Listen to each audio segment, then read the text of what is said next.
All righty.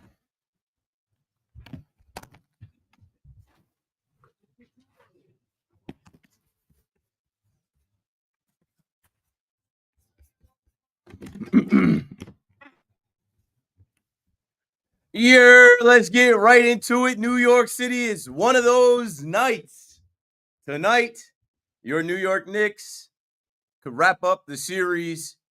Knicks in 5, knock off the defending champion Boston Celtics in Boston, and advance to the Eastern Conference Finals for the first time in 24 years. 888-808-1019 if you want to talk Knicks right now as the game is about to get started. I'm turning off the Yankees post game and trying to get that on the screen right now. We're definitely going to talk about your New York Yankees. Perfect timing. I was just listening to Dave and Susan on the call. The Yankees win. And you needed to win that game in series, and they fought and they found a way. The Mets game is delayed a little bit here because of rain. I'm gonna check and see if there's a update. Yeah, tonight's game will start at 7:0 or 7:25 instead of 7:05. So we'll have eyes on that. Of course, we're going to talk Subway Series and Juan Soto and Aaron Judge and Pete Alonso and Devin Williams and Aaron Boone, Carlos Mendoza. And then at some point tonight, we'll have the Pete Rose conversation. I really don't care. But like I've listened and I've read and I've got a good understanding for how a lot of people feel out there. So I'll give you my thoughts and opinion on Pete Rose, whether he'll get into the Hall of Fame or not, why he shouldn't or why he should. So 888-808-1019. Let's pump up the Knicks fans. Let's start with the Knicks as this is game 5. You got to close them out. As you may know or you may not know, the Pacers handled their business. They beat the Cavaliers in 5. They're done. They've advanced. They're waiting for the winner of this series. And, everyone thinks, well, not everyone. There's still some people out there that think that the Celtics are going to somehow rally. This one's for Tatum. Nah, that's not going down. Josh is in the Bronx first up on the fan. What's up, Josh?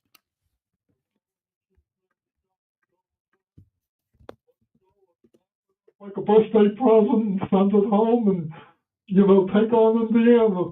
Take it away, baby. Have a great show. I gotcha. Thanks for the call, Josh. Yeah, there can't be a setback here. There can't be, the whole message I had last night was this is it. This is done. Tatum goes down, and you do get that second win on your home court. You go to Boston, they're finished. Stick a fork in them, put your foot on the throat, whatever you want to call it. End it. It has to end tonight. No need for a game 6 for a few reasons. I mean, I already said you don't want to play an extra game because the Pacers are waiting, but the same way that Tatum went down, it's basketball. Anybody could go down and on the next play. You don't want to play any extra games. You don't want to have any extra risk. We don't need it here in New York because now there is no overlap of Friday game 6 and game 1 of the Subway Series, Mets versus Yankees in the Bronx. So I think the Knicks finish it tonight. I think they know all they got to do is go out there and play their game, whoever it is, whether it's a Brunson 30-40 ball, whether it's Bridges or Karl Anthony Towns stepping up, Josh Hart, OG, whoever it is, just get it done. You've got them on their last leg. I was just listening to, Loogie calling in from Boston saying that it's quiet in there. Of course it's quiet in there. This is probably the last game. Of course it's quiet in there. They're in complete shock still. They are in complete shock because this is what they thought could not happen, was not possible. All of the talk was around the Knicks getting swept or getting the gentleman's sweep. All of the talk was around there's no way that the Knicks can beat the Celtics. There were a lot of coping Boston fans, a lot of Boston fans in denial. And it's funny, right? Like Dave Portnoy being, the most outspoken one. During game 4, he puts a video out saying, before the game even ended, I can't think about wins and losses right now. All I can think about is Jason Tatum and Jason Tatum's injury and, prayers up for Jason Tatum. It's not about the game right now. Okay. But then he made a joke about Mikal Bridges and seeing Mikal Bridges in the hotel and saying, hey, don't break your wrist. And shout out to ZG, Zach Gelb, who told me that, they're actually friendly. And I guess they did really speak. But, you shouldn't be wishing injury. You shouldn't be joking about an injury. Like, it isn't an eye for an eye thing here. That was a freak accident. That was something that happened out of nowhere that was going to probably happen at some point or another, right? Jason Tatum has played all from last year through the Olympics. You know, he went to the finals last year, Olympics, all through this year. He's had some injuries. And yeah, here now we're underway. I finally got it on the TV. For some reason, I'm like, we have the way we have the TV set up. It's like we have like a WFAN. We have like 4 WFAN TVs that they can program. And I'm trying to get all the way to channel 53 to WFAN TV to get the game on. Now it's on. First bucket goes down. Knicks up 2-0. But yeah, anyway, with Tatum and people like, I don't understand people acting like the guy died. His season is over. His next season is probably gone too. But this is competitive sports at the highest level. These guys are running and jumping and like injuries happen. I don't remember anyone crying for IQ 2 years ago in the Heat series when the Knicks didn't have him. I don't remember anyone crying for Mitchell Robinson when Joel Embiid literally injured him, grabbed his ankle. Like, nobody said anything. And I don't remember anyone talking about, oh, it's not about the games, or, oh, I feel so bad for the Knicks, when they had OG's hamstring, Josh Hart's abdominal injury, and Jalen Brunson's hand last year. It's just people hate New York. People hate the Knicks. And people want an easy out. They want a narrative. They want a narrative that, we don't know what would have happened in this series if Jason Tatum was healthy, and an easy out to say, well, the Celtics might have come back and won that game, and the series could have flipped if Jason Tatum didn't go down. That's cap. 888-808-1019. So we'll start with the Knicks, but I know most Knicks fans are watching this game and probably not listening to the show right now. I do want to talk Yankees because we haven't really been able to talk about the Yankees with Knicks mania and all the hype around the Knicks and talking about every single player and what this means for the head coach and the front office and the future. And great, but the Knicks are on now. We will have the game all night. Well, not all night, at least halfway through my show. I'll give you updates on what's going on in TD Garden. Maybe later if the Knicks are victorious, or even if they lose, maybe we can get a call from Evan or from Loogie to tell us what the atmosphere was like as they head home. Now, the Yankees are heading home, and I just said they had to win that series against the Seattle Mariners. The Seattle Mariners were rolling. The Seattle Mariners were winning series, winning games, and for some reason, the Yankees just go out there and they always win. Dave Sims goes back to his old stomping grounds, and the Yankees, I stayed up last night to watch them lose that game in 11 innings. The Yankees have an issue in extra innings. They have an issue with extra innings on the road. I feel like there's no strategy. I feel like there's no plan. And, Aaron Boone had to get himself tossed last night, but I was just talking about how Aaron Boone's been trying to keep his average down. He hasn't been wearing these umpires out because that's his MO. That's kind of what had been known about him. It kind of seemed like, Yankees versus the ump since 2019, and Aaron Boone didn't want that rap anymore. I spoke with Aaron Boone before the season last year, and he said even his daughter, when he imitated Laz Diaz and did the Laz Diaz strikeout, he said, his daughter brought it to him in a way saying, like, what's this? What are you doing? Like, you're turning into a meme. You're turning into like an internet joke. And he did turn it down, but last night, that call was egregious. We see it every game. We cannot get this ABS system fast enough. ABS ASAP, because it changes the game. It changes at bats. It changes the way the end of the game goes. And Jason Dominguez being a rookie, I guess he doesn't have the leeway to, throw his hands in the air and talk back to the umpire. What Boone was doing was stepping in for him. But then once, Boone stepped out of the dugout, he got tossed, so he got his money's worth.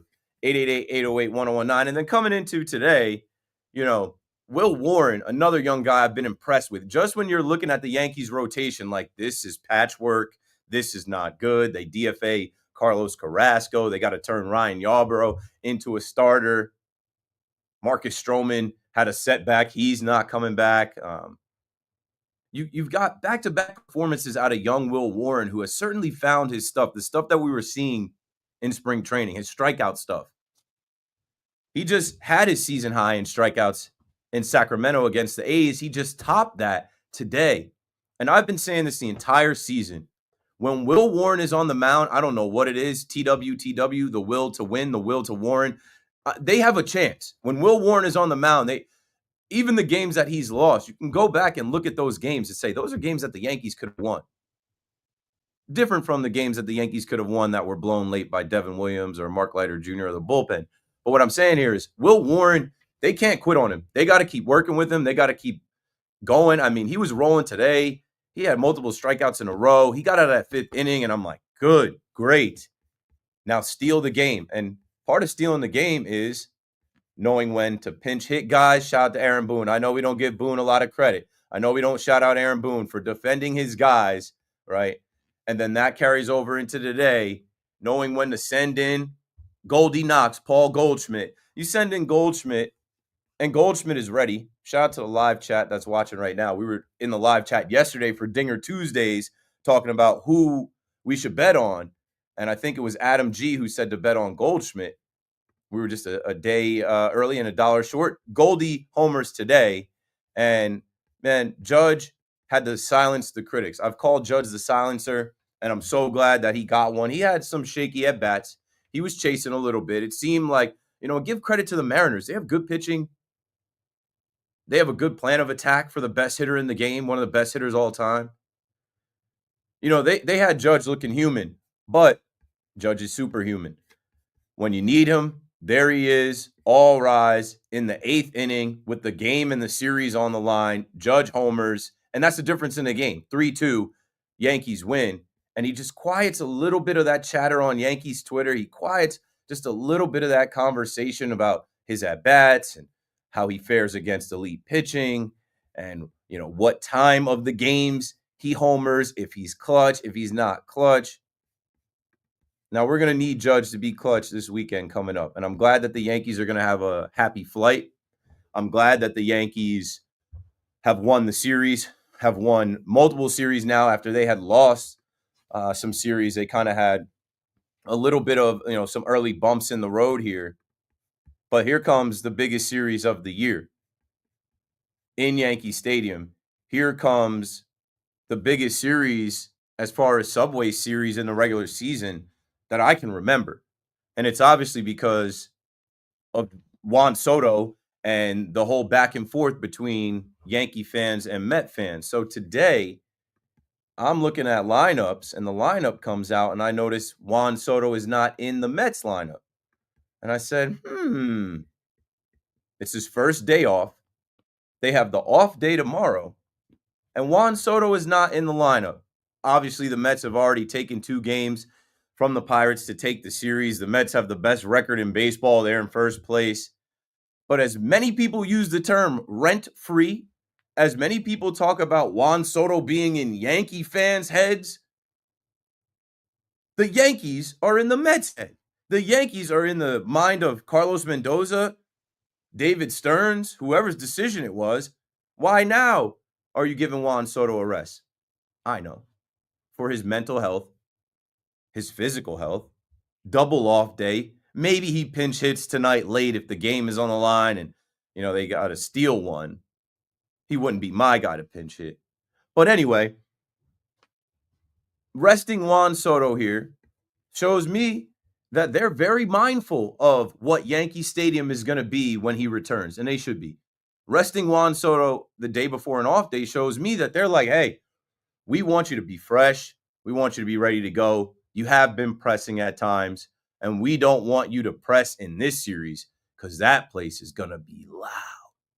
888-808-1019. When we come back, I'll tell you why fans are going to boo Juan Soto. I'll tell you why fans are going to chant F Juan Soto. I'll tell you why some Yankee fans don't care about him being on the team that went to the World Series and lost last year. I'll tell you why it's not about money, and any of us in his shoes would have done the same thing. I'll tell you why, as somebody that's been to hundreds of games, has sat in every section of Yankee Stadium, I'll tell you exactly what that scene is going to look like Friday on 161st and River. Keith McPherson on the Fan. Dial up. We'll be right back.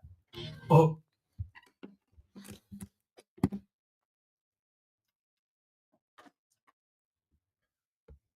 I got to get my other camera to work, bruh.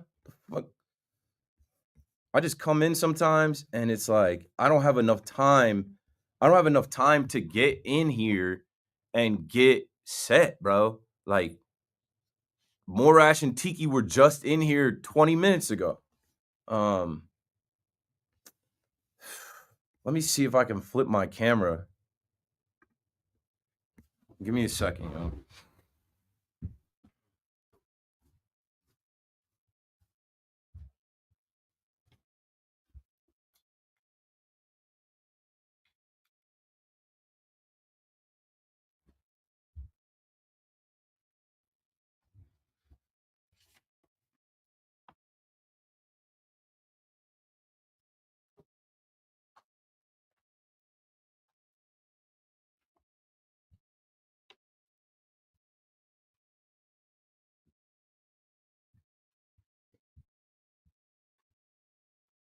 All right, now I got my regular freaking camera up.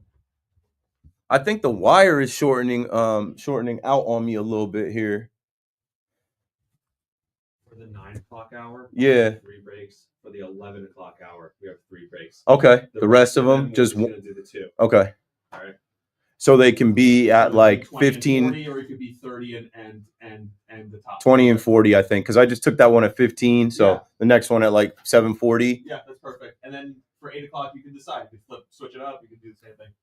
All right. Obviously, Mike is open for you. Yeah, if you want to chime in on the game, if you want to chime in on the Yankees stuff. Once the Knicks game is over, obviously we'll have it's tough to. Halftime or whatever, but everybody in New York is watching this right now. I'll fill the air with the Yankees conversation. Yeah, that's what I'll send you any audio to your email if there's stuff I want to play. Perfect. And other than that, you have my folder with the beats. Yeah. Yeah, if you could throw those beats in, we're good. All right, man. Let me flip cameras now.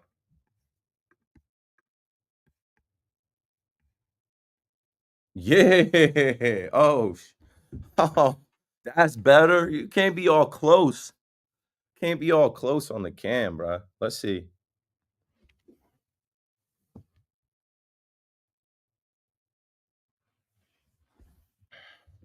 All right, and what I'll do right here is zoom.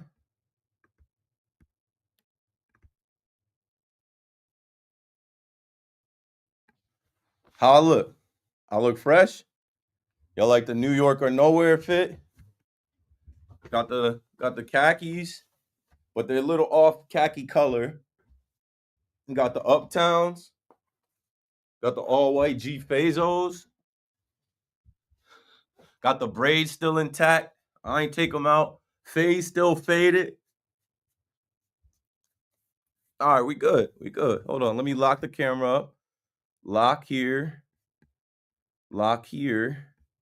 Actually, let me make this camera sharper. I'm in the camera hub. Let's make this 2160 P30.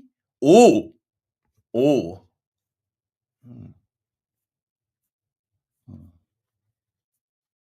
Hit y'all with the Rizzler. All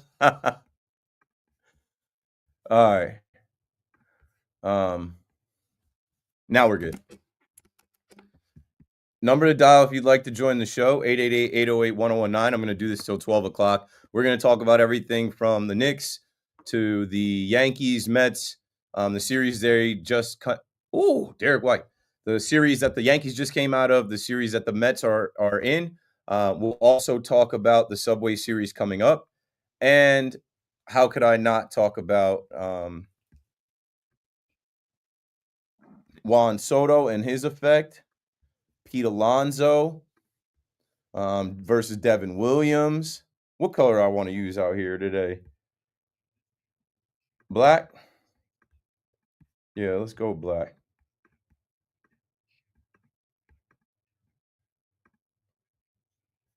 Cool. All right, chat, because we're coming back from break.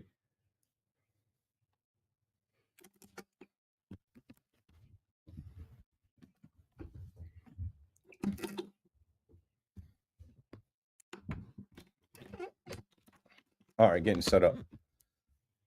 Chat. Moshi, what up? All rise. Yankees already handled business. Need the Knicks next. Go New York, go New York, go. Exactly. Lady Liberty, even though Lady Liberty is in Jersey City. You already heard that. More fire. Pam. Always can count on Pam. Actually, let me change this so that the banners come up bigger. Block classic. Yeah. Who texted me, yo?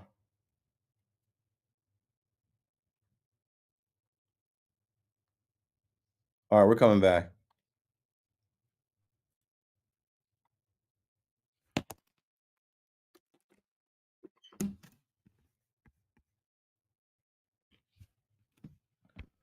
Rainy night in the greatest city in the world. Keith McPherson on the Fan, taking your calls at 888-808-1019. Maybe you're not into basketball. Maybe you're not into the Knicks. Maybe you want to talk about something else. I mean, tonight we will get into the Pete Rose stuff. We'll also get into the NFL schedule release, which is coming up at 8 o'clock. But with social media, all of that's pretty much leaked. Giants fans are already signing up for 0-4, and I guarantee you they don't go 0-4 to start the season. Ooh, that's a big guarantee. You don't have to be a Giants fan. You just got to be a football fan to know. Early in the season is, let's say it all together now, glorified preseason. And the Giants are going to look completely different this year on offense and on defense. And if the coaching is right, they have some more talent. And you can catch teams sleeping. And you know what? Everybody's going to be sleeping on the Giants. I'm telling you, gamblers out there right now, one of those games, put everything on. We'll see how they start. I mean, we'll get to it. We'll get to it. So 888-808-1019. What I said before I went to break was, the conversation around Juan Soto. And I know I'll get tagged as a Juan Soto hater. Call me that. I'm a Yankee fan. I know I'll get tagged as a Yankee homer and Yankee shill or whatever. But, I think I can speak for myself. And there might be some fans that agree with me. If you disagree, call up. If you've got a different stance, call up. If you're a Met fan, call up. And you know what? Before I even get into why, Yankee fans are going to greet Juan Soto a certain way, now the Celtics just seem like they could shoot all of a sudden. I'm watching this game in here. It doesn't matter, but it does. It doesn't matter, but it does. They're shooting over 55%. No. Oh, no.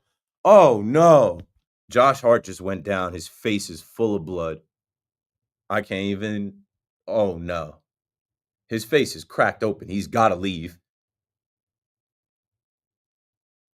And Jaylen Brown is claiming, I don't know. That just completely threw me off. His face is covered in blood. I'm surprised they even showed it. I don't think the camera knew.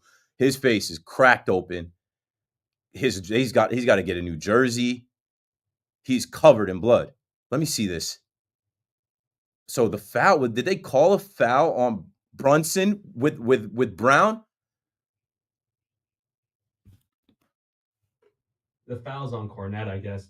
He needs to shoot free throws. So, yes, he's bloody in the eye, but if he wants to be able to come back in this game, he's got to stay out there to shoot the free throws. Well, they better get to work on him on the sideline. His eye above his eye socket cracked. What hit? Cornette. Damn, he took that right on. Yeah. This is a rated R tonight. They're showing it. They're showing everything. Anyway, my train of thought was lost because that is happening in real time. It's always challenging to host the show and watch the game in here because, I'm such a sports fan. I don't know how many nights I've been on the Fan trying to watch the game at the same time and host. My mind is into this game, but also into this show. I'm trying to have my takes, but at the same time, this is a huge part of this game. I was talking about Soto and talking about Yankee fans and Mets fans. Call up and give us your perspective, right? What I say to the Met fan first is go buy tickets. Drown out the Yankee fan. This is New York. Show up for your man. Show up for the guy that chose you. If you cheer loud enough, it's just going to be loud, right? You'll drown out the boos. You'll drown out the F. Juan Soto chants. But from my experience, and the closest thing I can, compare this to is when Altuve came back. And Altuve cheating with the Astros and coming back to Yankee Stadium after the COVID year. We found out about the Astros cheating in 2019. The season was over, though.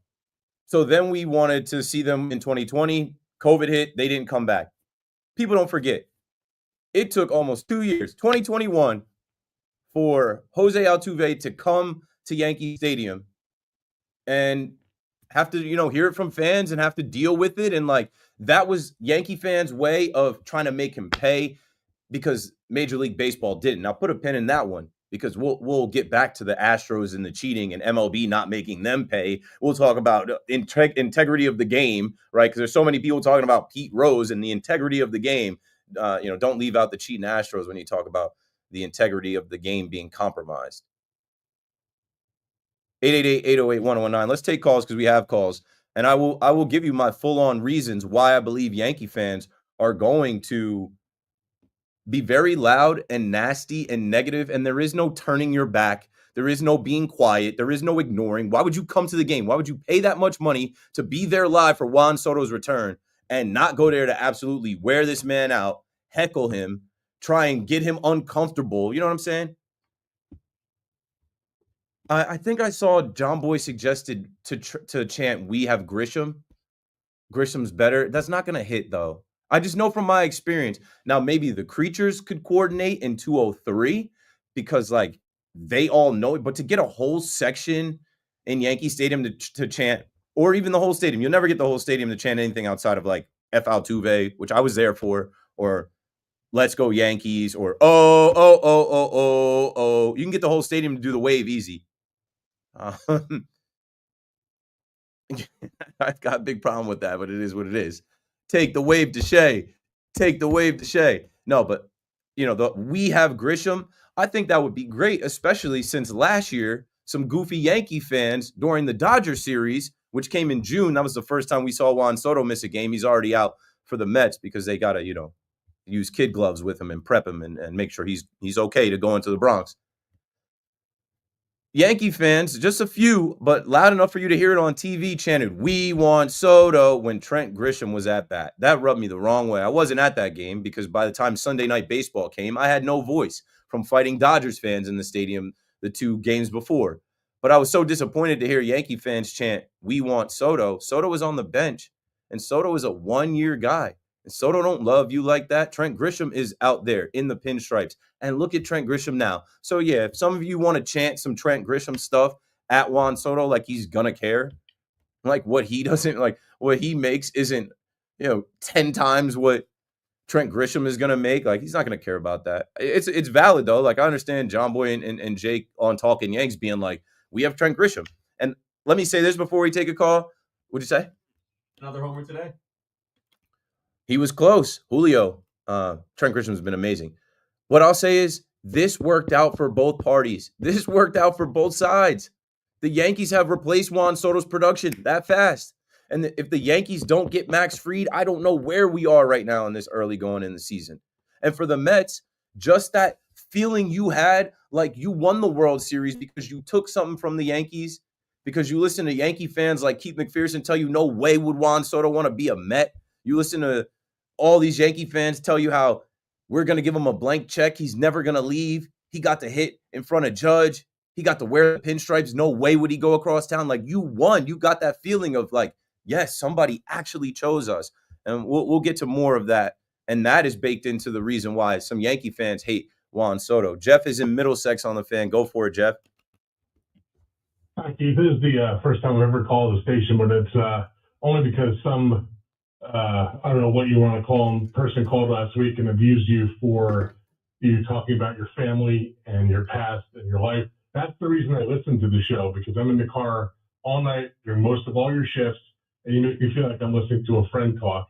So don't ever change the thing that you're doing, because it's you're the one host that makes you feel like you're the most real host, and not a slight at any other person on the station. You just make me feel like I'm listening to a friend talk. So I wanted to call and say, because full support from lots of people out here. I just thought something had to be said, because that punk who called last week, I tried calling, it was busy, but I just was infuriated in the car thinking that someone had the audacity to take a shot at you for being a real human being. Have a great night. Just keep being you, Keith. Jeff, thank you. Appreciate the call. I mean, I'd like to move on from it. What I'll say is like I won't let it get that far again. I'll just hang up the phone. I won't allow someone to come on and disrespect me like that. But like it didn't so much bother me. What bothered me was how much it bothered other people, from my friends to family members to random people that I've never met that listen to this show that do rock with me. Like, honestly, that negative energy and that hate towards me, it lives online in like a small crevice of all the love and all the appreciation that I get online, and it rarely comes across on air. So I don't know. I don't care about that guy. There was two guys. They might have been on one, and you know what I said was like, yo, we all got to be better people. This is entertainment. But I put my life into this. I put my heart and soul into this. I want you to know who I am because I feel like that will help you understand my thoughts and my takes and where I'm coming from. And maybe if you know who you're listening to, you'll be able to relate to me. Or maybe you don't relate to me at all. Maybe you hate the teams that I root for, which I don't know if you've noticed. I've let that kind of evaporate. I've learned, I've grown in the position to know that like this is New York City, this is WFAN. My personal fandom doesn't go in front of the story. My personal fandom is not going to stop me from having a good show and bringing joy to people and there being just one consistent thing, whether it's the Knicks, who I don't root for, or last year through the Rangers run or the Giants. Like I could talk all night. I could do this whole show on the Giants and the Jets. I don't root for either one. It doesn't matter. I read, I'm knowledgeable, I'm prepared, and every night I come in here and I try to entertain. And I know everybody is not going to love me. Unanimous love is unattainable in media, especially in radio, where we give our takes and opinions and we do share so much of ourselves. But Jeff, I got you as far as like, I'm not going to stop being me. And I'm definitely not going to stop talking about who I am and my family because that's who made me who I am. And, you know, like I said, I just won't let the call ever get to as far as it got. But like, that's the thing about me too. I give you guys all the time you could want to, you know, call up and get your take and your point across. Even if you don't like me, we're having conversations for everyone to hear. I don't know you. I may never see you in life. And if I do, I don't think you approach me with that type of energy. So I don't really take it like that. You know, if you're going to call and disagree, that's fine. But like, you know, personal shots, I think we could leave that out. So I don't know. I'd like to move on from it, but I got messages and, you know, Jeff said he called and the line was busy because, yeah, a lot of people were calling to defend me. I think every call we took in that next hour or whatever was, you know, people kind of trying to have my back. So like, I appreciate you guys. I do this for you guys. Like I am here for the audience and the listeners and the fans that are like me. And the last thing I'll say is like, when you hear this stuff, like I am more of a fan than a host. You know, I've been here. This is my fourth baseball season. I'm trying to get better at the job. I'm working on it every day. I want to be the best. I want you to listen and say, this guy's the best on the fan. I want you to listen and say, I like his show the most. But I know that's not going to be 100% of the population, and that's fine. But like, let's just keep it to the sports, the personal shots and jabs or whatever. Go write that on Reddit. Go write that on Twitter. But as far as the show, let's get back to the show and talk about the Yankees and the Mets and the Knicks and the Subway Series coming up. It's a great time for New York sports. It's a great time when the national audience is watching the Knicks do something that everyone said that they couldn't do.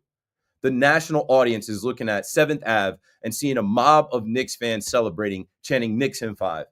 And what they're going to see Friday, Saturday, and Sunday is how this is the mecca of baseball as well. We have the mecca in Madison Square Garden, but we also have the mecca of baseball with 2 first-place teams, high-paid players, high payrolls, and the best fans in the world. October does not look right without Citi Field and Yankee Stadium.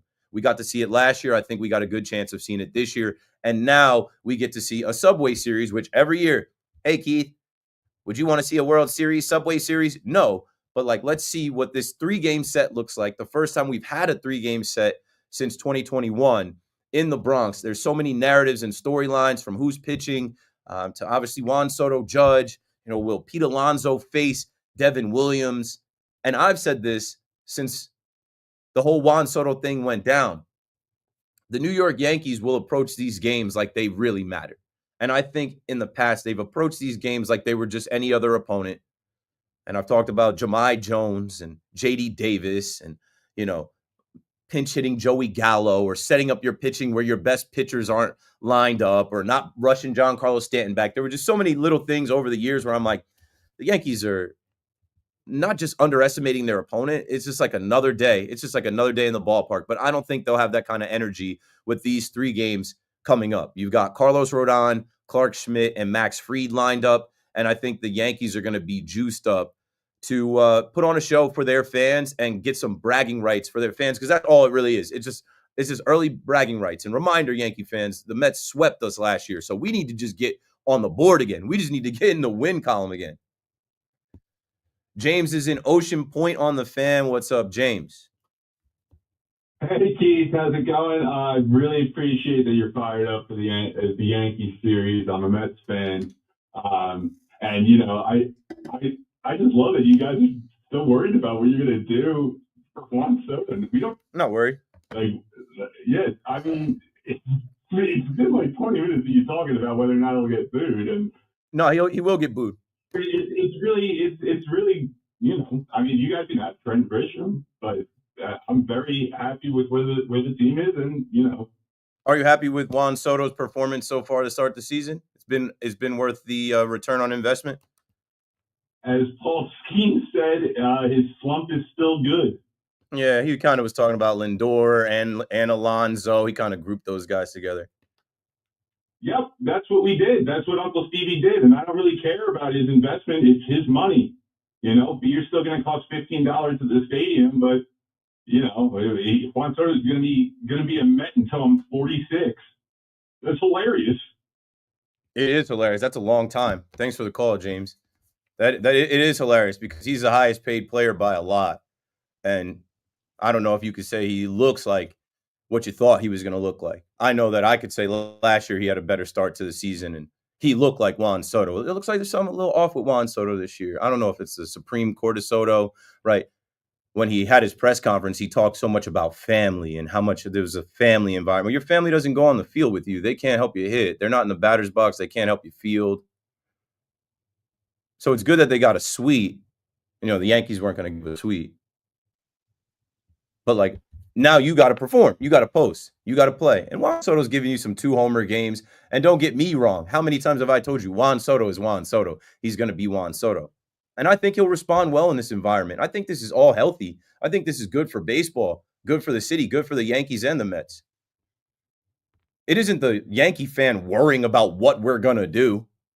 It's the Yankee fan talking about what all Yankee fans are going to do. The greatest rivalry in baseball is Yankee fans versus other Yankee fans. So you're going to get a mix of everything in there.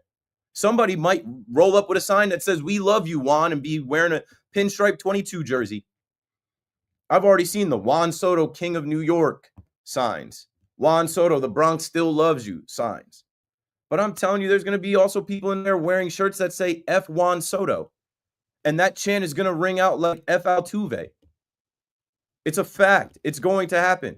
As soon as he comes up from that dugout, mark my words when you're in there Friday, as soon as he comes out from that dugout and a Yankee fan sees him, boo.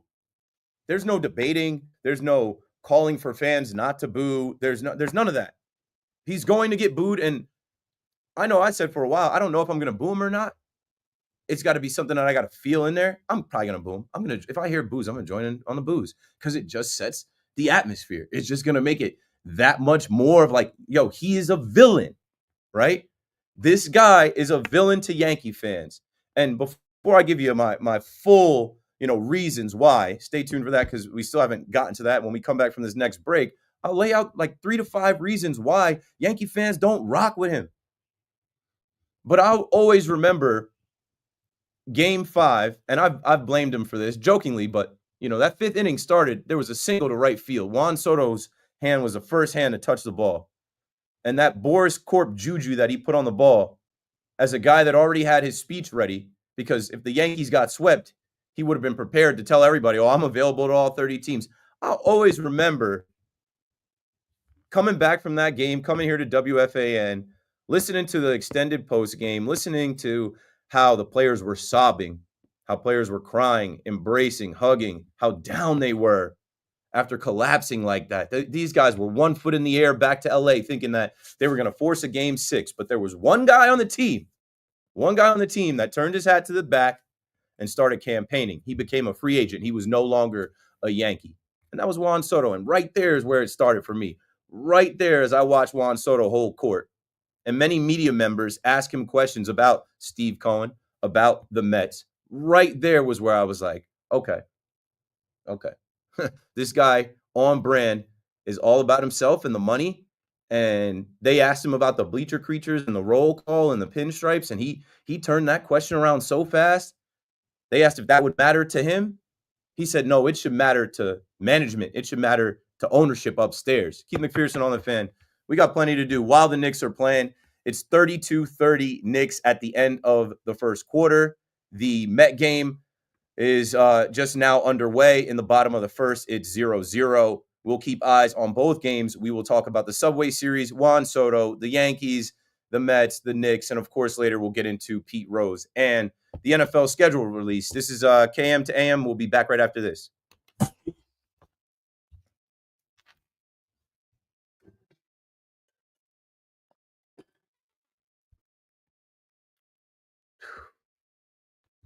Yo, I got real love out there. Yo, they fuck with me out here, man. I got real people that rock with me, man. Shout out to all 600 of y'all in the chat, man. So some of y'all were here. It's actually on my YouTube page that night. Just some dude called. He waited an hour to get on the phone with me to tell me to stop talking about my family, stop talking about myself. He basically took a shot at me saying like, this is why you work the night shift, which is not why. He said something along the lines of like, yeah, KM to AM, but it's all about KM. And I'm like, yeah, dumb, it's my show. Who's it supposed to be about? I'm supposed to talk about Tiki Barber? I'm supposed to talk about Boomer in here? But that rubbed a lot of people the wrong way. I'm still getting calls about it almost a week later. I'm still getting people weighing in like, yo, that wasn't right. So the love always overpowers the hate. And, you know, I even got the banner in here. Never met a hater. Never met a hater. They don't pull up. I'm outside a lot. Go check the Instagram. Go check the Twitter. I'm everywhere.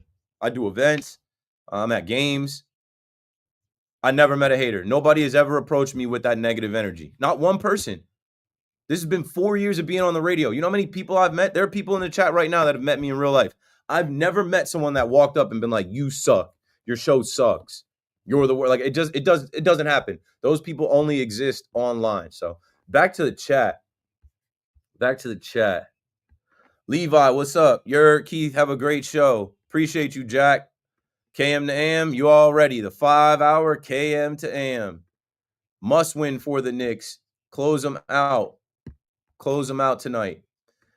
So stressed about this weekend, he ain't even trying to be a Met today. Facts. He's part of the DR World. Yeah, Soto's going to play for the DR in the World Baseball Classic. The will to win, the will to Warren. Thank you for taking my call. Thank you for making the first call of the night, Josh. You the man.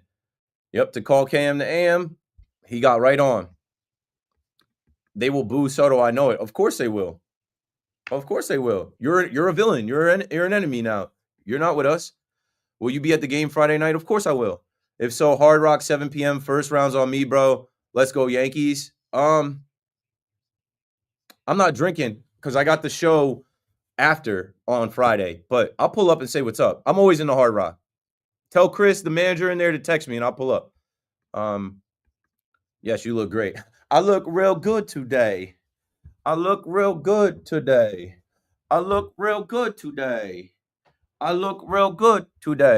That's OT Genesis song for when you get dressed if you need a bop. I fuck with how you match your name, your fit on the chat. Yeah, like I'm always in there like, what color should we go with for today? Yeah, I am clean. Cleaner than a virgin in detergent. Ooh, bars. Let's go Mets. Let's go Nets. Josh Hart, bloody. I'm catching up. Blood, sweat, and tears. Jersey Shore in the house. What up? What up, Kevin? Short thing. Giants schedule is brutal. Dart about to be in by week 7. I would not do that. Mitch has been practicing foul shots. Of course, he practices them every day. As I say that, Karl-Anthony Towns misses a foul shot. Yo, are you Keith? What's up, man? That's what I'm saying. Never met a hater, bro. Gabe, you've been with me, bro. Like, shout out to Gabe. Gabe now has come to 2 games with me. And so he's been able to just catch the, like, you know, random encounters with people. Never met a hater, bro. I'm telling you, never met a hater. People aren't bold enough or crazy enough to be negative or nasty to someone in their face. I'm a nice guy, but I'm 6'2", 210. So, like, if you coming up to me with some smoke, like you're going to do something to me, like that changes the temperature. That changes the climate. Nobody does that. Nobody does that because then there's repercussions and implications. And, like, I'm not saying I'm trying to fight anybody, but I'll always protect myself. I'm not a bitch. Like, nobody has ever approached me on some like, you suck, you're terrible, like, ever. It's just an internet thing because you're protected online.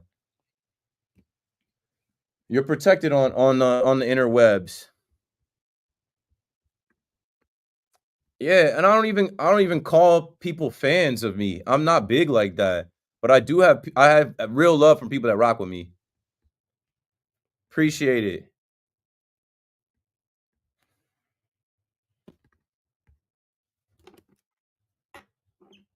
Said go New York, go New York, go. There's Brooklyn in the house without a doubt. KM to AM on the fan, you heard? The Knicks are doing what they got to do so far. And clearly to me, the Celtics are not the same. I don't care about them being 8-2 without Tatum. Like, this is it. This is good night. This is night. This is it. So Deuce McBride cashes one from the charity stripe. The Knicks are up 36-32 in the fake garden. Let's get back to the phones. We're kind of, talking about the Subway Series, and I'm still going to rip off all the reasons why Yankee fans are about to hate on Juan Soto. We don't rock with you anymore. But, we're still talking Knicks as well. I just think that majority of the Knicks fans, like, this is historic. I know if it was me, I'm not a Knicks fan, but if I was, I wouldn't be listening to the radio. I'd be locked in, watching this, listening to everything, and wanting to remember every single second of this potential elimination game. So 888-808-1019, Dr. Noel in Tuxedo, NY on the Fan in New York. What's up, Keith? Remember, we spoke actually on Monday. I remember. Welcome back. Remember. Appreciate it. After we got off the phone, I actually watched the game live instead of waiting until after the game to watch it afterwards. It was on my DVR, and it was fantastic to watch. Remember, I said I was going crazy because the team was just get down by 20 and come back to 5 and go back to down by 20. Yeah. Took care of business, and I'm excited for them to finish out tonight. Yeah, I don't think tonight is going to be a down by 20 night. I think tonight is going to be a slow death of the Boston Celtics. They're just going to stay with them and then close them out. Fully agree. What do you think in comparison to Walker Frazier with Brunson? I mean, I've never seen Walt Clyde Frazier play. I've seen some old footage when they show it on the games. What I'll say is this. A couple weeks ago when Brunson hit the shot against the Detroit Pistons, a lot of people started running with the narrative that he is the greatest Knick ever. He's the greatest Knick of all time. He's the greatest Knick they've ever seen. And I did think that was kind of disrespectful to Walt Clyde Frazier, who has won, I think, 2 championships. Was he on both championship teams? I think he's got 2 rings, at least 1. And he's been around, and he's an announcer, and he's still living. I just thought it was wild disrespectful to, put Brunson ahead of a guy that actually got to the finals and won a chip. Brunson is in the second round, and that was a first-round performance, great and all. This is going to be his first time getting out of the second round. Is he going to be remembered as an all-time great Knick because of what he's done already? Absolutely. But we've already put him on the top of the Mount Rushmore. Oh, he's not there yet. No, so all respect to the legend Walt Clyde Frazier.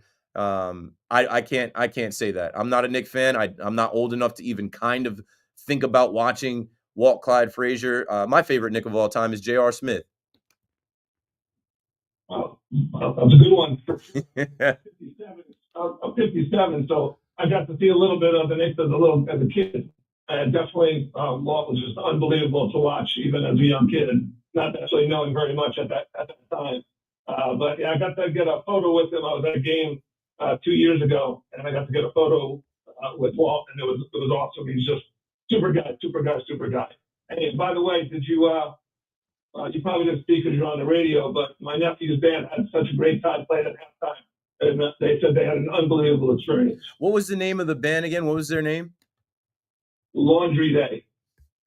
Okay, I'm gonna look it up because I after I got off the phone with you, if you didn't hear, I'm like, what a great opportunity to play Madison Square Garden at halftime. Whether I don't know if they got paid or not, or if it's like a Super Bowl thing, but like, what a great opportunity to do that. Yeah, I see their Instagram. I'm on it right now.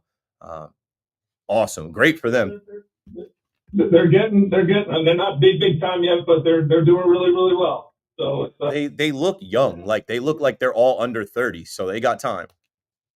not only they're all under 30, they're all under 25. Yeah, they got plenty of time, and they already have a playoff performance at half court in Madison Square Garden under their belt. Yeah, they started at Beacon High School. They met there as freshmen at Beacon High School in the city.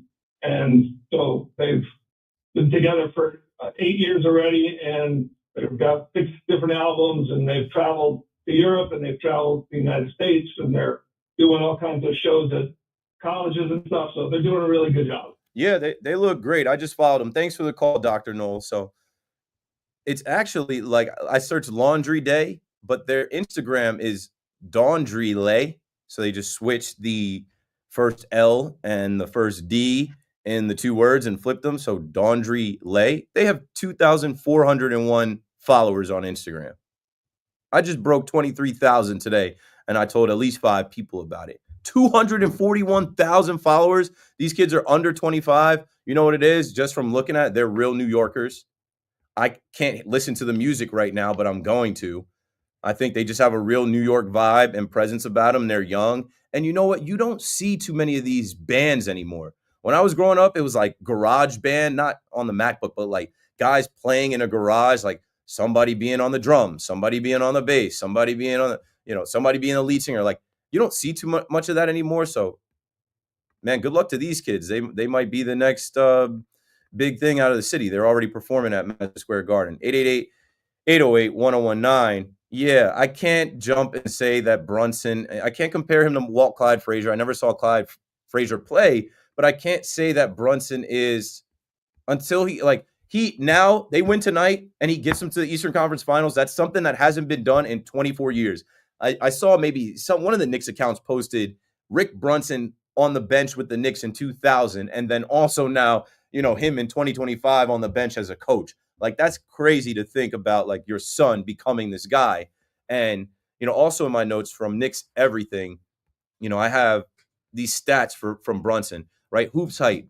Hoops Hype says Jalen Brunson is the MVP of the playoffs so far. Per Hoops Hype global rating, he's the king of New York. And when you look at the rating, he's got a 27.25 rating over Nikola Jokic, an MVP, Anthony Edwards, a number 1 overall pick, Shai Gilgeous-Alexander, who's going to be the MVP, Donovan Mitchell, Jason Tatum, Giannis Antetokounmpo, like all of these star players, Jalen Brunson is rated ahead of, and he's averaging the most points. I give him respect.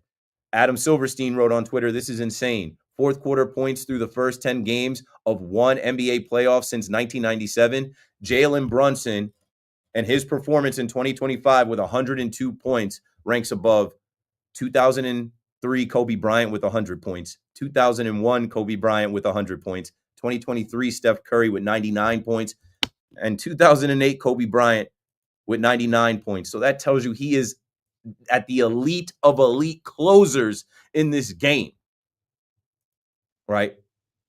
Guys with 5 rings, 4 rings that have been known to be the guy with the ball in their hands in the 4th quarter to end it. Brunson is ahead of them at his pace. So he's Captain Clutch. The NBA put out the Knicks star has 102 4th quarter points through 10 games this playoff, and he joins Kobe Bryant as the only players with 100 plus 4th quarter points in 10 games in a playoff run. Let's see what he does tonight. He can add to it.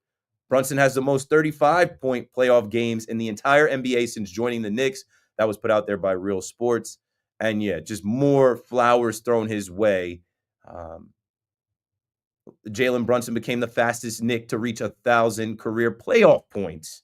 Jalen Brunson this postseason, 30.1 points per game, 4 rebounds per game, 8 assists per game, shooting 44/37/82%. And now he's 1 win away from putting the Knicks back in the conference finals since 2000. He's in the company of Michael Jordan, Wilt Chamberlain, Luka Doncic, Elgin Baylor, Bob Cousy, Kareem Abdul-Jabbar, and Oscar Robinson.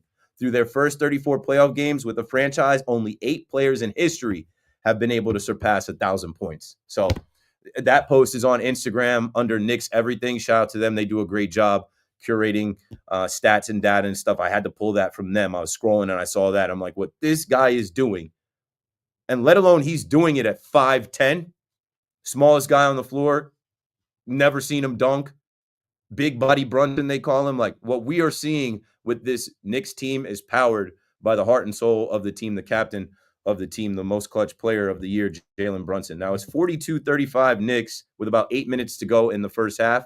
Like I said, I think this is just going to be a slow death. I think the Celtics know it, you know it, and I know it. Like, they can't. What are they supposed to do? They're missing Tatum. There is no replacement for what he does on the court. So how are they going to make a run here? I don't expect them to make a run here. I think this is just going to be slow. I guess it's going to be a low-scoring game, and the Knicks just slowly put them to sleep, and then they get to celebrate on Lucky the Leprechaun's face on the parquet, and Evan and Loogie will check in with us later tonight and tell us how sad Dave Portnoy is, how sad Benzino is, how sad Michael Bivens is. I don't even know who else was on. Kevin Millar, Johnny Damon, I don't know, Matt Damon. What's J-Lo's boyfriend's name? Anyway, Keith McPherson on the Fan. We got a break. Dial the number up if you'd like to talk to me. We're about to go to the update with the legendary Rich Ackerman. Sorry, I was loud. Ben Affleck, I couldn't remember the name. So since I'm live streaming, I keep that monitor loud so they can hear the calls. Good evening at 8 o'clock. This is Rich Ackerman. The Knicks trying to put away the Celtics in Boston and move on to the Eastern Conference Finals for the first time in 25 years, and this one has been a close one so far. The Knicks had pulled away momentarily with a 10-3 run, but the Celtics have answered with 7 straight points. Knicks currently in front, midway through the second quarter, 42-40. One concern, though, for the Knicks, Karl Anthony Towns on the bench with 3 fouls so far. The Knicks have caught fire from three-point range, 5 of 12 so far. That has been the Celtics game, and they got off to a fast start, hitting 5 of their first 10, but are 3 for 9 since. And the Knicks lead by 2 by a score of 42-40. It is on to the Subway Series for the Yankees after taking a series in Seattle, 3-2 the final today. Julio Rodriguez robbed Trent Grisham of a homer in the first, but there was no doubt about Aaron Judge's blast in the 8th, his 15th of the year. A no-doubter, 444 feet. It's now the 2-all tie. The Yanks held on, and Aaron Boone said today, Judge beat the adage that says good pitching beats good hitting.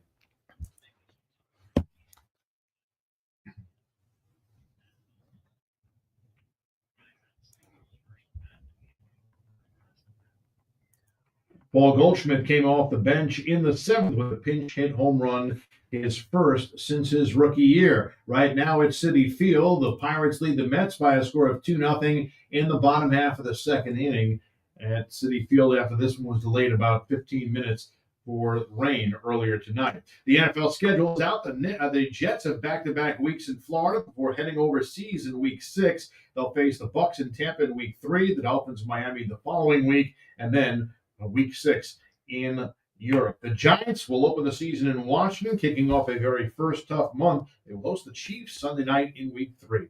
And that's what's happening. I'm Rich Ackerman.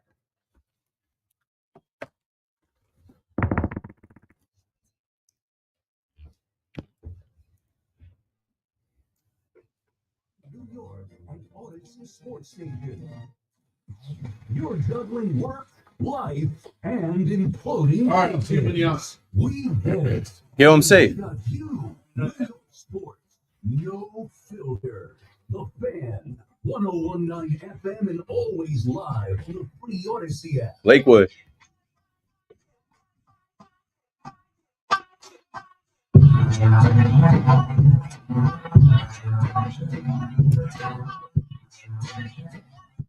New York.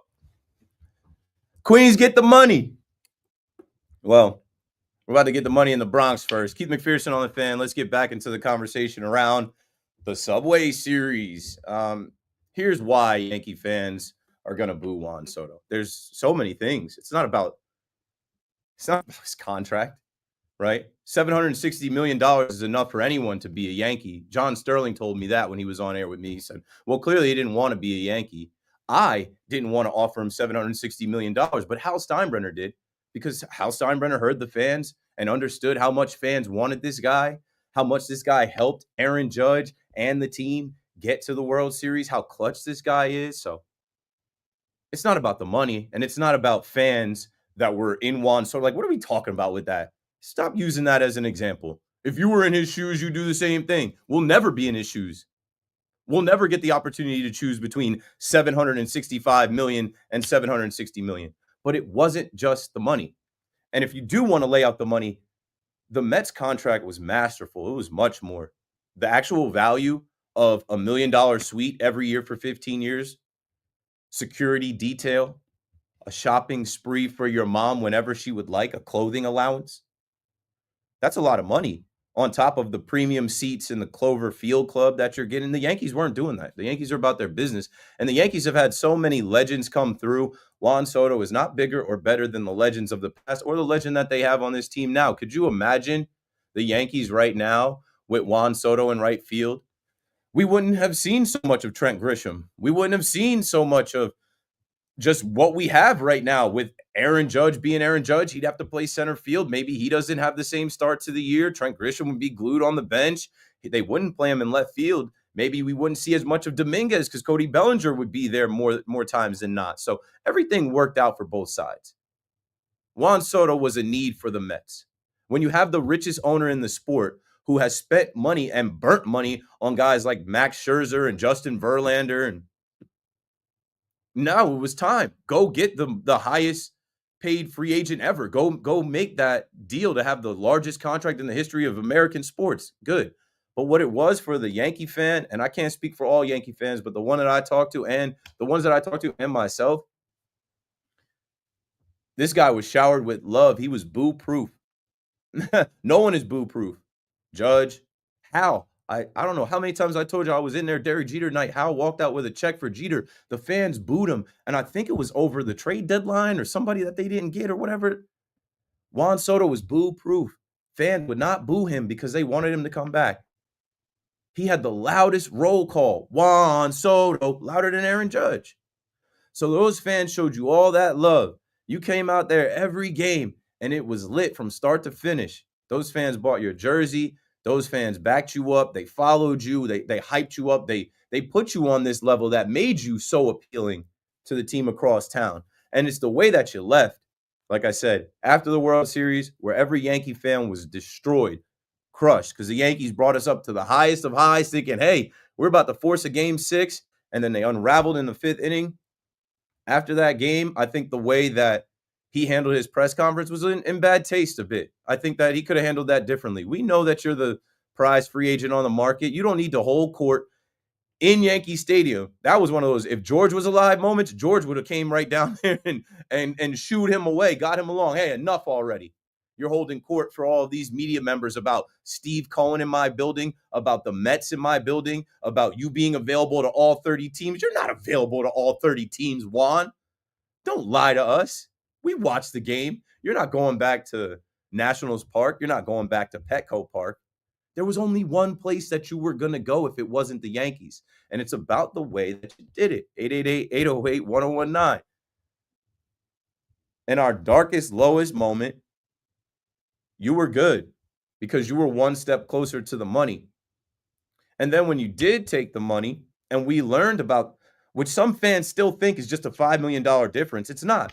It's like, okay, you didn't want to be a Yankee, and we could reach for any reason from Aaron Judge and not being in his shadow to wanting to be a legend because you can much easier become a legend with the Mets than you can with the Yankees. But what you sold people on was a future that you saw. You sold people on 6 to 7 years, right, of the Yankees being good, which is basically till Judge's contract is up, and then you not knowing, right, that only halfway through your 15-year deal would the Yankees be good. The Yankees are good every year. The Yankees are the most consistent franchise over the last 30 years. So what are you talking about, bro? That let me know that you don't understand, because also in your press conference, you said it's a Mets town. Just got to win. We're going to build a dynasty. What? Where? What are you talking about, bro? I did see the, Once Upon a Time in Flushing or whatever it was, that 30 for 30 about the 80s. But that was way before Juan Soto was born. Juan Soto was only 26 years old. I don't think he knew what he was doing with this rivalry going from Yankees to Mets. I don't think he knew how much he was going to get hated on. He was just always after the biggest contract, and congrats to him, he got it. But the Yankee fans aren't mad about the money. We're mad about the way you acted after the World Series, the fact that you chose the Mets and tried to make it not seem about money. You made it about a family vibe, and you talked about them building a dynasty and how it's going to be a Mets town, and the Yankees are only going to be good for 6 or 7 years. And you even said that the Mets weren't the highest bidder. Stop lying, bro. Just tell the truth. You got on a podcast to say, oh, yeah, there were some other teams. It wasn't the Mets. You went out of your way to try to make the Mets seem like something that most of us, we don't see them as Yankee fans. We weren't brought up that way. We don't look at the Mets like that.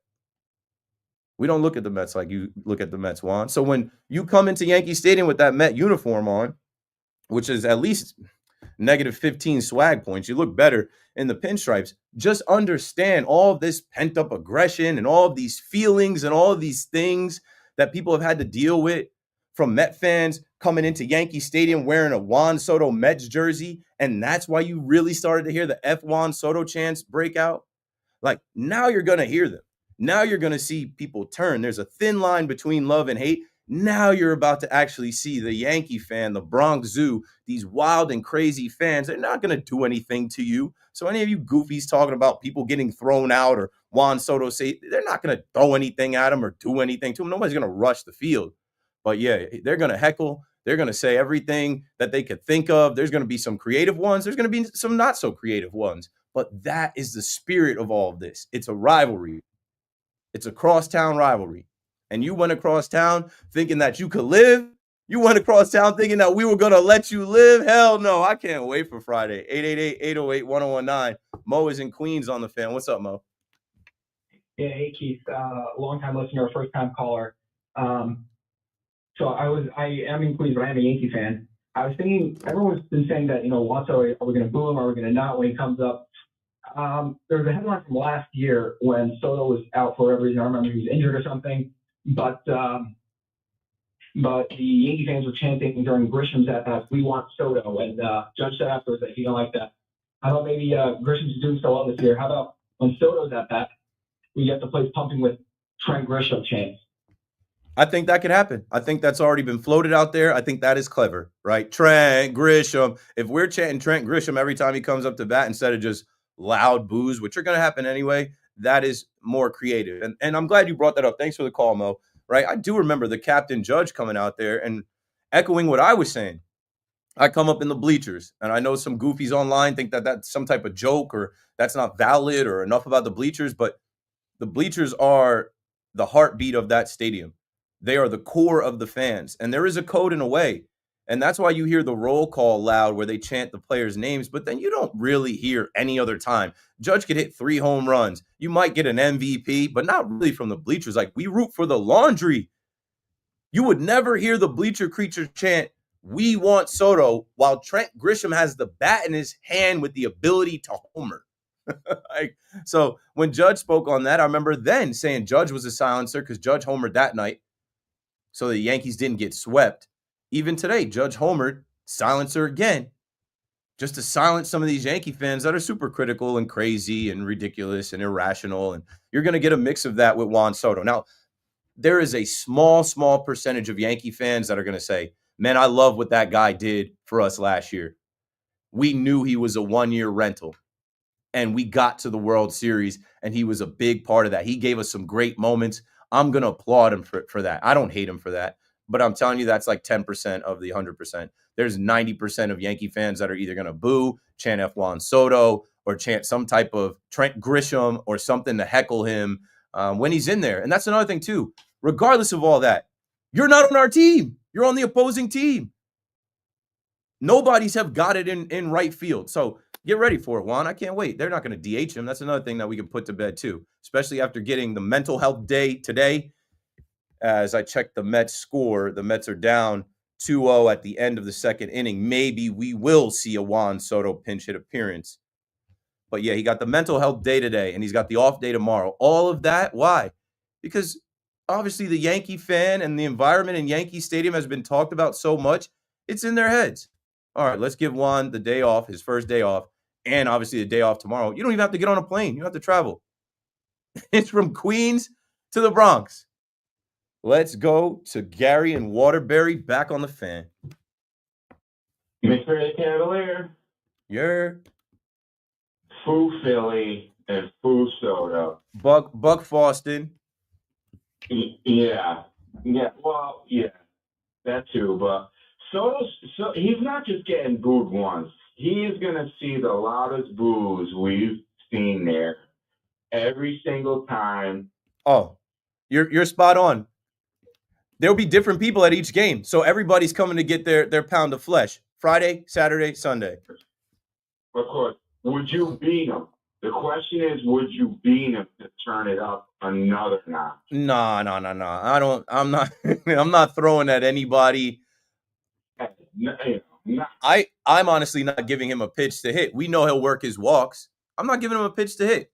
I wouldn't pitch to Pete Alonso either. Pete Alonso does damage in Yankee Stadium. We'll see. I'm confident in Rodon and Clark and Max Fried. We'll see what the situation calls for. But nobody's throwing at him. We're not like that. Like, we're not mad at him like that. Like, the players aren't mad at him. Max Fried never played on the same team as him. That would set it off, though. That would be the ultimate. If they throw at Judge, then you maybe return serve. But no one's going to throw at him, Gary. Thanks for the call. 888-808-1019. The Yankees are going to try to win. They're going to try to score more runs than the Mets.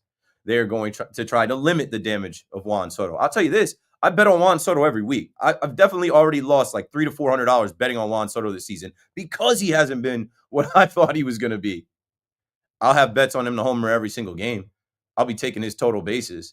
You don't get bases for walks, but I expect Juan Soto in this homecoming to feel, like he felt last year a bit.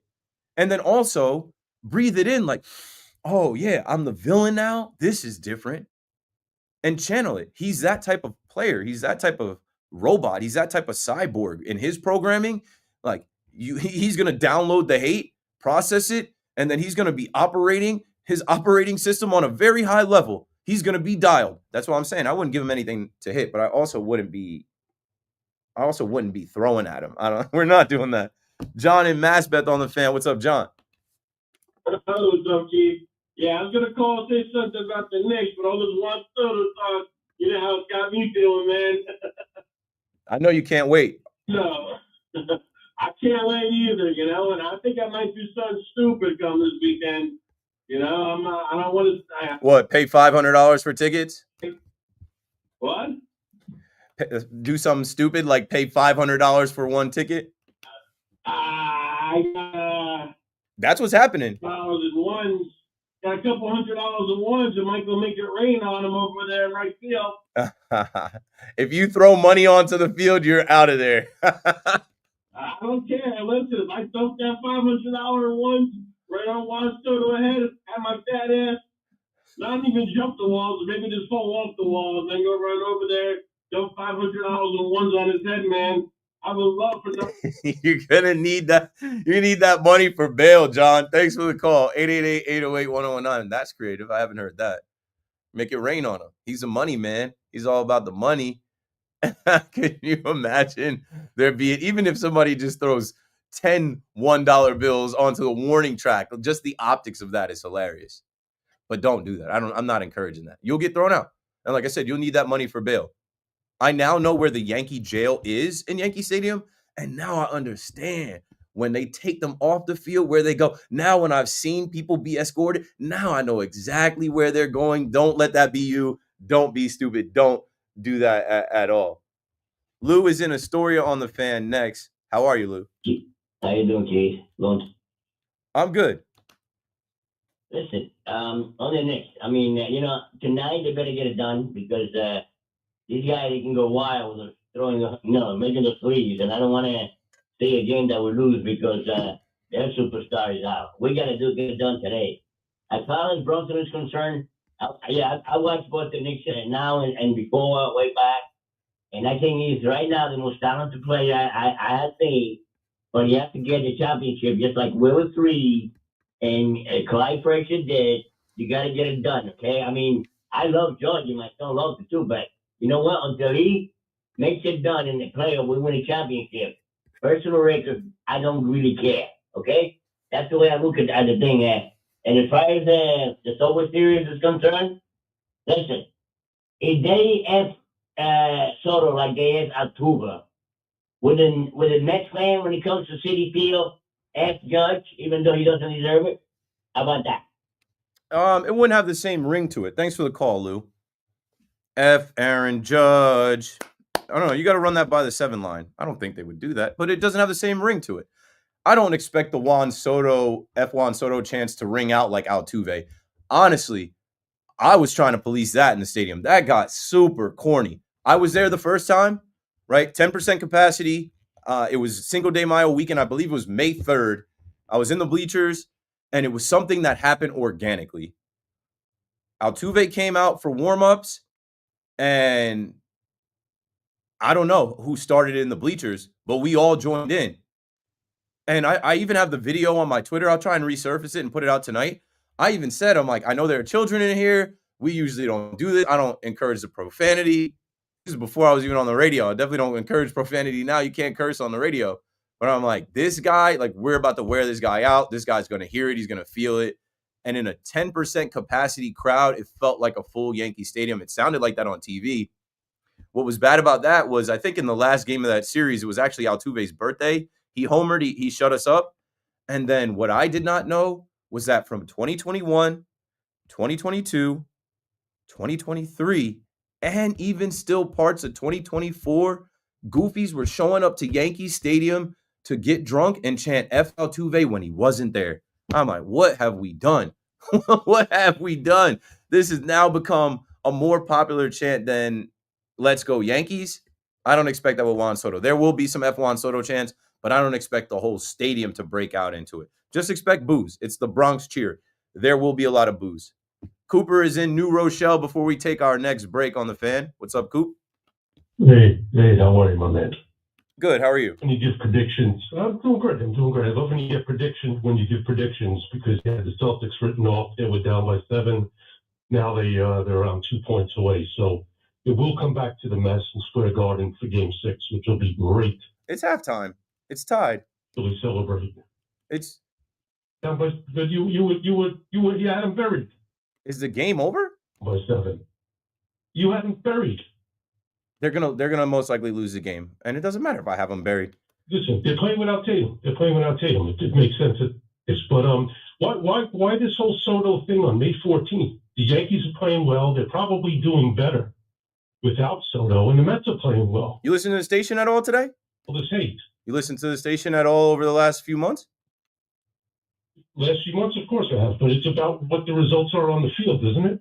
No, it's about all of those things. Thanks for the call, Coop. One, it doesn't matter if I bury the Celtics. Everyone buried the Knicks. It's 59-59 at halftime. What does that mean? Did you place a first half bet? I think the Celtics were favored. I think they were favored 1.5. That didn't cash. And as far as Juan Soto, are you dense? Like, Juan Soto is the whole crux of this thing. Juan Soto is the whole thing that is like everybody is advertising and talking about. Boomer had a take on it earlier today. Tiki had a take on it earlier today. I can't have a take on it. I think I should have a take on it, especially as someone who's been in that stadium and sat in that stadium more than both of them combined, or probably everybody at the station combined. I just know what it's going to be. That's all I'm speaking on. Why on May 14th? Because we have the Knicks game on live right now. I can't call the game on air. We can't react to that until it's over. The results on the field? Sure. I'll take some calls on the Yankees. If anybody wants to talk about Will Warren and how great he's been in his last 2 starts, let's talk about the Yankees road trip. They go to Sacramento. They win 2 games. They go to Seattle. They win 2 games. They win 2 more series. That's great because you know what now? That's 3 series wins in a row leading up to the Subway Series. Don't bury the lead. If it bleeds, it leads. We know what to talk about. You know, I don't think anybody's really trying to talk to me about how, like, Randy Arozarena didn't kill us this series and he's killed us so many times with the Tampa Bay. You know what I'm saying? But call up. If you guys want to talk about Paul Goldschmidt and Trent Grisham, I'll be your Huckleberry. But you act like I'm the one coming up with the Juan Soto stuff. No, I'm just giving you my thoughts and takes on it. A fan on the Fan. 888-808-1019. When we come back, we'll continue to talk Knicks because it is halftime, so we can weigh in on the first half stuff. I'll have Rami tap in with me. Rami Lavi is producing. Big Knicks fan, big Yankees fan. That goes to a lot of Mets games as well, so I'll probably get his opinion on the Subway Series. And then more of your calls and thoughts on Juan Soto, the Knicks, the Yankees. The Mets, I think, are still down here, but they, can bounce back. It's a lot of game left. And eventually later in the night, we'll talk about Pete Rose and the NFL schedule release. I got 5 hours. I got plenty of time. We're only 90 minutes in. Keith McPherson on the Fan. KM to AM returns right after this.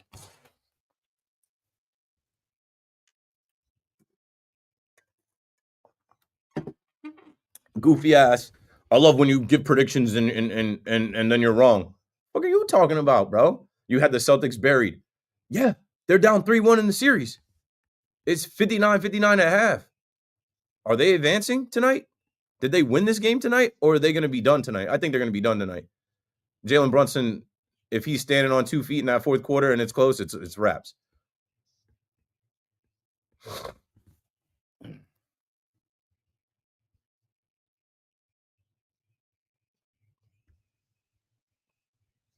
Worth you texting Evan? I've already promoted it as Wheel.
All right, in the chat, I think the last one was J.R. Smith went to Lakewood. Fun fact, J.R. Smith's younger brother played football at Monmouth, where I graduated from. What up? I seen somebody was throwing money. Where? Oh, here we go. OG from Hoboken. Another $5 for the diaper fund. Appreciate it. Prayers up for Cabrera. Of course, we hit that last night. Knicks tied up at half. Not on the purple train. What's the purple train? The Grimace line, the 7 line? Can't take that line to get to Yankee Stadium. Met you at opening day. What's up, Keith? Let's go Nets. We're going to be all right. We have a great coach. Going to be a rough couple more years, but we'll be back to good basketball. I know that's your baby pick, so I can't see you, but nice to have met you at opening day. Thanks for pulling up into the Twitter chat. Streaming on Twitter, on YouTube, on Twitch. So go to whichever platform you choose. The Nets will be fine. And that's why I'm chilling. You got to kind of just keep your head down right now as a Nets fan. It's quiet for us in the city. You got to kind of just be humble and zip it up. Give it time. There's a future for the Nets to get competitive in the next 3, 4, 5 years.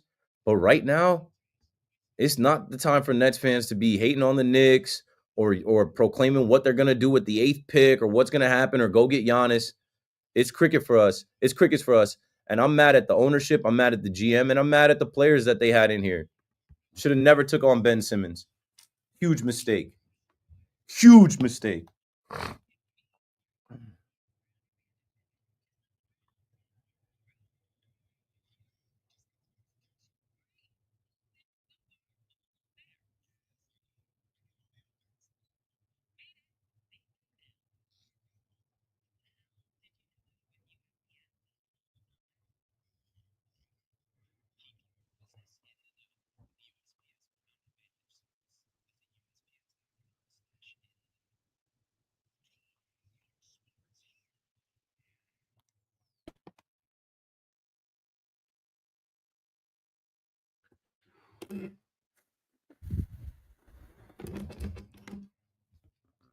Rolling.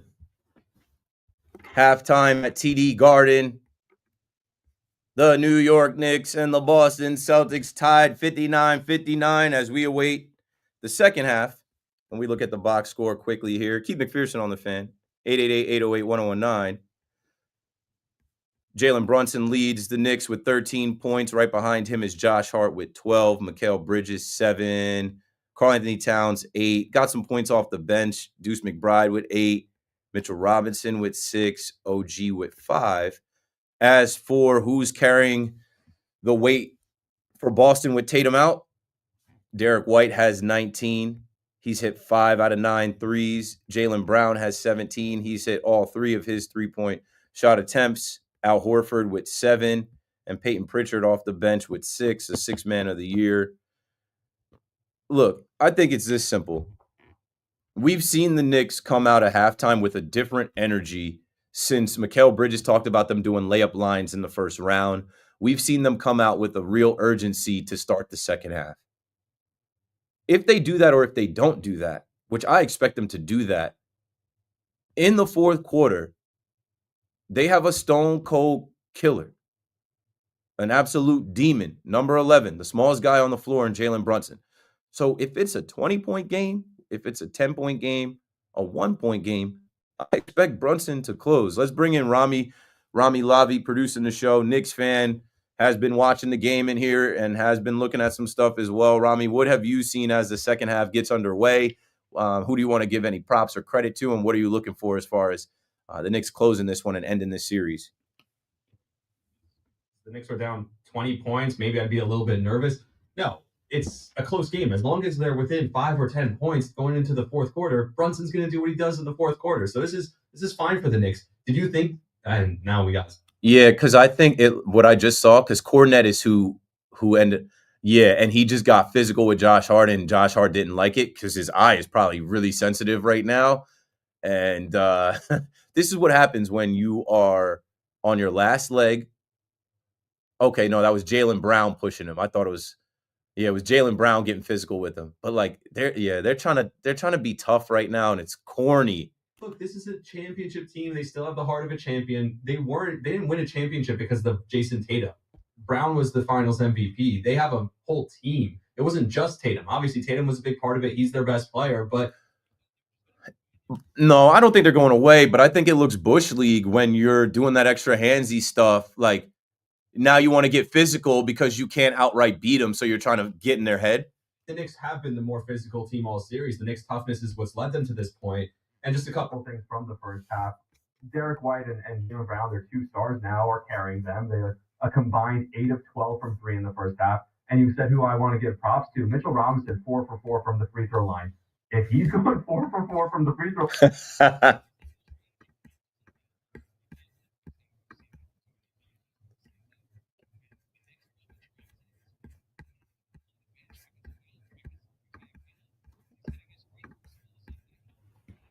The hacker Mitch can't work anymore. I like where the Knicks are right now. So far, again, it's a 1-point game in the second half, beginning of the third quarter. I expect the Knicks, and Josh Hart just hit another 3. I mean, I think that's his 3rd of the night. So, you poke the bear, he's got 15 points. He's dialed in. Yeah, he's pissed off. Like, okay, I'm putting you guys out of your misery. This is how you want it, then this is how you're going to get it. One last thing. I just love Mikal Bridges. I know he's only 3 for 8 from the field, but he came out aggressive on both sides. looking for his shot, which we've seen sometimes him shy away from. He's on defense. He's being aggressive, which he does a lot. And so Mikal Bridges has been awesome in this game. You know, you said it before. It's going to be back and forth. I expect it to continue to be back and forth. I don't expect Boston to lay down, but in the fourth quarter, I trust Jalen Brunson. And bro, their fans are weak as hell. That shot they just showed with Drew Holiday laying it up, he just made that bucket and one. They showed the whole section behind the rim, and two people clapped. Two people clapped their hands. These guys, they're sitting there out of it. I saw some people saying that on social media. Obviously, I don't really have the sound on much in here, and I saw Tommy and Evan were talking about it. Something's going on with the Boston fans because people are on them tonight. They're dejected, right? They think they're title town. They thought that they had another trip to at least the Eastern Conference Finals in the books. No respect for the Knicks, and now you have to respect them. I think right now you're seeing the Celtics' best shot. Their last breath. Like they are on their last leg, giving their last bit of energy. And I think the Knicks withstand it. And when we get into the fourth quarter, it's closing time. 888-808-1019. My guy, limo driver Ed in Bloomsbury, New Jersey on the Fan. Yeah, man, I'm on my way to West Point. Got to pick up a good dad up there. So I'm making my way on 287 right now. I'm pissed off right now because will you please stop playing the zone? I said it last night. Is that you gotta play up on these guys. White, Brown, and what's it called? The three guys you should know, play up on them. That's all you got to do. These guys, they're gonna shoot. Yeah, they're gonna shoot. If they get a foot of space, they're shooting. Right. So stop playing that zone. You keep getting beat on it. Move up, play D. Yeah. Guard the perimeter, close out. Bernie, stop doing what you're doing. That's the only reason why these guys are getting wide open threes. They're playing zone. Get up and play defense on these guys. It's just asinine. Yeah, I think you'll see it here. I think you'll see it here in the second half and in the fourth quarter when it's time to get stops. And listen, I'm not a coach, and I would know that. Try playing D on these dudes. If you play tight and you play up in their face, they're not wide open for three. Well, we shall see. What else you got, Ed? Brother, that's about it, man. Josh Hart bangs another three. And tell Gio and them to stop talking about you in the morning because I couldn't get through, man. I don't like that. What'd they say? I'm always asleep. They were talking about you this morning. They were talking about, I guess, what were they talking? They were talking about one of the guys that said something. I don't know. Yeah, I don't know. Somebody else tell me. Yeah, they will. They will. Or you can listen to them. The Gio definitely was talking about. That's fine. I don't mind. About what's called my man Tim taking off from work or something. Oh. You know why he took off? Because you said something, and then they said, I'm saying to myself, why they worried about what Tim's is doing? Worry about their own. Yeah. We shouldn't worry about anybody's time off. Thanks for the call, Ed. 888-808-1019. Yeah, I'll be asleep during those hours, so I didn't catch that. And I don't mind. Talk about me during the morning, the midday, the afternoon. Give me some promo. Tell people KM to AM, 7 p.m. to 12. On air, streaming on the free Odyssey app, also on YouTube, Twitter, Twitch. Not hard to find. Not hard to find. And yeah, felt like I had to, say something in on behalf of Dave Sims. And then I even threw Michael K out there yesterday. Michael K was off. Michael K did not do the Sacramento series or the the K-Stir was, which again, like we shouldn't be talking about anybody's time off or what people are doing. The K-Stir took his wife to Paris and it was a birthday gift, Mother's Day. Who cares, bro? As anybody that comments on somebody else, like I know when I was out for paternity leave, there were comments on, how long my paternity leave was. And I thought it was funny. There was a joke that I think Recco landed. He said something like, Keith McPherson has been on paternity leave so long, he just dropped his son off at college. That's hilarious. But at the same time, like I'm up in the middle of the night changing diapers, losing my mind because I'm not sleeping. My wife's recovering from a C-section, and I'm doing all the work as far as like trying to take care of the baby and take care of her. I'm like, I can't go to work. I'm not coming back. I'm out here being a dad for the first time. It was a lot. But yeah, to close that one, I don't care. I didn't hear it in the morning, and I know everything that I say is heard. I know everything that I say and put on the internet travels. So they're allowed to rebuttal and they're allowed to speak on it. And I'm sorry if you didn't like it, Ed, but I think I said what I said, and I wasn't the only one in that regard, speaking on that type of stuff. Watching this game here, I mean, like, there's about 9.5 minutes left. It just the pace is slowed down. The pace is slowed down, and this is tense up time. This is the time where somebody's got to get hot, somebody's got to find it. And this is the Celtics' last leg. This is the Celtics knowing they're facing elimination if they don't go on a run, and I don't see them going on a run. They need Tatum to go on those big runs. They need Tatum to help them with the 20-point lead. I don't see them getting a 20-point lead tonight. It's physical as Brunson just takes a shot and goes down. Keep an eyes on that, as well as the Met game. The Mets are down 2-0, bottom of the fourth here, trying to get something going. Only have one hit in the game. And, they already took the series. But anyway, back to the phones. Talking about the Mets. A lot of you were calling to weigh in on Juan Soto. Let's continue with that. Rob in New London, Connecticut on the Fan. What's up, Rob? Hey, Keith, what up? How you doing today? Good. How are you? I'm doing fantastic, actually. Thank you for asking. So, who's on the mound this weekend for the Mets? Tyler McGill, Griffin Canning, and David Peterson, I believe.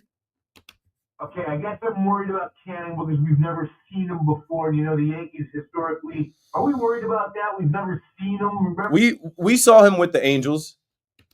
I actually think he pitched. Yeah, I think 2 years ago. I got to go and look. I'll pull that up right now. I think 2 years ago he did pitch well against us. I remember being mad about it. Like, Griffin Canning, who the hell is Griffin Canning?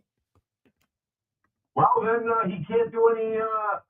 Maybe he can't do any better than he did the last time. So he's been great. So I expect him to continue to be great against the Yankees. Well, okay. Well, we'll see. We're not, too bad ourselves. I get nervous about sinker sliders, and we're not facing Clay Holmes, so I feel good about that. Trent Grisham, do you think this lasts all year? I do. Yeah, it's funny. Matt Carpenter just announced his retirement, and we all remember Matt Carpenter's run. And I think a couple weeks ago I saw a thread about who's having a better Linsanity run, they call it. Matt Carpenter versus what Trent Grisham's doing. And I'm like, what Trent Grisham is doing, I think, is a product of him playing every day and seeing pitches every day, and him being underestimated and leading off and getting that first crack at these pitchers. I don't think it's fluky. I think it can continue. Yeah. Hey, so trivia. Well, who are the three amigos? Can you name them from the early 90s? The three amigos from the early 90s. No. What are we talking about? What sport? What team? The three amigos. Who was nicknamed the three amigos?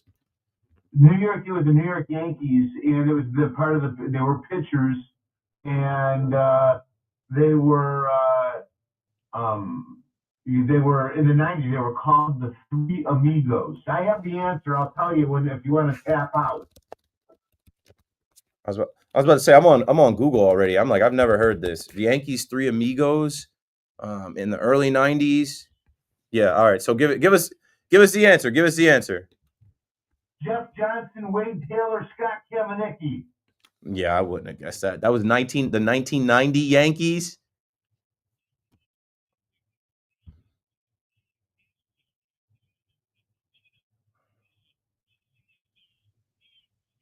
Bar fight.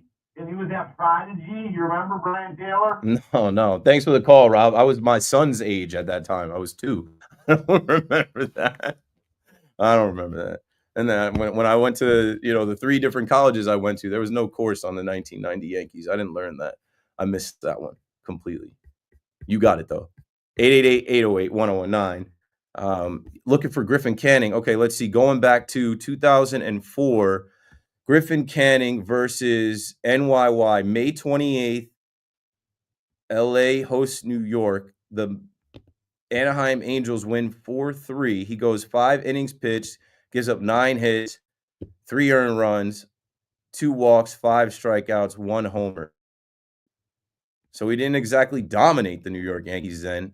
Let's see if there was another outing. Maybe it was, that's why I said I think it might have been 2 years ago, not 2024. Maybe 2023 that I remember being frustrated. I remember them going to Anaheim and losing to the Angels and me being like, this team is not good. They find ways to lose. They're like, this is not this is not going to work.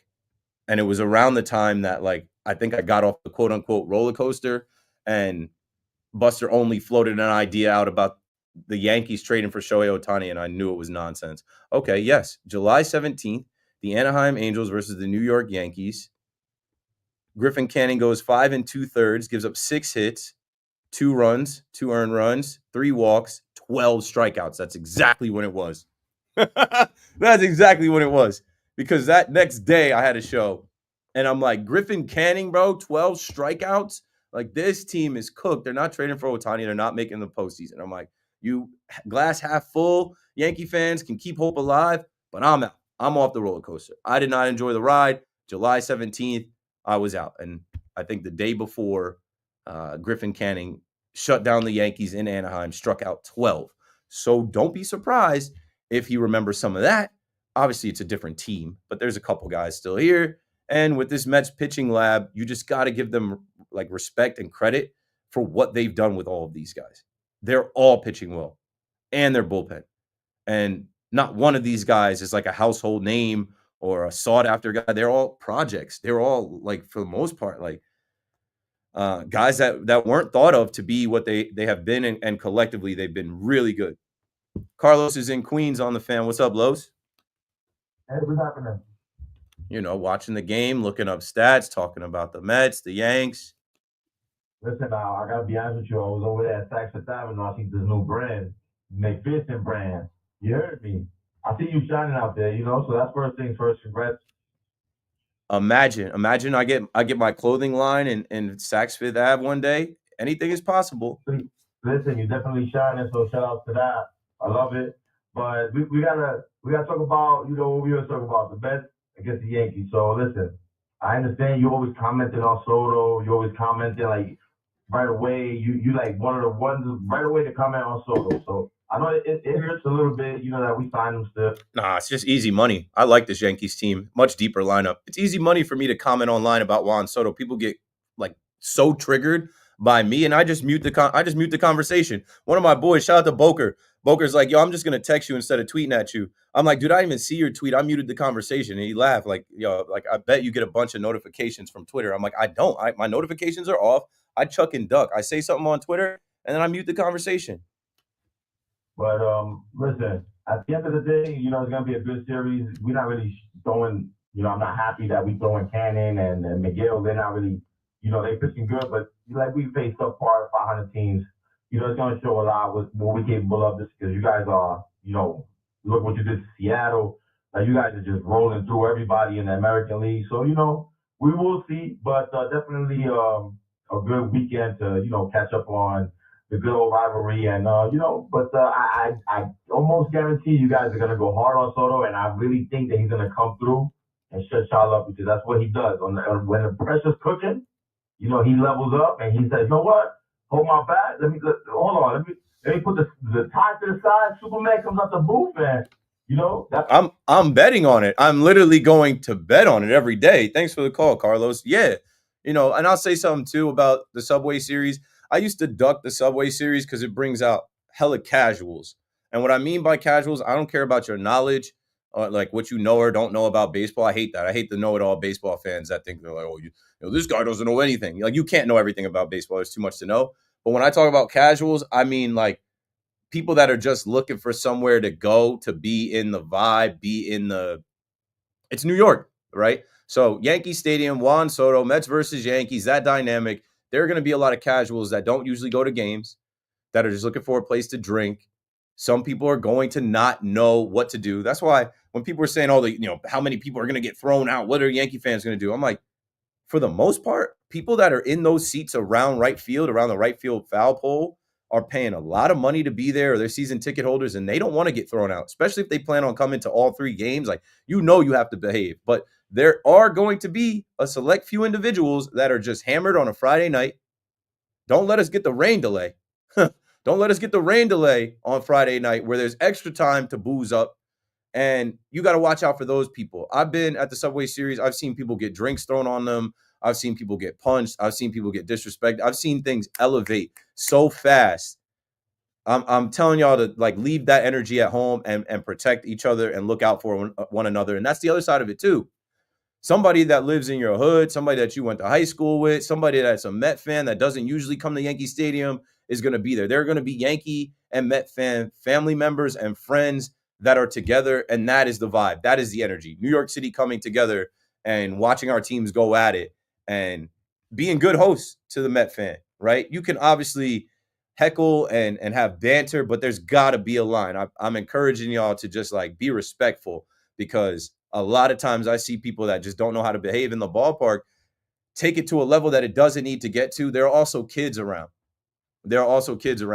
So try to watch your mouth with the profanity and just think before you do something reckless or crazy, and avoid the bookings, beloved, because the Yankee court is right there and the courthouse is right down the street, and they're going to be on high alert. Security, they're already, they know what time it is, and they're going to have a meeting, and they're going to be prepped on, hey, establish dominance over all visitors. And if you see something even kind of percolating, get them up out of the section. Don't let it happen in your section. Like, stop it before it actually starts. Bob in Utica. What's up, Bob? You're on the fan. Hey, how's it going? I just want to say I'm a big fan. I travel quite a bit, and I always got you on. And I came to talk about, because I'm actually going to be going down to the game on Friday. And first off, couldn't agree with you more with what you just said. You know, it is, at the end of the day, it's just a game. But I mean, it's not fun without heckling. But everyone needs to know, you know, what that line is. You know, just be a normal, you know, human to your own. You know. Yes. I was thinking, now bear with me, wouldn't it be something if somehow the crowd, when he came to the plate, it was, you know, cricket? Impossible. Think about it. Well, all right, let's think about it. If every Yankee fan in there, let's say there are 47,000 fans, and I don't know, 30,000 of them are Yankee fans, and all 30,000 were quiet, the other 17,000 are going to be like, yeah, let's go Juan. Come on, Soto. Juan Soto. So, like, are Yankee fans going to be quiet in their own building and let Met fans control? And it's just not going to happen.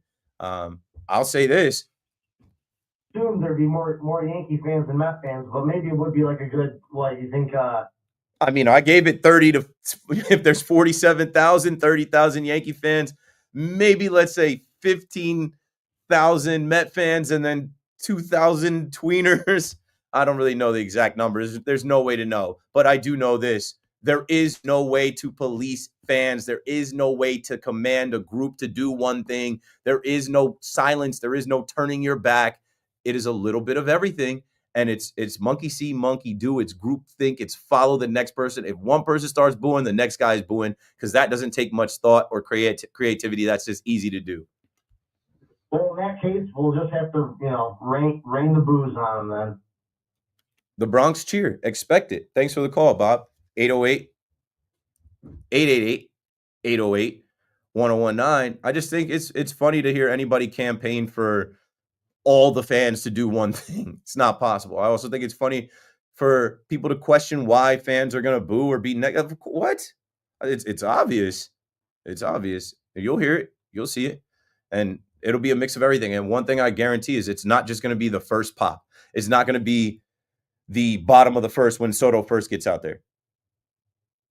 Or, you know, the top of the first where he's going to bat in the first inning. That'll actually be the first thing. He'll come to bat.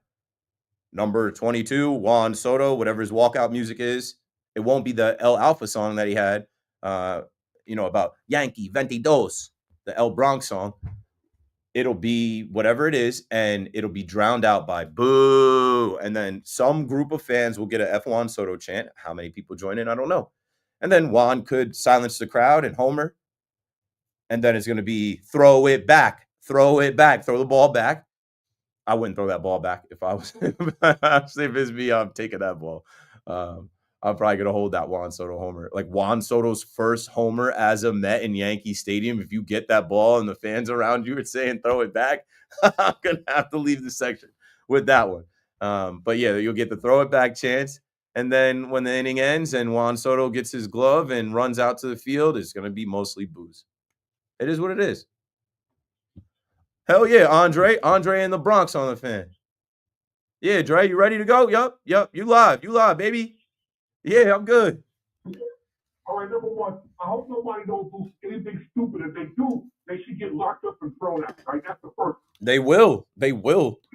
Listen, if you want to be mad at somebody, be mad at the Yankees. When the Yankees traded for Solo, right? They could have signed him, and they probably could have got him for $600 million, right? And he would have signed on the line, but they wanted to see what kind of year he was going to have. And of course, he wanted to. No, I just disagree with that. We know what Juan Soto is and what he was. The year that we were evaluating him was the year that he was in our building. They offered him $760 million.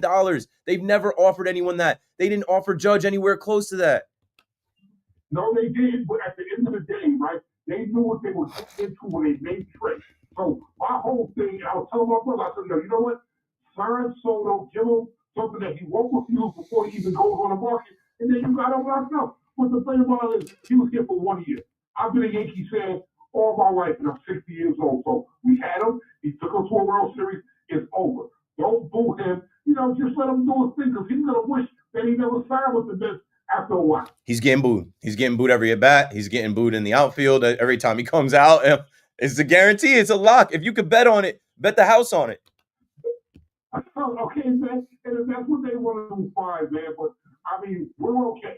We rebounded quite nicely. I would have liked to see them sign Corbin Burns, but they don't do what Andre said. Yeah?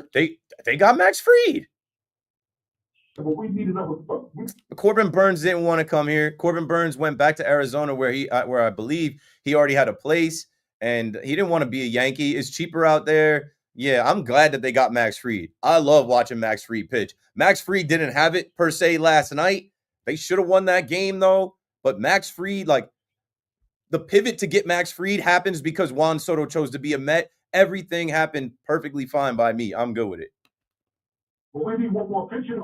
We need one more pitcher. Luis Heel will come back at some point, and that trade deadline will hit right after that. And Brian Cashman's not going to just go with Ryan Yarbrough and Will Warren the rest of the way. He's going to see who's out there. I expect them to trade for a starting pitcher. I expect for them to trade for another bat as well. Okay, great. Because I trust you because you're a Yankee fan just like me. So you're to be trusted. And like I said, we're going to be fine without Soto. We already are. Thanks for the call, Dre. I think that was the first thing I said. Like, this worked out for both sides. So anybody that thinks the Yankee fan is still coping or salty, you're clearly not watching the Yankees games. I remember people saying that Cody Bellinger and Paul Goldschmidt in the aggregate were going to try to make up for what Juan Soto was. No. Paul Goldschmidt has turned Pete Rose, pun intended. Ben Rice has emerged as like an actual DH that I did not know he could be a DH like that. And yeah, there's a 16-3 run in the last 4.5 minutes in Boston. Sam Hauser's playing because he has to. And Derek White and these guys, they are out there shooting like their lives depended on it. It is now 84-70 Celtics. But you know that 14-point lead ain't safe. Silly rabbits, we played this game multiple times. So here's the Celtics run. How are they going to close? Who's closing this out for them? This is the last little bit of, let's get these fans excited. Come on, make some noise, Boston. Yeah, just to be disappointed in the fourth. I think that the Knicks can still win the game, but they might want to come back to New York and do it on their home floor and then have the fans go into the 7th Ave. And then Friday is going to be a ridiculous day in New York. I'll be in the Bronx. Maybe you'll be there for Yankees Mets. And then maybe we have a game 6 in Madison Square Garden and all the subways and trains and highways and byways will be shut down. And yeah, I'll be on the fan that night after the Yankee game to talk about it. Keith McPherson. About to take another break. It's about to be 9 o'clock. Stay with us. 2 hours down. 3 hours to go. KM to AM returns right after this.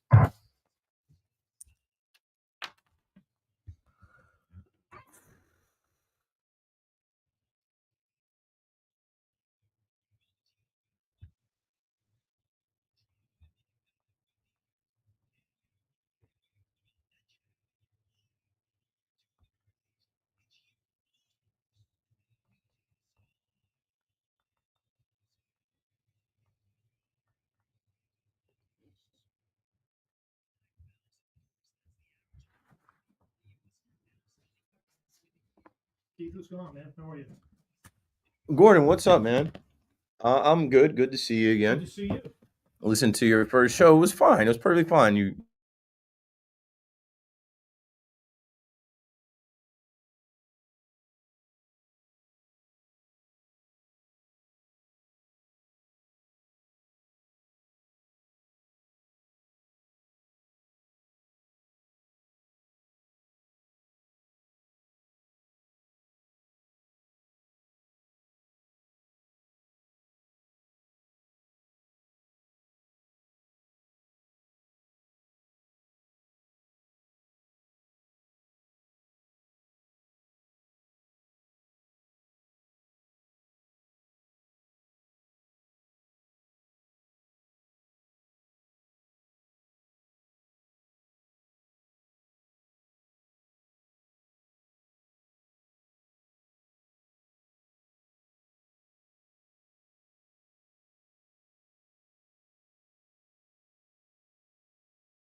I'm on live, so I muted it, but now I'm unmute. So whatever you hear is going to go on my live. Levi, you couldn't hear because I was having a private conversation, so I muted the microphone. Pirates up 4-0 now. The Mets didn't care about this game. They won the series. They could still come back and win this one. But as soon as I saw Soto was out, I'm like, their mind is already to the Subway Series. They are already thinking about Friday. They are already thinking about the Yankees, which is great because as many Met fans tell me and other Yankee fans that Soto lives rent-free in our minds, that is the most rent-free thing I've seen. You give him his first off day today before an off day. So what does he need? A mental health day and a physical off day before he comes into the environment in Yankee Stadium? Hey, Hansel says he gets booed for believing in his future is brighter in Queens. That's what I said.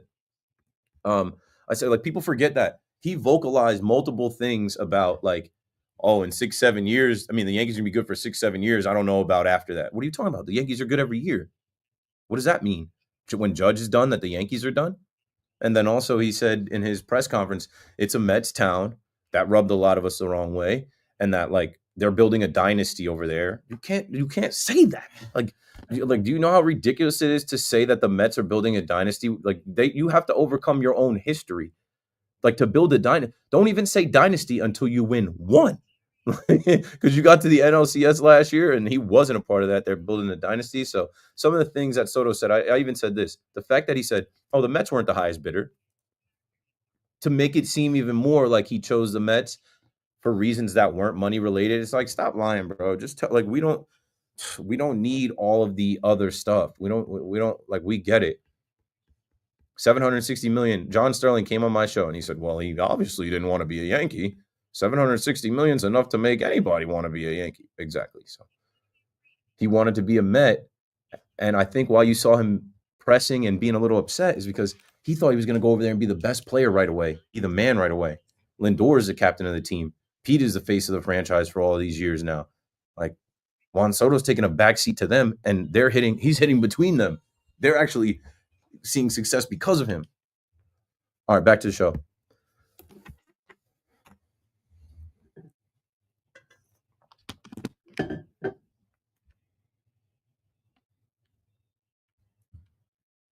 Good evening. At 9 o'clock, I'm Gordon Damer. This Sports Flash is sponsored by Roto-Rooter, America's neighborhood plumber. Well, is it a trip to the Eastern Conference Finals or a Game 6 back in the Garden? That's the question for the Knicks tonight, trying to close out the Celtics. Game 5 up in Beantown.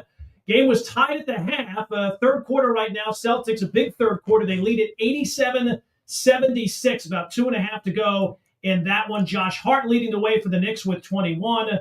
So far, it's Derek White with 30 for Boston. Also tonight, Timberwolves a chance to close out the Warriors in Game 5. Steph Curry still out with that hamstring injury for Golden State. Mets trying to make it 4 in a row. Not having much luck right now, though. They're trailing the Pirates 4-0. Top 5, Matt Gorski, a 2-run home run for Pittsburgh. Earlier today, Mariners reliever Carlos Vargas tried to sneak a fastball by Aaron Judge in the 8th in Seattle.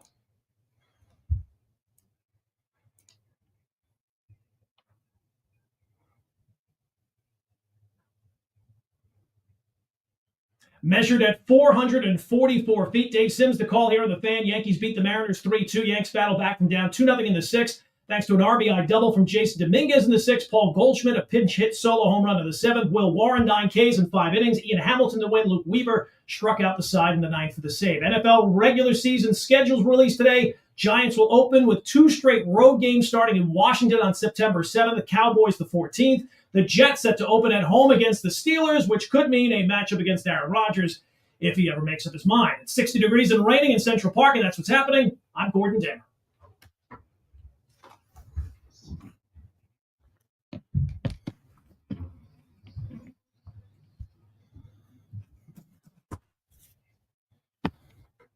No. All right, let's rock. 2 hours down, 3 hours to go. Ah.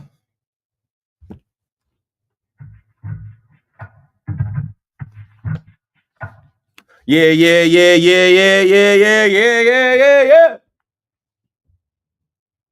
Keith McPherson here. How you doing? How's it going? I got the feeling you guys want to talk sports. That's what you guys do all day, every day here. So let's continue. 888-808-1019.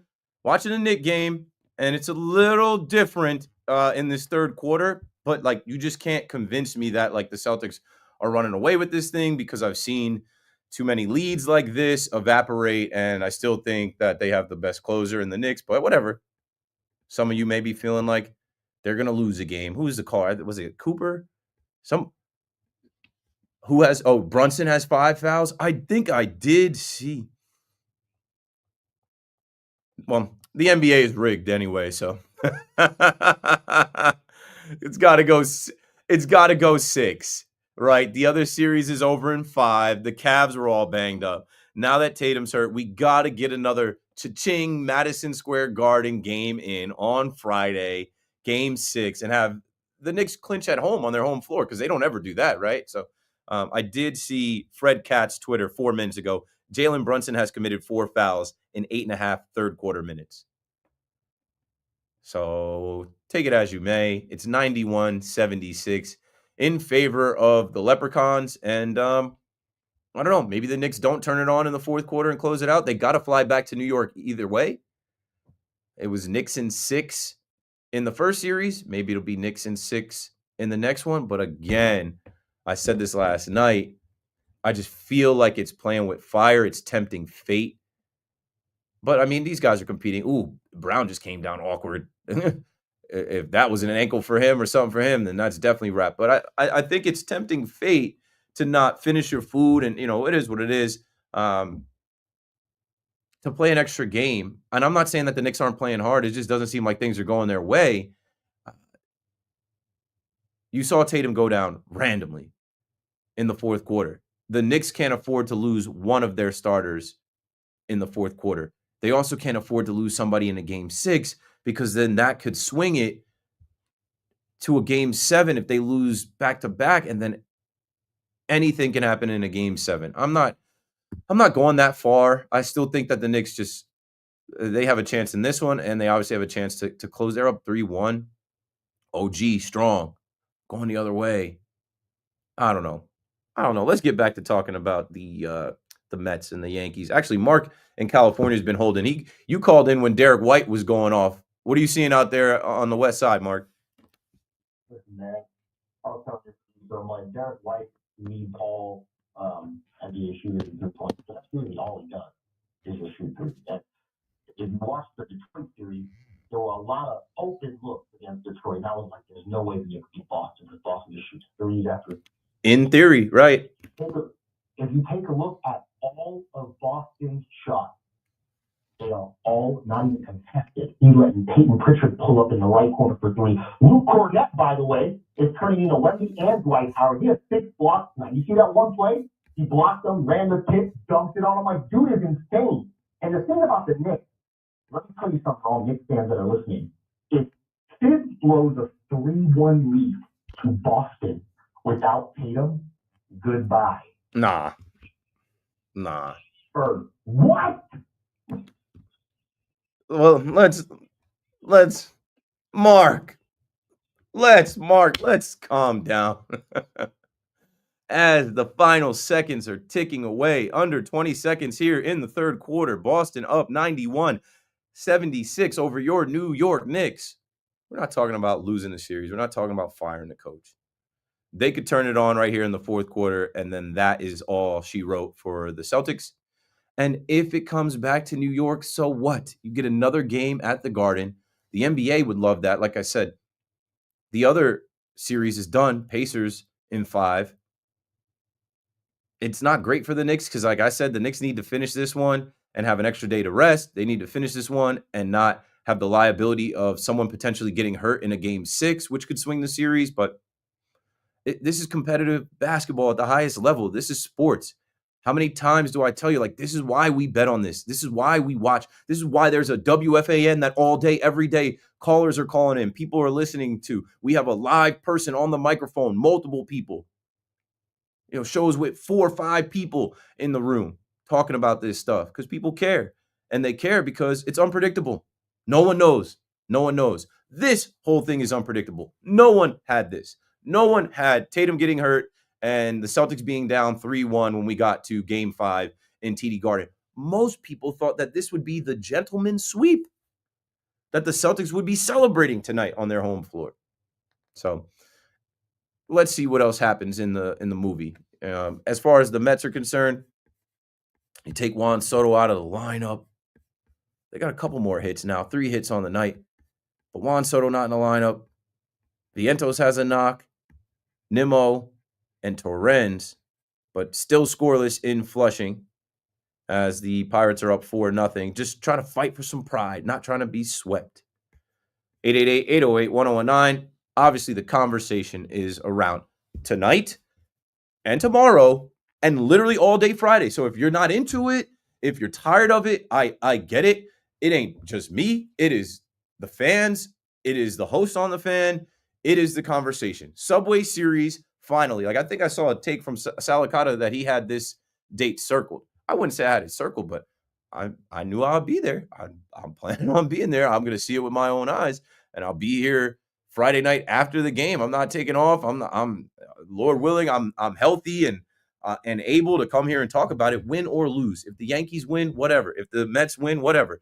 Like, it is just, if you're a baseball fan in this city and you love baseball and you love the back and forth and you love the Mets and Yankees being good and the whole world watching and being able to go out there and be in that atmosphere, it's fun. Pray for weather. Hopefully the weather holds up so we can just get an actual, 3-hour game less and, a good competition on Friday. And hopefully same thing for Saturday and Sunday as well. Let's go to Connecticut and talk to JJ next. JJ, what's up? You're on the fan. Hi, Keith. I'm JJ. I'm an 11-year-old Yankee fan, and I listen to your show every day. And I was wondering if you think Juan Soto being traded to the Yankees, having being traded to the Mets, was a good idea in the long run for the Yankees. Well, he signed as a free agent with the Mets, but let's go back. When the Yankees traded for Juan Soto, they also got Trent Grisham. When the Yankees traded for Juan Soto, they were coming off an 82-80 season. The fans were unruly. They wanted to fire Brian Cashman. I took calls from fans that said they weren't watching the team on TV. They weren't going to the ballpark. The New York Yankees, they know their business. They know their business is putting stars in the pinstripes, so famous that they don't need names on the back of their jerseys, and that will attract the fans. We had needed a left-handed hitter like that in the lineup for so long to go get the best left-handed hitter on the market with the thought that maybe we could entice him before free agency to sign with the Yankees because he would get to feel it for a year. You make that trade 100 times out of 100, giving up Drew Thorpe, Randy Vasquez, Johnny Brito, Kyle Higashioka, and Michael King. Only a couple of those guys are still even on the Padres. Now, with the Mets, him signing as a free agent with the Mets, that is huge for the New York Mets. They got the richest owner in the sport dreaming of being able to do something like that. The money that Juan Soto got paid is historic.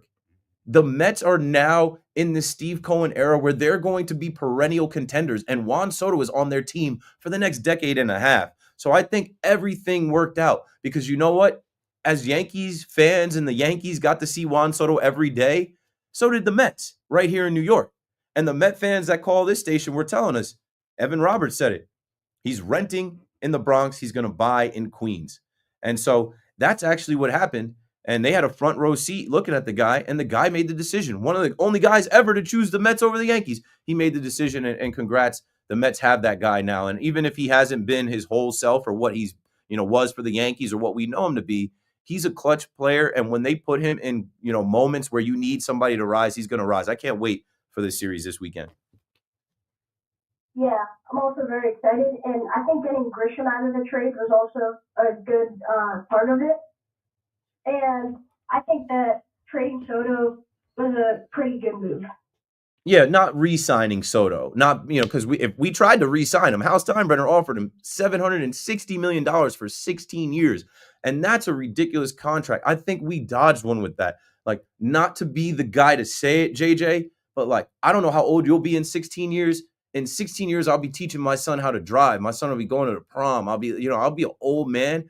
And I don't know what version of Juan Soto is going to exist then, but he already has his struggles in the outfield. He already has his base running struggles. He's going to be a really high paid DH.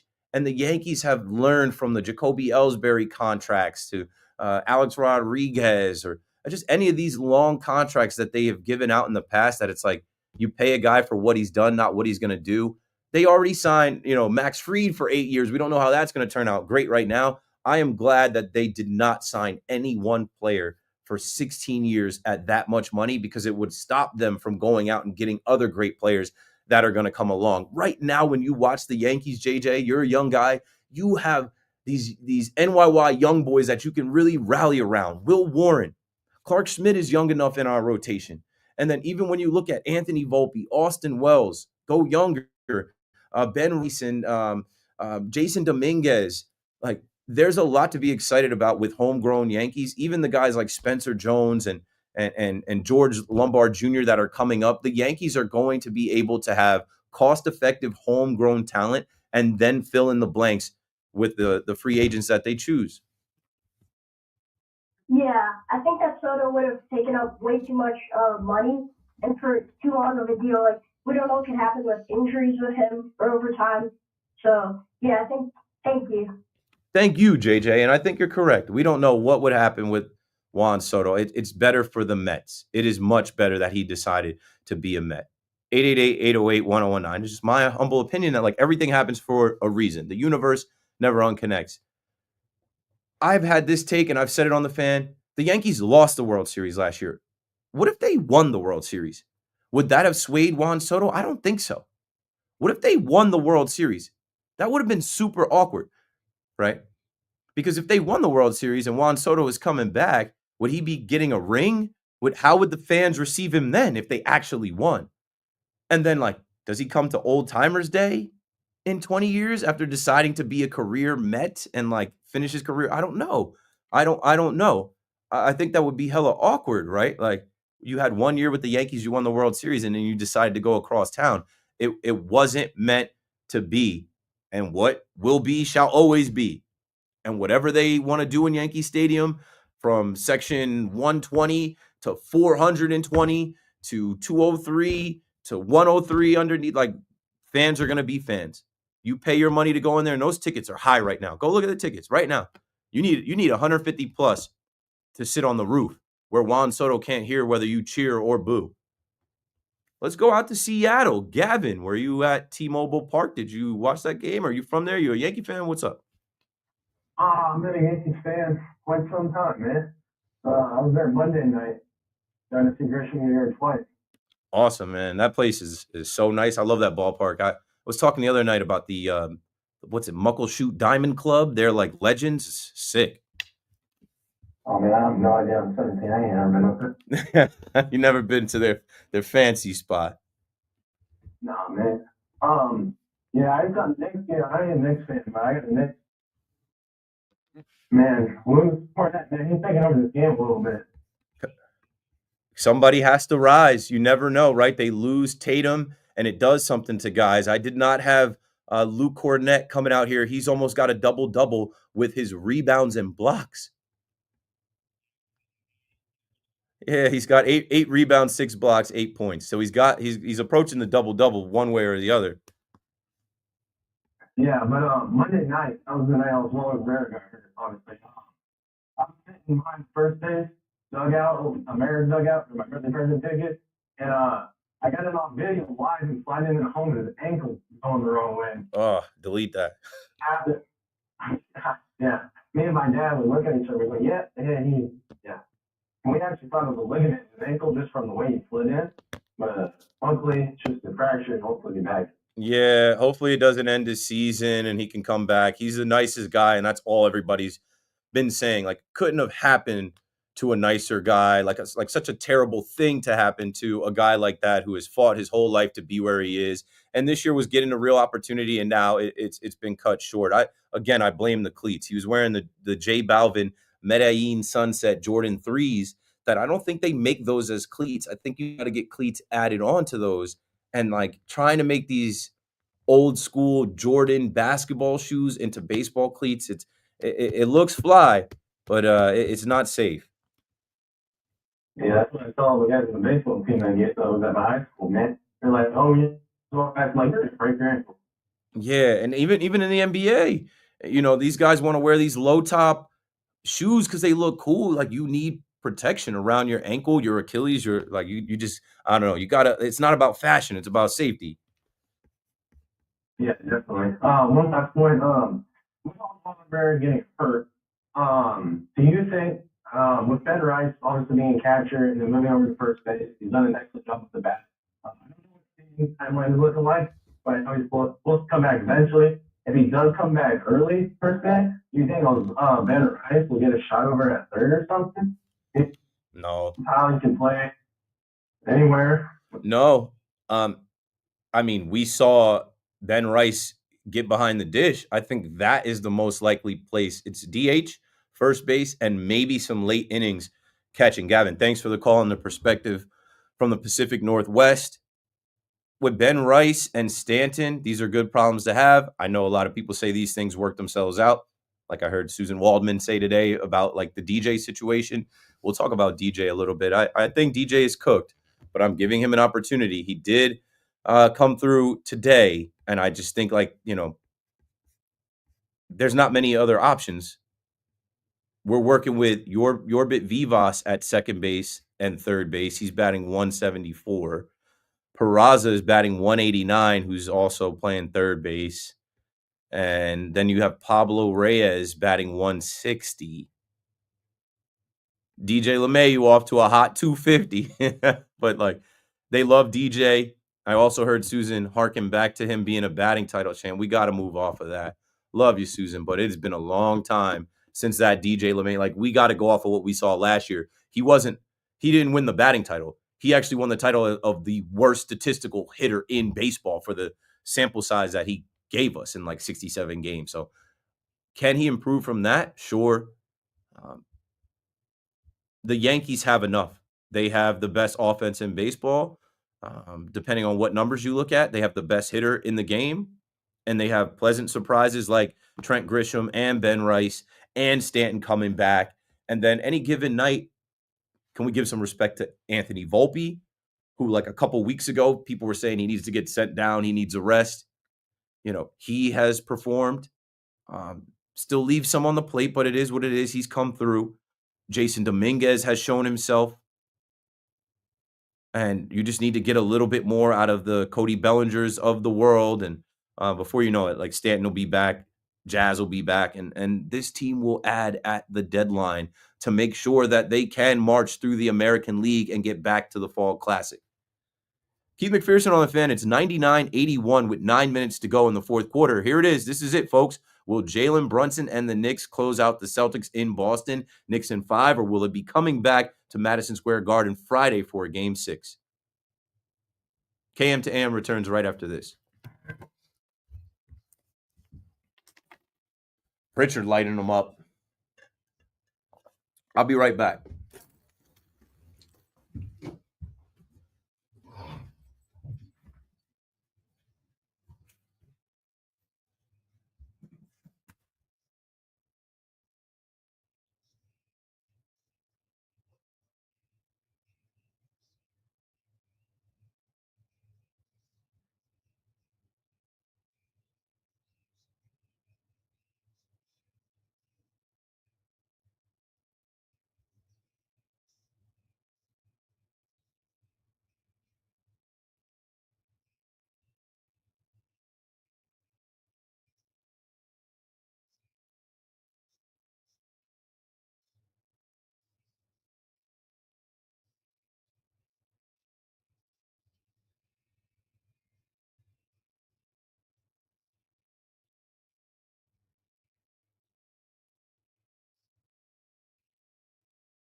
Oh. All right, I'm back. I think we're going to start a little bit of the Pete Rose conversation before the Knicks game ends. That way we can just get that done. And there's going to be a flood of Knicks calls. Okay, let me see.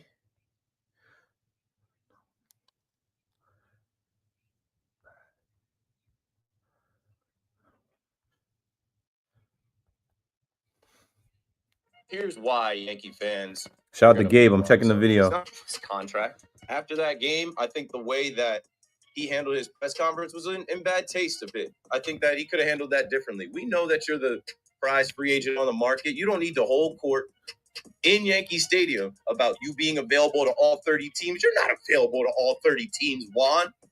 Don't lie to us. There was only one place that you were going to go if it wasn't the Yankees. And it's about the way they did it. But what you sold people on was a future that you saw. The Yankees are good every year. So what are you talking about, bro?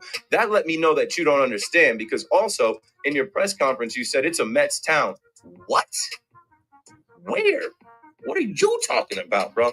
Now you're about to actually see the Yankee fan, the Bronx Zoo. They're going to heckle. They're going to say everything that they could think of. There's going to be some creative ones. There's going to be some not so creative ones. But that is the spirit of all this. It's a rivalry.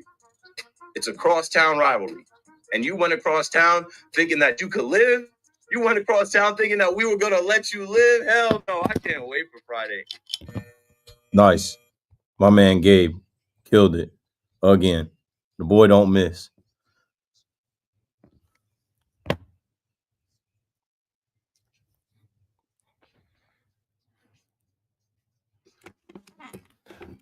I'm outside. It's Kiss. New York, the real New York. I don't live in Miami. How much has that been played over and over? Who Shot Your remix? Jada Kiss.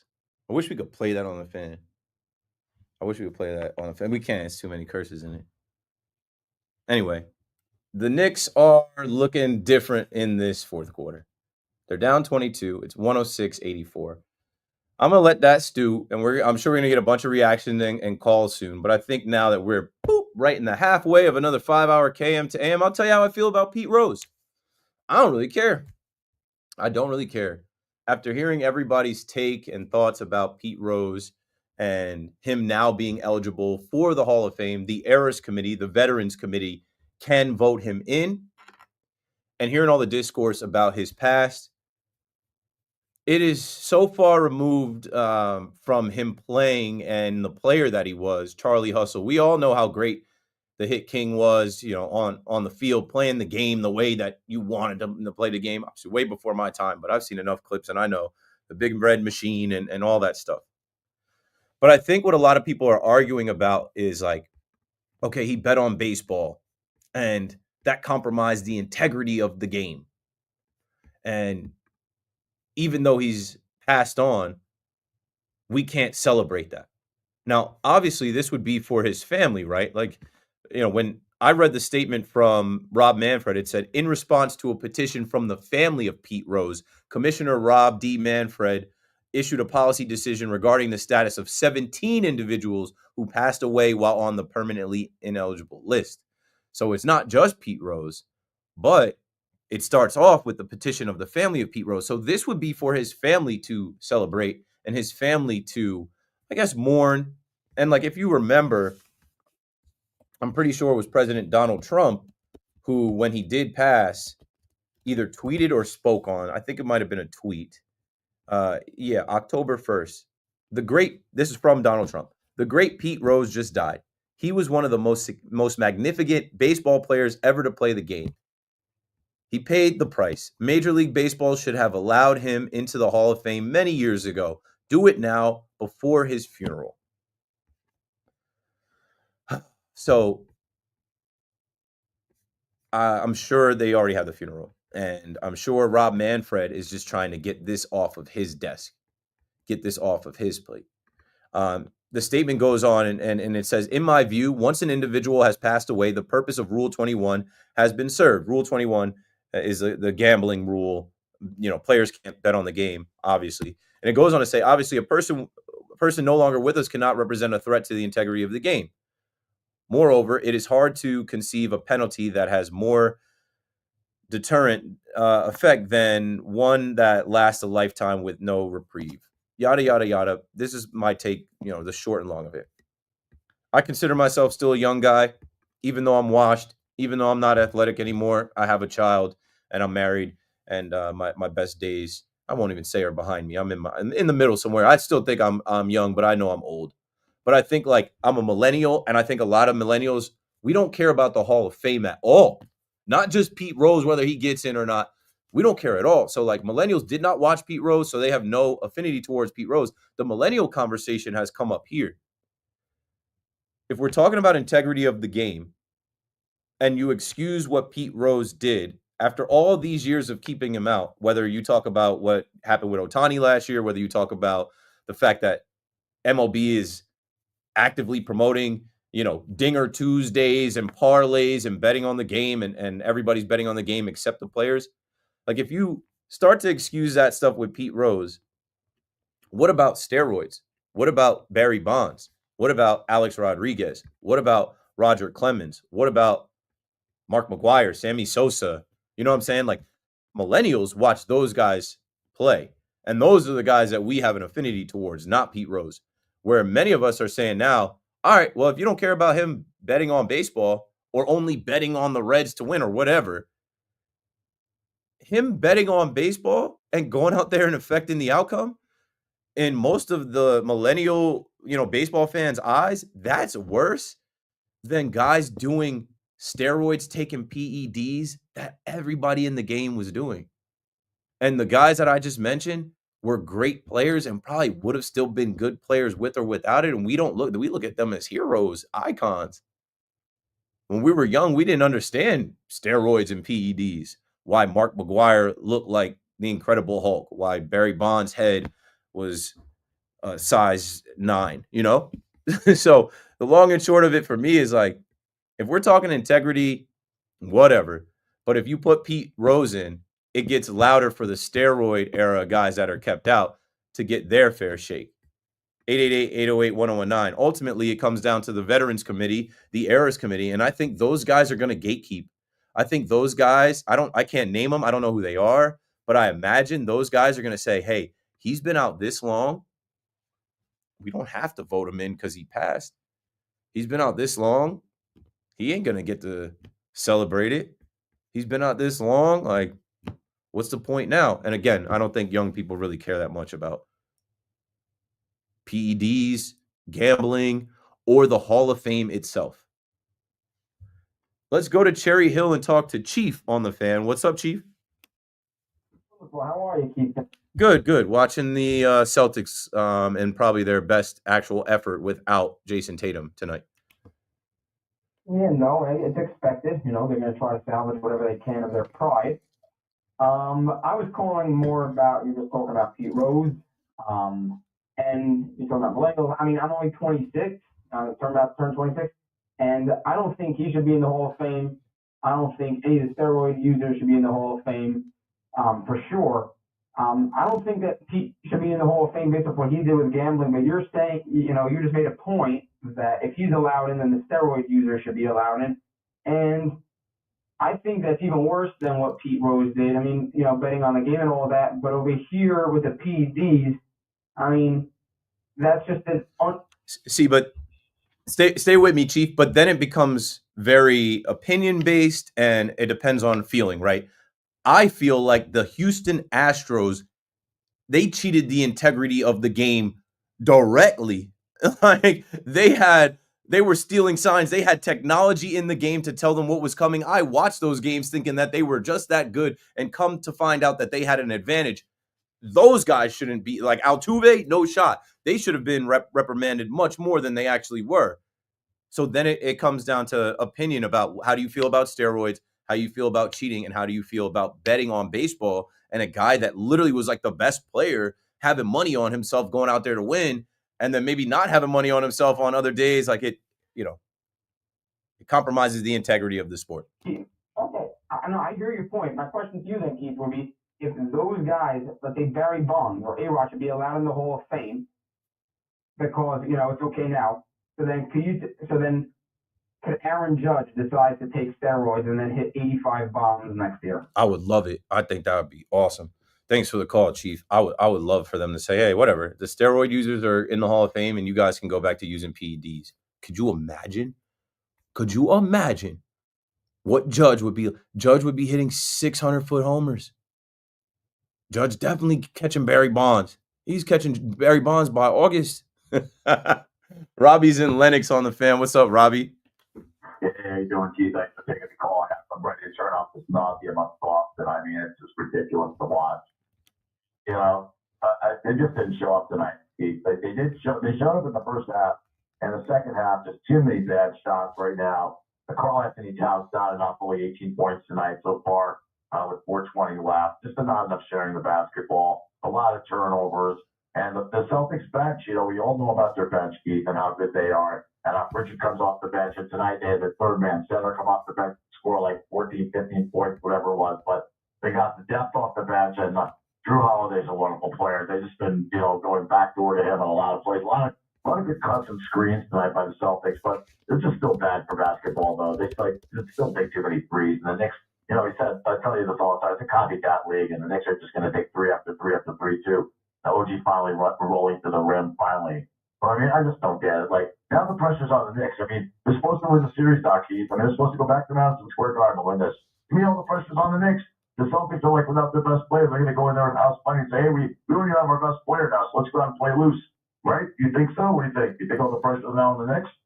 I just think that this is one game in their building. They owed their fans a good performance. They got it, and I think the Knicks realized what was happening. They didn't come out and completely put their foot on the gas and put them away. And in the second half, the Celtics got the best of them, and they know we're up. They still know that they would have to lose the next two. And I don't see them losing the next two. Thanks for the call, Robbie. 888-808-1019. Jacob in Fairhaven on the Fan next. What are you thinking about these Knicks? Hey, Keith. Thanks for taking the call. So I'll be honest.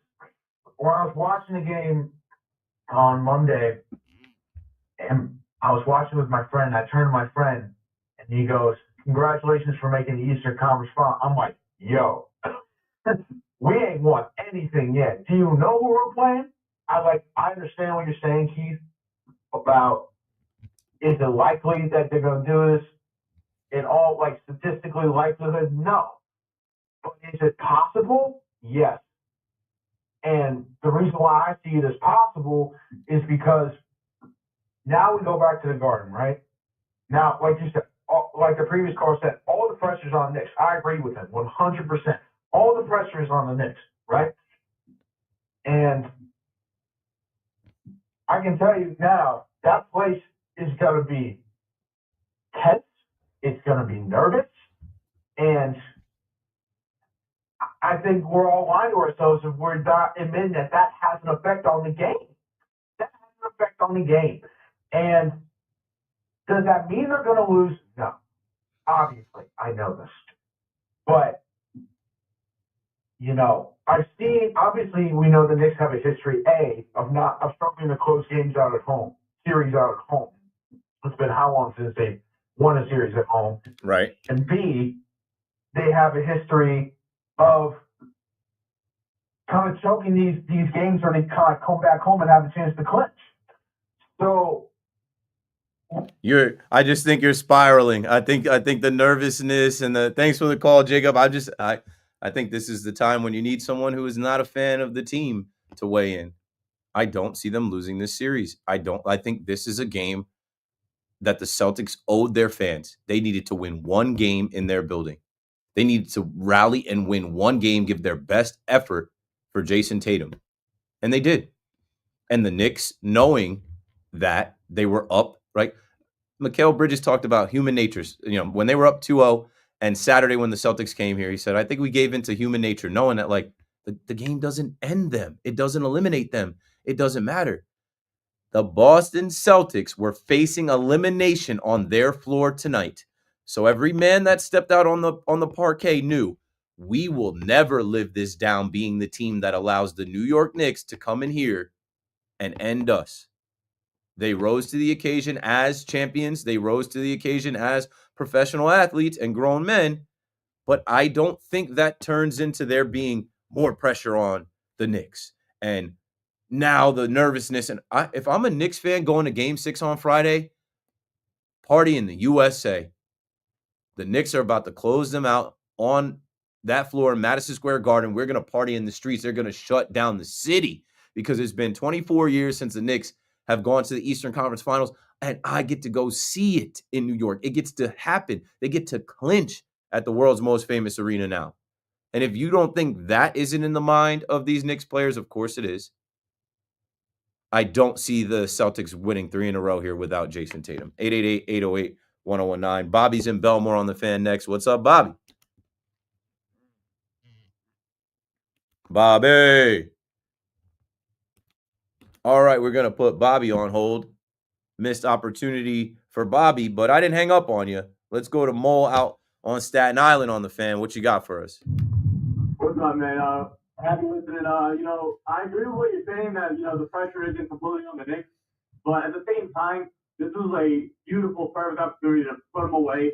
It sucks to see Tatum get hurt, but this is a team that should have been down. They started out slow, so they should have started out slow, and we just didn't take advantage of that. And that's what's annoying me. They had a chance to kind of punch him in the mouth, and they didn't take advantage of that. Yeah, that's a series too. And thanks for the call. Rami and I joked about the NBA being rigged, and I said, hey, well, you know what's better for the NBA? Another game. This game's on TNT. Will the next one be on ESPN? And it'll be Friday in the Garden. And think about all of that revenue and ticket sales and all of that hype and how that continues to keep the NBA, especially in New York, right? Major market, where we'll have the Mets taking on the Yankees. Well, we got to give some of that attention to the Knicks. It's all part of it. We talked about they're down 10, they're down 14, doesn't matter. We're good. We're good. Look completely different tonight as far as like. Is the league decided to take Brunson out of the game? Yeah. Or I'm not going to. No, the officiating. Let's speak about that.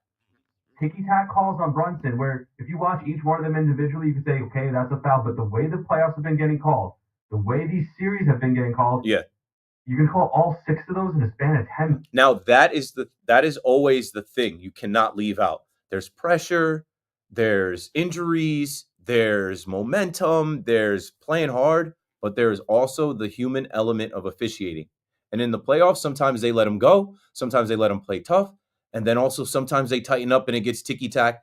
What I said about the Knicks in the game on Monday was I was so impressed that they beat the Celtics and the refs. You got Jason Tatum's 42 points. You beat him and the officiating because the Knicks weren't getting any calls.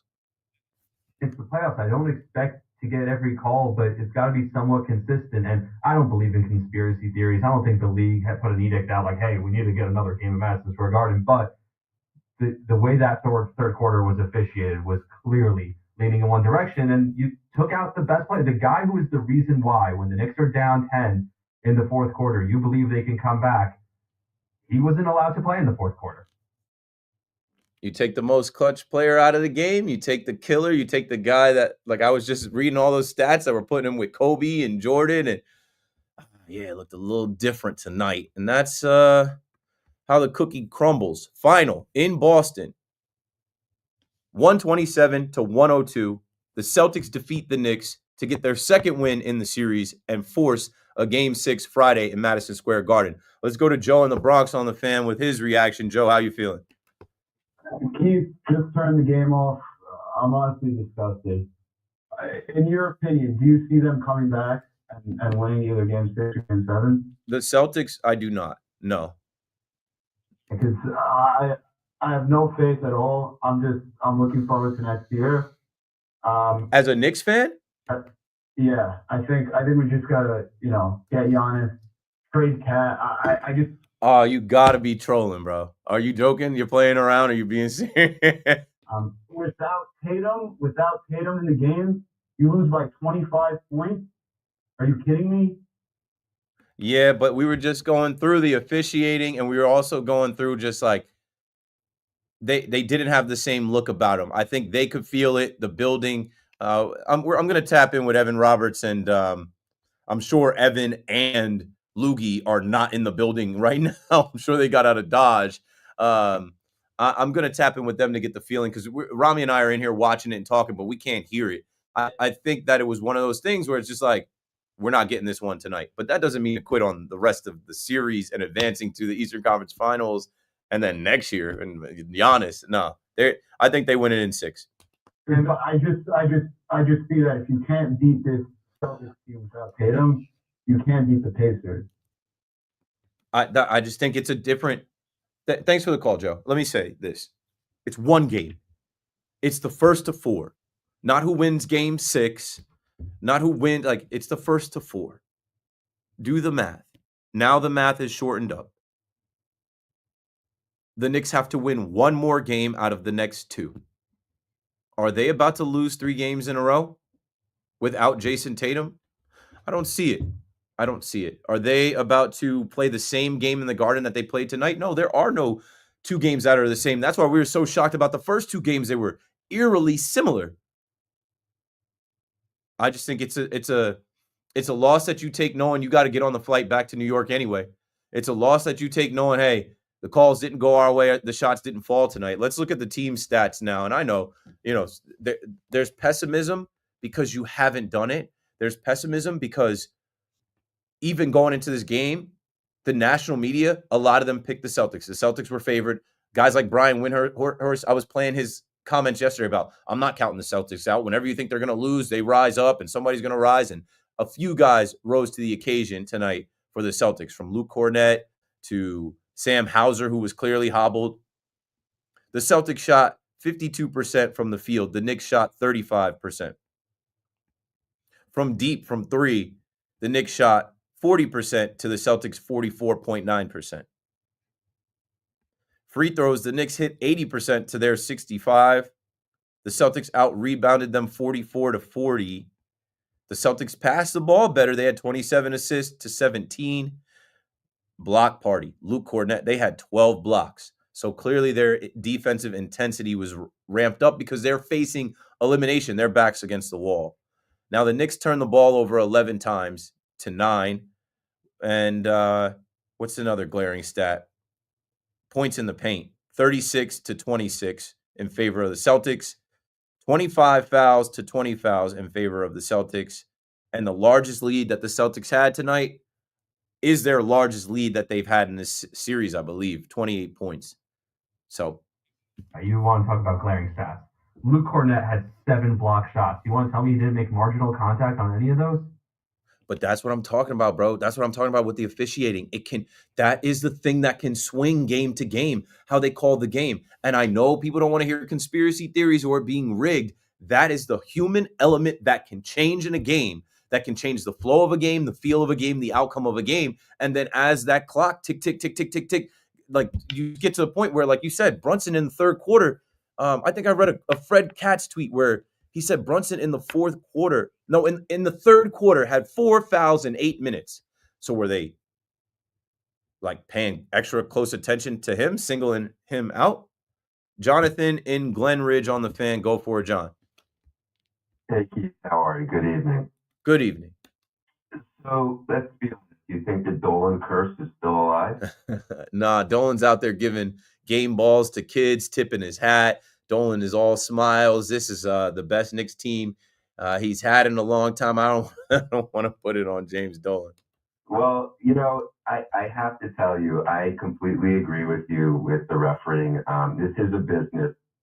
And as you know, the ratings have been terrible this year. In Game 6 in New York on a Friday night, national television couldn't ask for anything more. But to get to my point, I really believe Tibbs was outcoached this game. And for the series, he has been. Frankly, there was no flow. Brunson looked like a deer in headlights. Cat looks lost in this series when he's got Jaylen Brown on him and Holiday on him, and he doesn't post up the ball. I just don't understand how the coach can't get others involved. And I don't know what happened to Mikal Bridges tonight. He just wasn't involved. It's coaching. It's simple coaching. Yes, the refs can make or break a game, but you need to make adjustments and go to the paint more. Get the ball downtown. Do something different he just stood there on the sidelines and just kept telling them, move the ball, move the ball. It's a bad night for New York fans. Thanks for the call, Jonathan. I don't know. I don't know if I'm ready to. I know I've already taken a call that if they blow this series, that Tibbs is getting fired. And now that call is putting it all on Tibbs. Tibbs doesn't play. I wouldn't say he's been outcoached in the series because he put on a masterclass late in those first two games. But it's a series, and this is the defending champs, and they just had an emotional loss, losing Tatum and losing that game that way. That you just got their best shot. Are they going to have that on Friday? And you know what? This is where this game lies. The officiating and the calls on Jalen Brunson. The team goes as their captain and best player goes. As I'm looking online, I've been following Fred Katz. I got to tap in with Fred and get him maybe on the show tomorrow. Fred Katz put out a tweet 20 minutes ago. They just showed Jalen Brunson on the Jumbotron dejected on the bench after fouling out. He looked up, saw himself on the big screen, and waved bye to the crowd. Might be the first ever instance of a self-deprecating wave at opposing fans. Now, I'm looking at the video. I want to, hopefully we can get some post-game audio. Jalen Brunson is waving to them like, basically like he's accepting the fact that like, yeah, I fouled out. Y'all got me this time, but you won't get me the next time or the next time after that. Like, we're still up in the series. We're going back to New York. He's got a smirk on his face. Like, yeah, y'all got it. Y'all got it. In Boston, you know, I'm out the game, 22 points, 33 minutes, and you won this one. Good bounce back for you. Yep, I'll wave to the crowd as, you know, the faithful out there get their one win in the series. But Brunson doesn't look like he's dejected. He doesn't look like he's down. He doesn't look like he's panicking. And everybody knows the team goes as he goes. So we go to a game 6 in the Garden, and it's what dreams are made of. The Knicks have an opportunity to clinch on their home floor in New York City. You can go. And then the party that will exist out there on 7th Ave, they will be shutting the streets down again. But that's the real party. 888-808-1019. It's already 10. We got to break it down. Obviously, when we come back, we're going to react to your calls on the Knicks. I will try to get Positive Tommy on the line. I think if there ever was a time for Positive Tommy to lead us, it'd be now. And maybe Evan Roberts will chime in too. But I'm sure they're getting out of Dodge. They're getting in the car. They're probably already in the car. They're probably already driving south. Keith McPherson on the Fan. Don't go anywhere. We'll be right back. Here.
Yo, I'm ignoring the chat too much, yo. I'm gonna hit y'all with the Jalen Brunson wave. All right, yo. Let's see. What was in this chat? A lot in the chat since I last tapped in.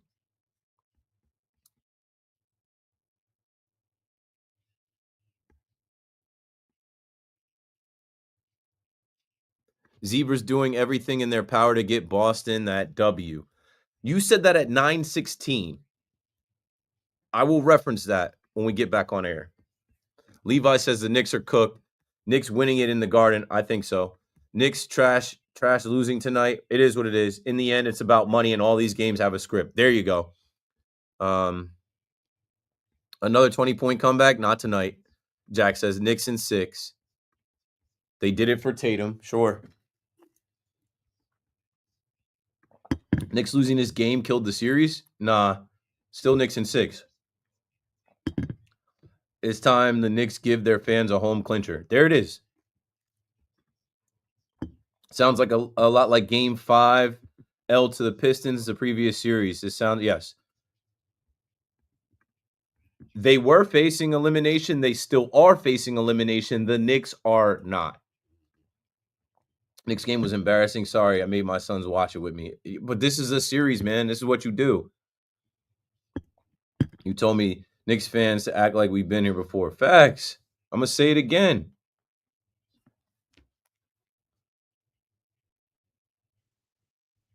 Okay, cool. Rami is awaiting the call.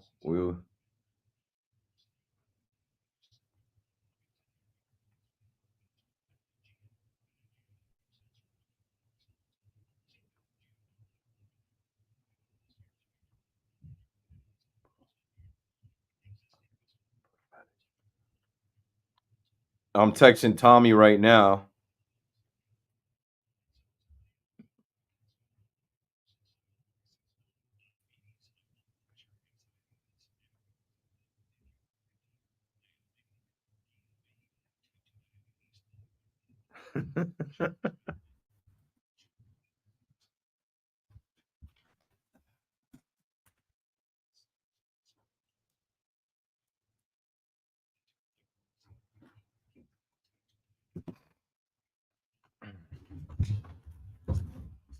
All right, so I'm texting Tommy and Evan. They're in the car driving back from Boston now. Tommy should call. I'm talking to Loogie. Loogie said he's gonna call. They're just getting in the car. Like once they get out of like traffic and like sounds and stuff, he's gonna tap in. I'll take calls, but as soon as they call, let's get Tommy right on. Yeah. Is this KM to AM? Yes, it is. Going till midnight. When I was referring to what it sounded like was from the fans, not you, Keith. What are you saying? Oh, yeah, the fans in the building? I couldn't hear. I'm in here. I'm always watching with the sound off.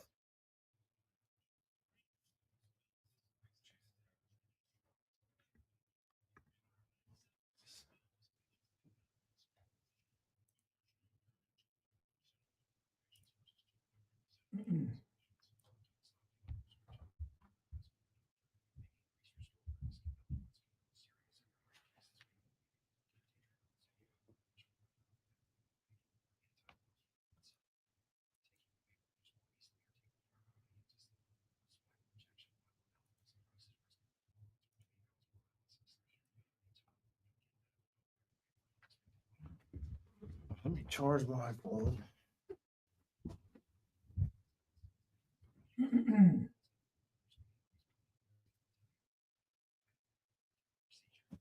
of these are plugged in, you know?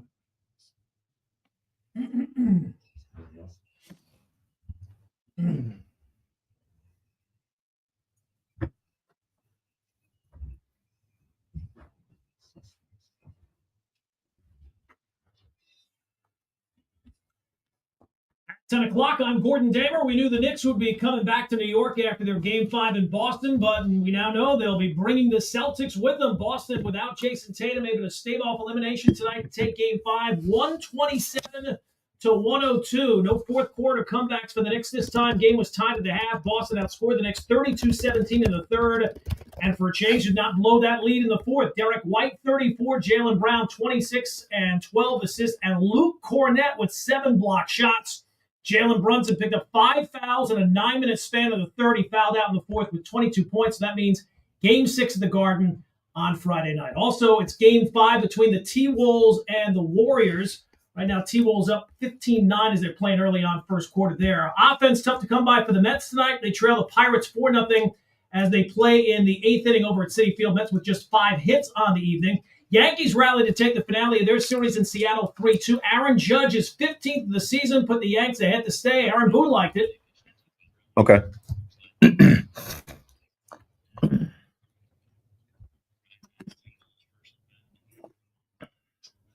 Paul Goldschmidt had tied it with a pinch hit solo blast of his own. Will Warren struck out 9 over 5. Luke Weaver struck out the side in the ninth to close it out. NFL regular season schedules released today. Giants will open up 2 straight road games, starting Washington on September 7th. The Cowboys the following week. Jets, they'll open at home against the Steelers. It's 60 degrees and raining in Central Park, and that's what's happening. I'm Gordon Damer.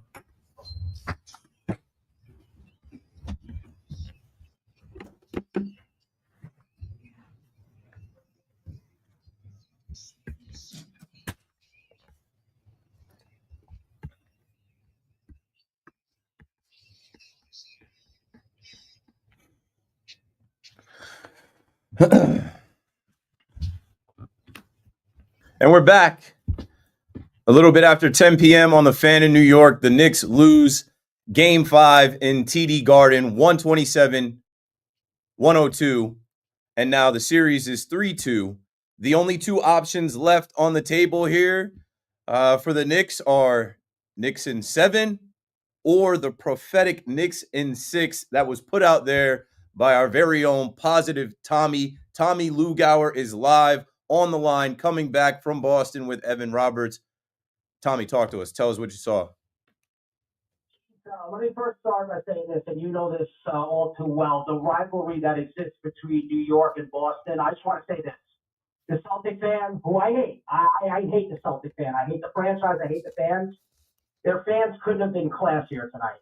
I didn't hear one cat call, including when we were trying to get to our car here. We went the wrong way. And I basically had to walk back, I'm not kidding, in a sea of Celtic fans to get to Evan's car in this parking garage. And I didn't hear one thing from the Celtic fans. So they were very classy. I congratulated a few of them after the game. I said, we'll see you on Friday. So the experience in Boston as far as the fans was great. Now, so not so much. And then I'm sitting next to Evan, and he's completely trolling me the entire time. He's eating his chocolate ice cream. He's talking about Game 7 of the Eastern Conference. Talking about all this stuff. He's cheering for the Celtics. He's waving the Celtic flag. He's cheering the Celtics as they empty the bench. I basically almost went to the store. I almost gave him my credit card and said, why do you go buy a Larry Bird jersey? Yeah, I thought he said he was feeling like a New Yorker today. I thought he said once he entered enemy territory, he had New York pride. Well, he was full of crap because the second we got in there, he might as well dress like a leprechaun. I mean, this guy was cheering for the Celtics every step of the way. He was being an absolute jerk. I mean, by the way, Keith, you'll appreciate this one. We love to jersey watch. You know that. You go to all these games. Some dude pulled up today in a Stephon Marbury, wait for it, Nets jersey. Yeah. I don't know. Maybe just because the ticket prices dropped, he's like, hey, I'd like to go see this.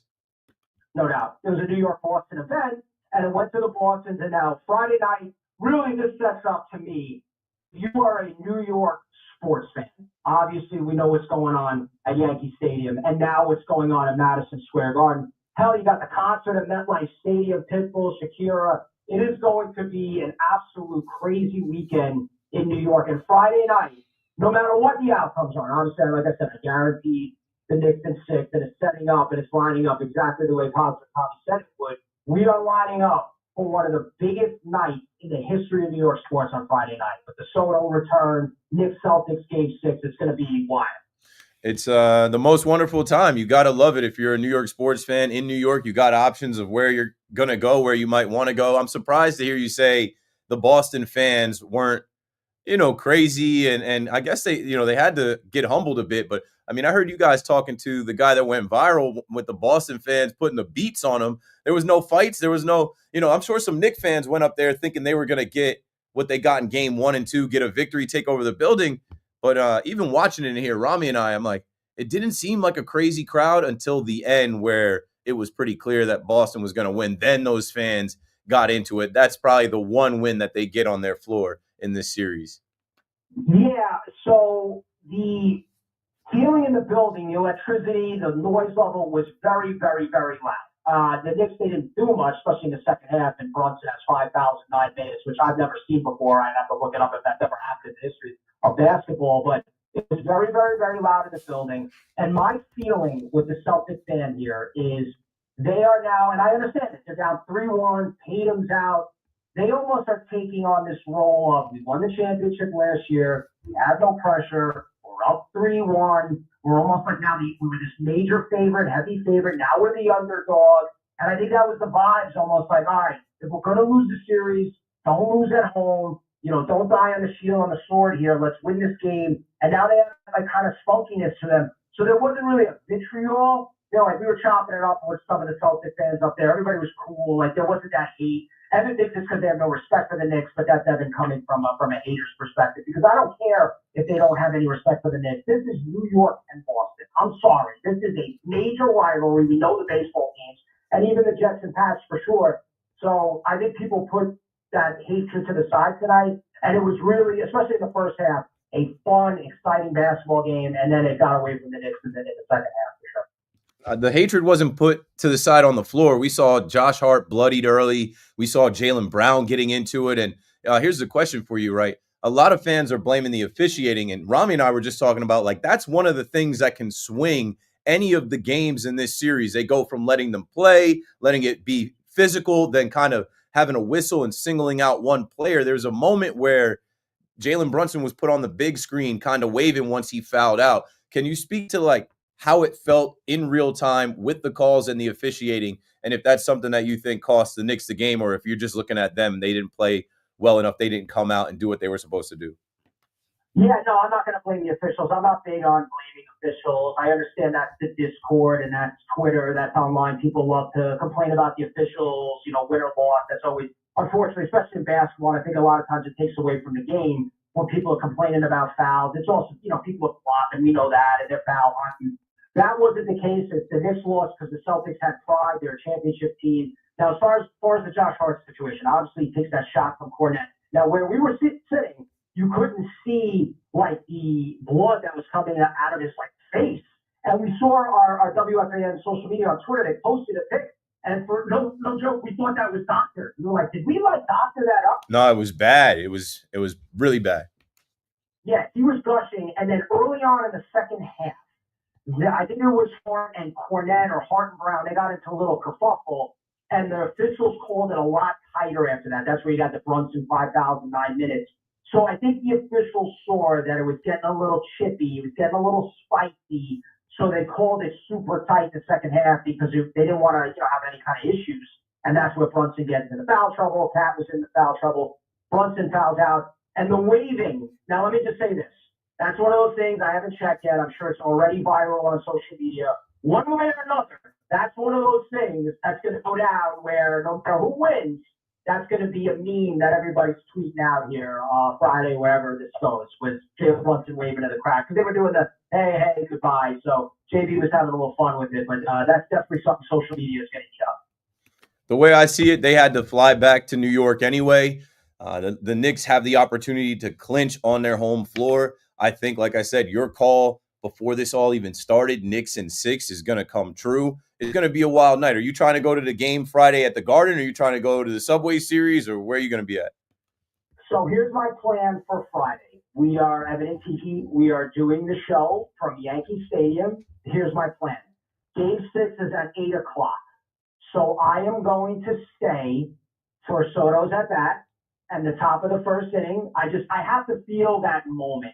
You know this. I mean, that Juan Soto at bat is going. I know Sean and Teague want Yankee fans to turn their back. I would be absolutely floored if that is.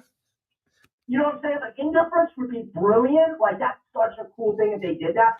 There'll be some indifference. There'll be a couple people that will follow along with that, but for the most part, it's just going to be loud. Of course. And, Juan Soto sucks, probably dueling chants, a la like a John Cena. So I want to, feel that moment as a sports fan. I want to be there for that. As soon as that ends, though, I'm going to jet out of there, and I'd love to get to the Garden if somebody wants to give me tickets, or maybe Evan will be nice enough once again to pay for me. I'm getting a look like no shot from now. He's driving me. So then I'll jet home, either go to the Garden, or I'm going to go back to my house and obviously watch golf. You mentioned Evan. Can you pass the phone to Evan as the the president of the haters coalition, which I'm not in. I don't even know how to say it. The coalition of Knicks haters. He is the leader of the coalition of Knicks haters. So I see there's a video of Sean Morash with like a Celtics leprechaun hat celebrating. Now I just want to know how Evan feels now, because when I was listening to the show earlier, there was some pride being in Boston, being a New Yorker, but now has it settled back in that he's a Nets fan? And there is a small chance that the Knicks do blow this. Is he feeling that energy now, being amongst the Celtic fans, that the series didn't end tonight? Yeah, I'm going to pass the phone over to Evan real quick here. He's just got to change lanes here in real time. I feel like I'm working for like a news station. He is changing lanes. We're going to do speaker. We're going to do speaker. 1 second. Situation. What's up, man? What's up? How are you feeling? Are you feeling that your Nets socks did the trick? Yeah, I'm in a good mood. I'd like the Mets to score, a couple of runs against the crappy Pirates, but outside of that, it was a wonderful night. The people of Boston were incredibly classy. And I got to tell you, let me give Tommy credit for this, bro. With about 2 minutes to go, the game is mathematically over. I really want to get to my car. I'm in a giant parking lot. And I said, let's go, Tommy. He's like, I got to get to the end. I'm like, to the end, the game's over. And he stood there until the clock hit 0 before he allowed me to leave that arena. So he did not tap out. He remained firm. He was. Oh, I said on air, I thought you guys were long gone. I said on air that you guys were out of there before that. So props to Tommy as a real fan, seeing it all the way through. Dude, I give him credit because I was ready to tap with 2 minutes to go. I hung in there. It's a 25-point game with 2 minutes to go. It's mathematically over. I saw a lot of that in Brooklyn this year. I know how it goes.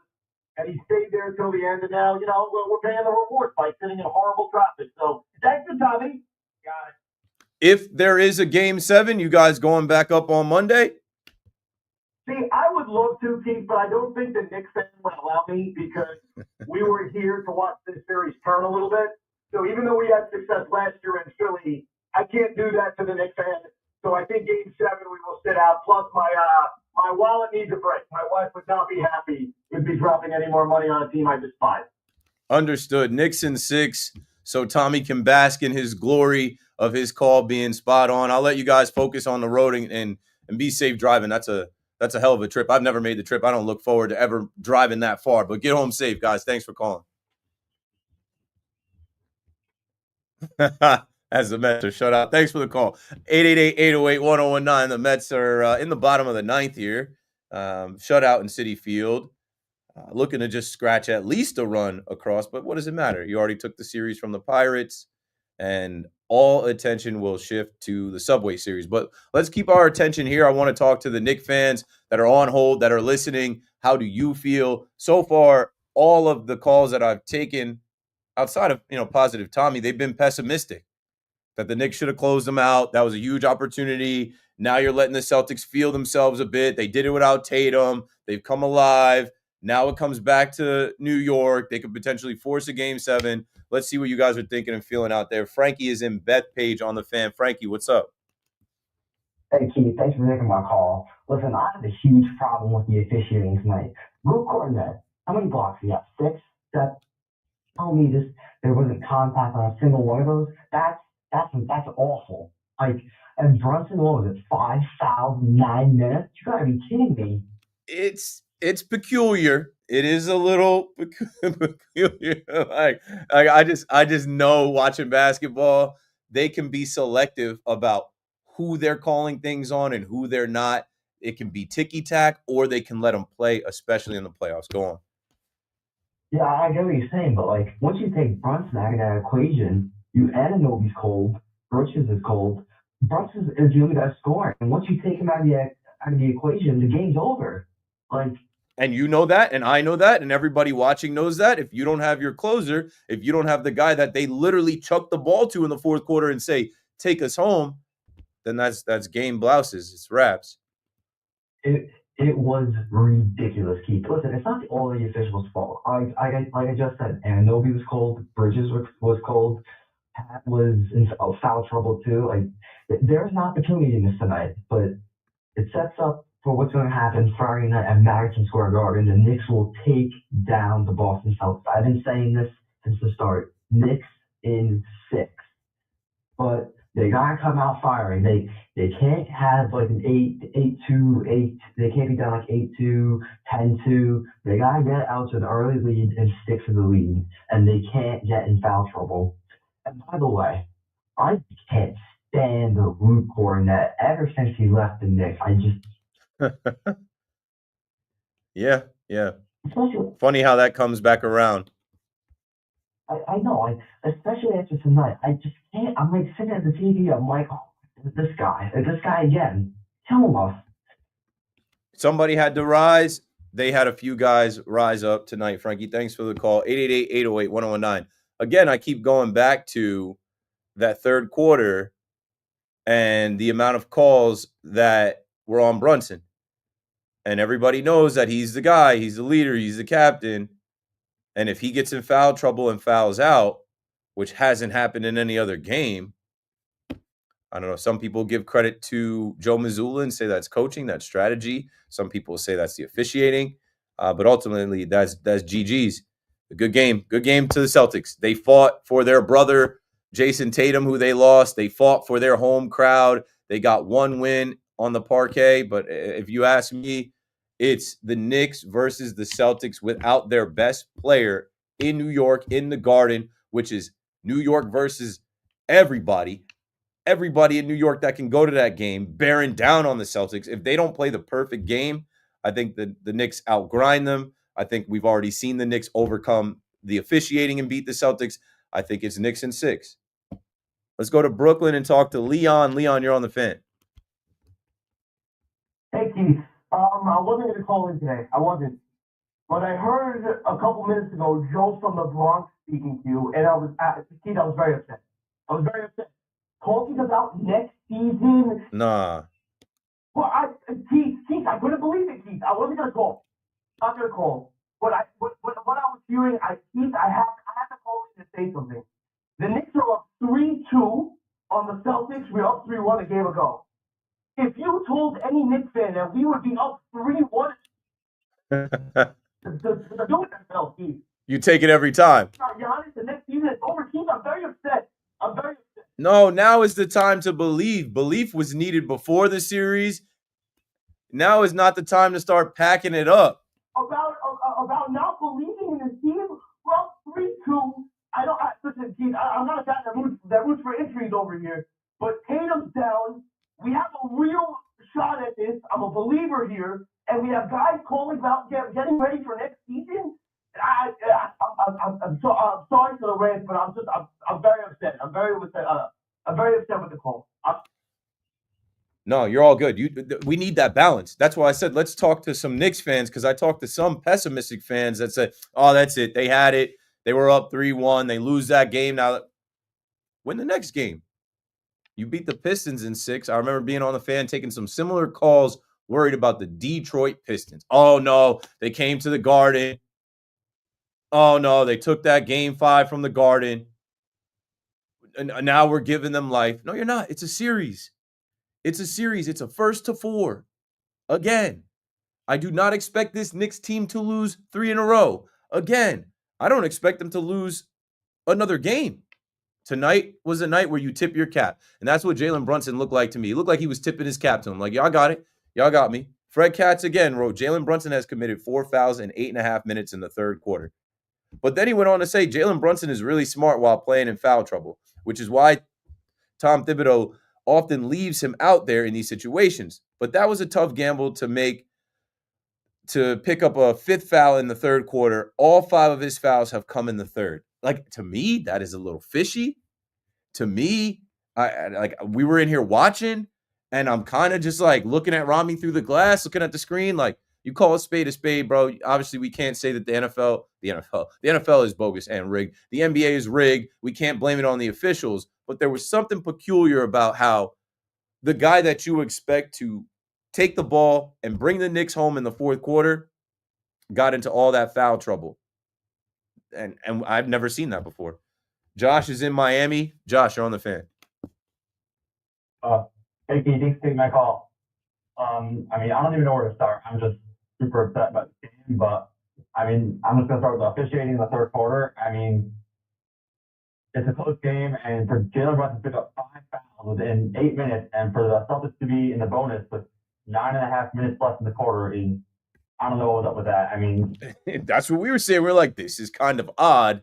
If there was an NBA script, if there was a plan that said, hey, the other series is done in 5 games, we need this to go to 6. We need that New York energy. We need that last game in the Garden. We need the NBA to rival the MLB that night because it's Mets, Yankees in the Bronx. Let's get some attention to 7th Ave and what that spectacle could be with the Knicks closing out a series for the first time in a long time, going back to the Eastern Conference in 24 years, Eastern Conference Finals in the last 24 years. It just seemed like everybody, once that game got to where it was, threw your hands in the air like, yeah, we see it. We got it. yeah, I mean, that's pretty awful. Also, I mean, Cat, he's got Drew Holiday and Jalen Brown with him, and he's 7 feet tall and 250 pounds, and he somehow can't manage to post them up and get in the paint. I mean, I don't understand what's going on with that. I don't know why he can't just get in the paint and be big. Drew Holiday is a good defender, but I don't know. And we've seen they'll put him on him, and they don't fear the mismatch there. It's not a mismatch. I don't know. All I can say is, man, it depends. And it goes back to Game 3. Mikal Bridges said that they fell into human nature of being up 2-0 and just knowing that like a loss doesn't kill them and not being ready to play, not have urgency. I felt like they came out ready to play in the first half, but that second half, it was a tale of 2 halves, completely different. But human nature again tells you we got to go home anyway. We got to fly home anyway. We got another game in our building. We can make history in our building. All is not lost. Yeah, but I mean, also they constantly have chances. You know, last year against Sixers, this year against Pistons, and now this game where Game 5 chance to just put it away and just give extra life to the team, give them some confidence. I mean, I think you know just put them away there. It's a big. I think I'm a little worried about going back to the Garden with a struggle to put away series. And you should be worried. It's the playoffs, Josh. Thanks for the call. 888-808-1019. You should have a little bit of a nervous feeling in your stomach. Didn't you have that Game 4? Didn't you have that Game 4 when everybody was telling you, oh, don't let the Celtics get this one. Don't let them even up the series. And then how did the Knicks respond? I expect the same type of response Friday in the Garden. I just don't think that they're going to – I don't think the officiating can help the Celtics without Tatum. I don't think that the Knicks are going to play a game that falls into the hands of the Celtics. I don't expect the Celtics to shoot as well. I think that was their best effort. That was an emotional fight from the Celtics in front of their home fans in response to losing the best player, their brother, Jason Tatum, and defending home court and forcing a Game 6. They were facing elimination. The Knicks were not. Ray in Brooklyn back on the fan. How you feeling, Ray? I'm good, Keith. How you doing, bro? I'm all right, man. I just don't think that game is too much to sweat as far as all of a sudden the series flipping. Now, if you lost Game 4, that's one thing. But them winning on their home floor, doing what they were supposed to do, they're champions. They have players on that team that, you know, they stood up tonight, they rose to the occasion, and they had a little bit of help from the NBA officials. Yeah, that's what I was getting ready to say. You got all of these people feeling like, okay, they're down, everybody's uptight. This is not a night to get uptight. This is a night to keep our hope alive. Boston came out and they did what they had to do. They went deep to their bench. It was do or die for them. They did what they did, but we're not done yet. If you're a real Knicks fan, you know we're not finished. We're nowhere near done. So everybody that wanted to get upset and talk about, oh, this happened, the officials, yeah, the officials might have been a little, biased, but they didn't play well in that third quarter in that second half either. Thanks for the call, Ray. Also from Fred Katz, Twitter. The Knicks shot 4 from 20 in the third quarter. Boston only turned the ball over once. Boston was 12 from 18 from the line, 4 from 11 from deep, and that is where Brunson committed all 5 fouls. So the game was lost coming out of halftime, which also I go back to Mikal Bridges' comment about, hey, we got to be better coming out of the half. Maybe we need layup lines. Maybe we need it. It was tied at half. It was 59-59 at half. All is not lost. Now is the time for you to make plans for Friday. Now is a time for you to be confident and know that, hey, still one more, but back in our building. And even if I can't afford to go to the game, there's going to be a watch party right next door. Even if I can't, make it to the watch party, afterwards it's up. The city's going to be alive and well. Friday night, the Knicks can clinch in the Garden. They're going to shut 7th Ave down. That is going to be the celebration.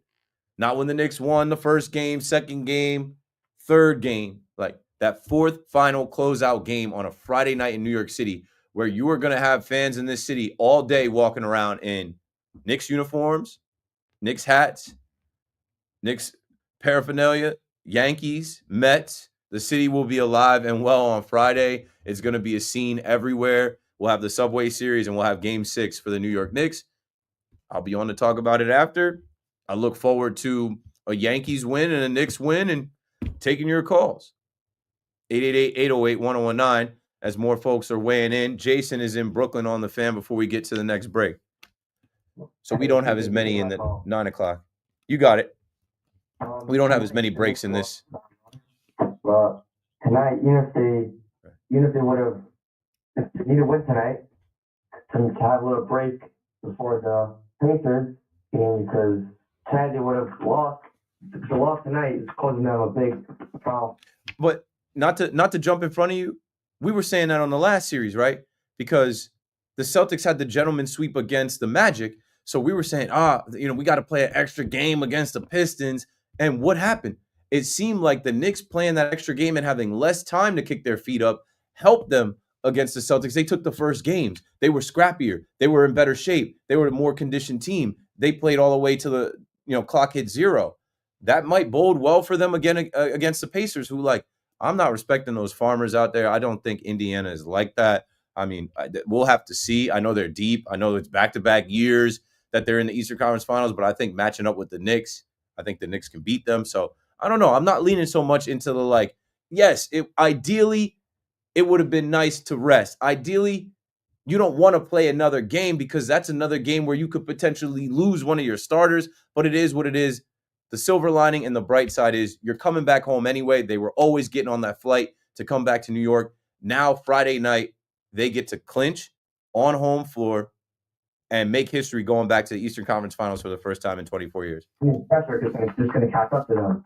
It's most likely it's going to go to Game 7, and they're going to have one day. Why most likely? Why most likely? Why are you expecting the Knicks to lose Game 6? They play better away this season.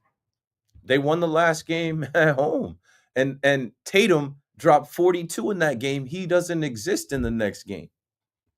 Thanks for the call, Jason. I don't know. I get it. There's some panic and there's this uneasy feeling when you lose. But I go back to, listen, do the math. They got to win one more. The Celtics got to win 2 more. So even if they do lose Game 6, right? Like you just said, they're not better at home. They can't go up to Boston in a Game 7 and still win it. I don't know. If I'm a Knicks fan, I'm not letting go of my chance to play in the Eastern Conference Finals, potentially the finals, where you still are the favorites in Vegas. Let me check the odds and see if that changed. I wouldn't let go off of this one loss that the Celtics needed. The Celtics absolutely had to have, because they would have never lived it down, letting New York come up there and take 3 games in a row in their building, close them out on their home floor, adding insult to Tatum's injury. Keith McPherson on the Fan. Let's take a break right here. When we come back, we will get some of the audio post-game from the Knicks so you can hear from your guys, hear it in their voices how they feel. I guarantee they don't sound like some of the fans sound. You're listening to the Fan. KM to AM returns right after this.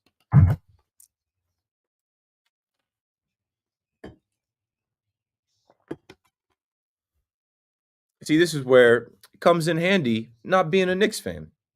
I can be objective. I can look at both sides. I can be honest. Tell you how I really feel.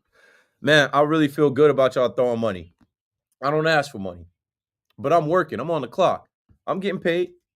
But for the live stream, the monetized YouTube channel, for y'all to throw $5 here, $1.99 here. I mean, Anthony is in here every night. OG from Hoboken. My boy Hector been rocking with me for years. And they just chip in what they could chip in. And I got to show them love and appreciation for that because you know what? I got a kid to feed. I got a whole kid to feed. Feel me? Where's my phone at? My phone's somewhere charging. I'll show you the baby cam. And I joke and I say, this money is for the diaper fund. It's not really. What up, yo? That's good. I'm on the live. Let me see here. Let me clean up after them. Yeah. Yeah. That's good. That's good. Appreciate it.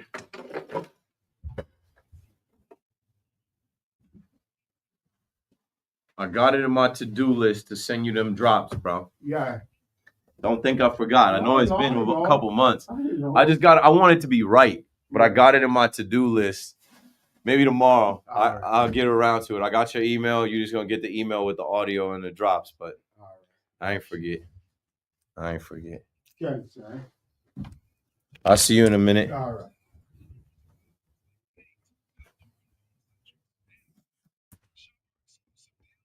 I'm not a Knicks fan, but I don't want Boston to win. Hate Boston. I'm on the same type of wave. I think the Knicks still win in 6. I lean into it. I don't think it's really possible to rig and stage athletics. I lean into it because it just seems fishy, like you said. I appreciate the caller that called out that Giannis take for next season. That was crazy stuff. Like, why are we already on that? How are you already quitting on this season and talking about, oh, we got to get Giannis? What?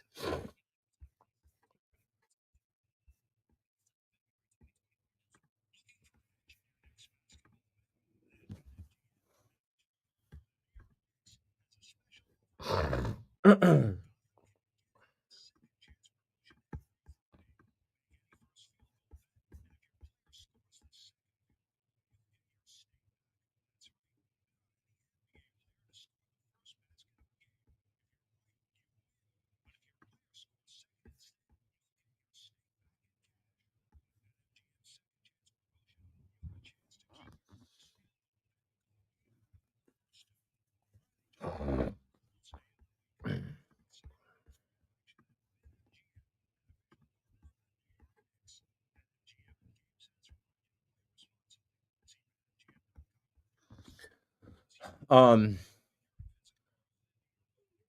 90 minutes left in the show. In the 11 o'clock hour, 3 breaks, right? So like 15, 30, 45. But we can take this up to we can take this next one up. So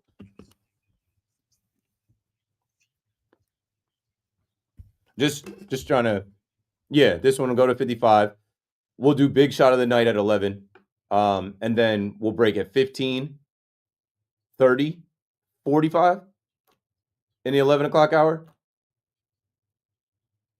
Just give me the T, just trying to get ahead of it in my mind of how I want to set this up.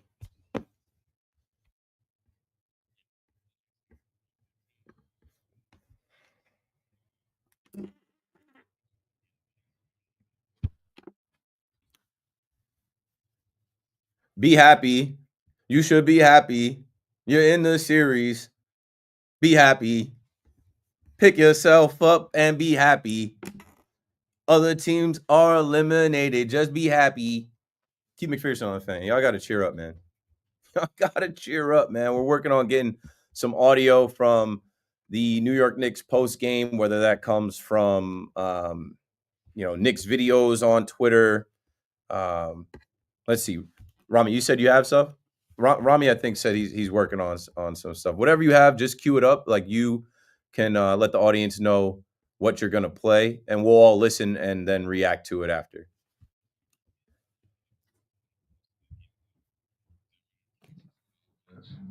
And at the start of the second quarter, we didn't play well. We had a lead. Didn't play tough with the lead. Came out to start the third. Didn't play well there. You can't afford to do that. Okay, so you're hearing it from the coach. We didn't play, and that's why I said I don't want to say they waved the white flag, but there were definitely points in the game where I could see they were kind of tipping their cap, like, yeah, y'all got it. It's not going our way tonight. You guys have more energy, more fight, and the whistle. y'all got it. So It's about the officiating. It was one of those games. I mean, we had 40. They had a lot as well. So it's like it was a choppy game, but I think it was also reflective of the aggression. I think that you saw Josh's layup. Yeah, I knew it was going to be that type of game. well, I don't know. I think it was a little peculiar with some of the calls on Brunson, but like the coach just said, it was reflective of the game. You could tell there was a lot of emotion early, a lot of energy. It was chippy from the blood that we saw from Josh Hart to just how there was some pushing and shoving going on. You're facing the champions, facing elimination. They're fighting for their lives. They were not trying to lose. Or was it a lack of energy in the second half of the night? Energy, it's terrible. That was from top down. It was a terrible quarter. And here's more on the third quarter from Hart. That third quarter, there was a lot of frustration, and that seeped into everything that we were doing. And we got to make sure we control what we can control, and that's our communication, that's our effort, that's our intensity. Yeah. So, your thoughts become things. As you're getting frustrated, you're taking your foot off the gas. They're rolling. They're believing in themselves. They've got the crowd behind them. You're in their building, whatever.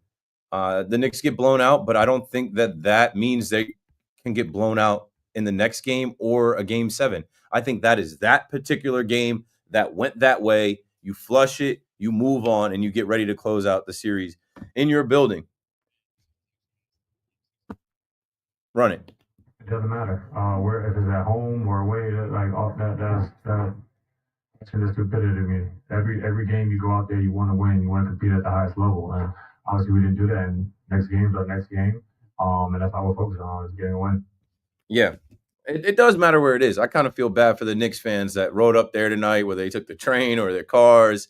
And I did see that, TickPick put out that like 25% of the tickets have been bought from people in the state of New York. So there were a lot of Knicks fans going up there thinking they were going to see history, thinking they were going to Boston tonight to see a closeout game. And that's a tough ride home. That's a tough. I mean, at least the ticket wasn't that expensive, right? That the ticket prices dropped some. And I mean, you're not getting into Madison Square Garden to see a win or a loss at those prices. So 888-808-1019 as we go back to the phones. In Boston or maybe from Boston, Chris, you're on the fan. Go for it. Hey Keith, how are you? I'm actually a big fan of the station. I'm a retiree down in Florida, but I grew up in Boston. I listen to most of you guys until the shows I like at home about 2 p.m. But I like your show a lot. We don't have overnight radio in Boston. Mm-hmm. Calm everyone down. I watch every Celtics game all year, and tonight, as you said, was an ode to the fans, to Jason Tatum, to the city. The referees were absurd. The thing that made me smile the most was Brunson with that little wry grin waving to the crowd. Like, come on. I don't believe it's fixed, but it almost felt that way. It was crazy. Yeah. Celtics fan, but you should all calm down. They are not losing Game 6 at home, in my opinion. Or Game 7 if need be. Thanks for the call and weighing in. I always appreciate when we get calls from people in other cities that listen to the fan on the free Odyssey app, because there are a lot of nights where I say, you don't get this in every city. Just from what I know about radio and across the country, like there are not nighttime hosts in every city. There's not a live person taking your calls and talking through the games and the storylines and what happened in every city all the way through the night. You have me here for the next, I don't know, hour and 10 minutes, and then you have C-Mac coming in. So if you can't sleep, if you are uneasy, if you need somebody to talk to get you through the loss, like we provide that. We have that for you. And I'm glad that he called as a Boston fan who listens to WFAN and watched the Celtics game. He called it an ode to Jason Tatum. This one's for Jason. Great. But he also called out what I called out. The look that Brunson gave, like that looks like the look of somebody that's like, I'm going to kill you the next time. You got this one, but there's no way in my building you're getting that off. Yep, you got me this time. 5 fouls in the third quarter, got me out of the paint, literally. You got this one, but you're not getting the next one. 888-808-1019. Mimit is in Brooklyn on the Fan. What's up, man?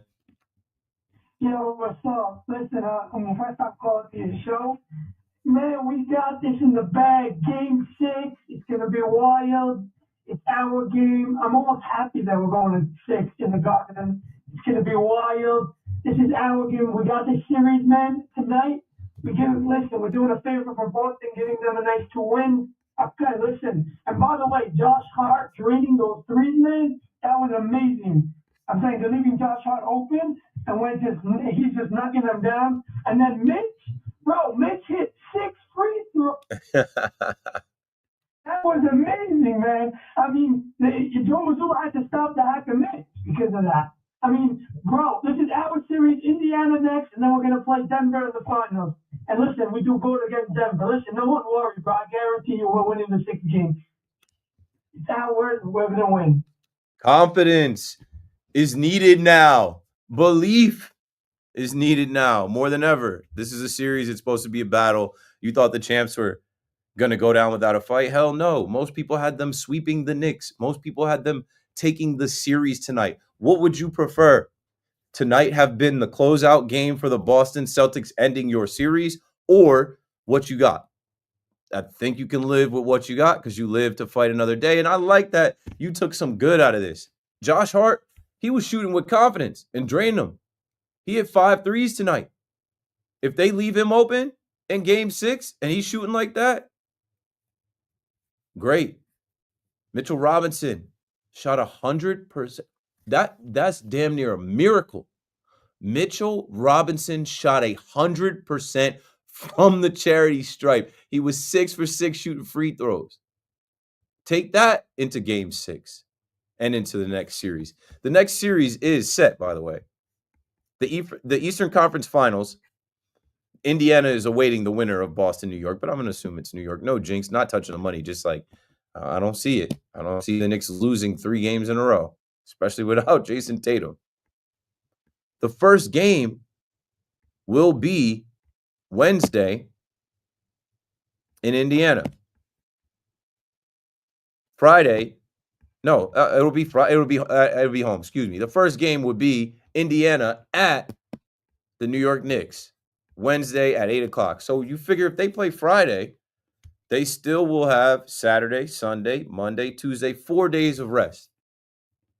That's enough days to rest. The Pacers, and I'll let you come in, Robbie. The Pacers were done last night. They'll have a full week off plus. That could almost make you go cold. That's what I was about to say. We saw the Cavs, who had a bunch of rest going into the second round. They lost game 1. We saw the same thing with the Celtics. Same thing on the in the Western Conference. So rest is not always the best thing. But what's funny is you mentioned the Mitchell Robinson free throws, the Josh Hart hitting the threes.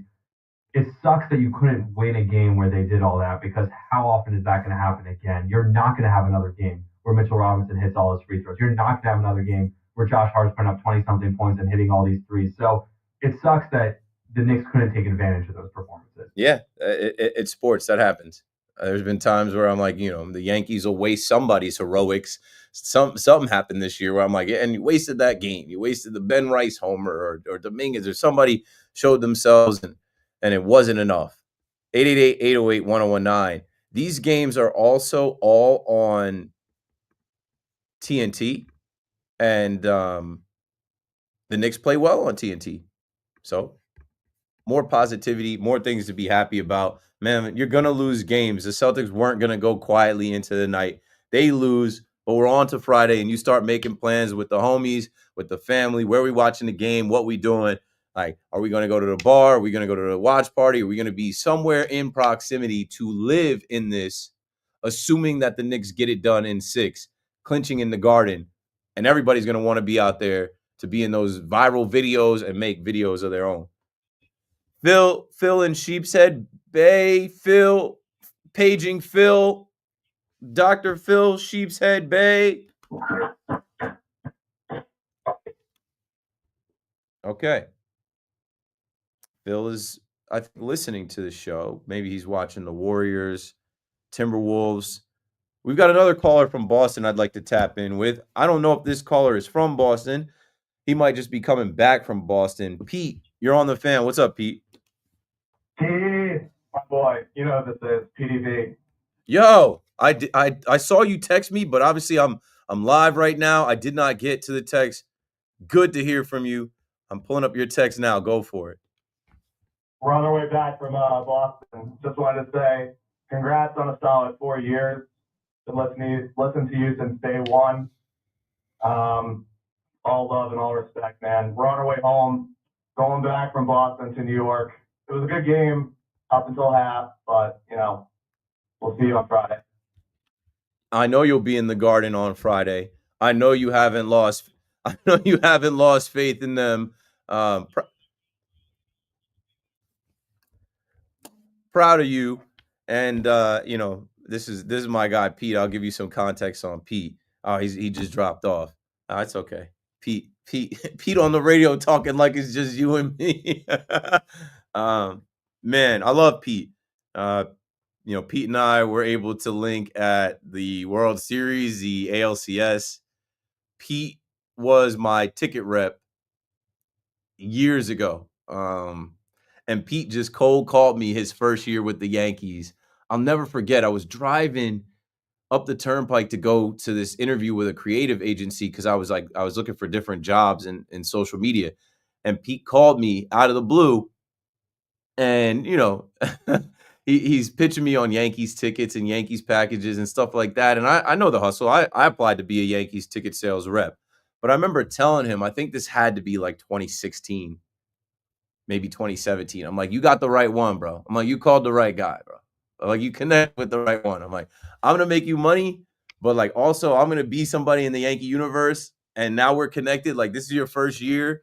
And I helped him hit his numbers in his first year and his second year. And Pete is such a solid dude. And he went from the Yankees to the Knicks and Madison Square Garden. That's why I said, I know you'll be in the Garden. He went up to TD Garden tonight, but now he's working for Madison Square Garden, so he'll be in there. He's a New Yorker all the way through, diehard Knicks fan, Yankees fan, and I know he's believing. I just went and saw his text. He sent me a picture with him and his boy. Shout out to Pete's boy who's in the car with him. They were down in the middle of it in enemy territory tonight. Didn't get the results that you wanted, and I guess Pete heard me say, like, I feel bad for the New Yorkers that went up there and didn't get the results that they wanted tonight. But hey, Friday has an opportunity to be literally one of the best nights of your life as a Knicks fan. Let's go back to Phil in Sheepshead Bay and see if Phil is ready now. Phil, you're on the fan. Yeah, there you are. Keith, listen up. This is my conspiracy theory. I think it's a little logical. New York is a big stage. And because of that, the NBA is like the same night the Knicks and the Mets and Yankees get together. Guess what? They want to outclass them whenever they want center stage. So this was the perfect opportunity. Not just that, there's the almighty dollar, plenty of money involved. And when I saw the grid on Jalen's face, I knew what was happening. They were all carrying on, but they were going to have that game. Let them take it. I'm ready for the next game for us to celebrate. Thanks for the call, Phil. Yeah, I already kind of leaned into that. It's a business. The NBA wants that history to be made clinching in Madison Square Garden. Now, obviously, I don't believe that there really is rigging and conspiracy theories, but like there are things that can go a certain way in a game where you kind of like not concede the game, but you just feel the way that the game is going. And without Brunson, we all know Brunson fouls out of the game. Is Deuce McBride going to come in and beat Brunson all of a sudden? No. And like I said, like Phil said, that look on Brunson's face was like, that's the look of a killer. Like, you got me this time. Fool me, can't fool me again. Will not be another time. Like, we're going back to New York, which we have to take the flight home anyway. We'll see y'all Friday in front of our fans. And that's another thing. Yes, New York is the main stage.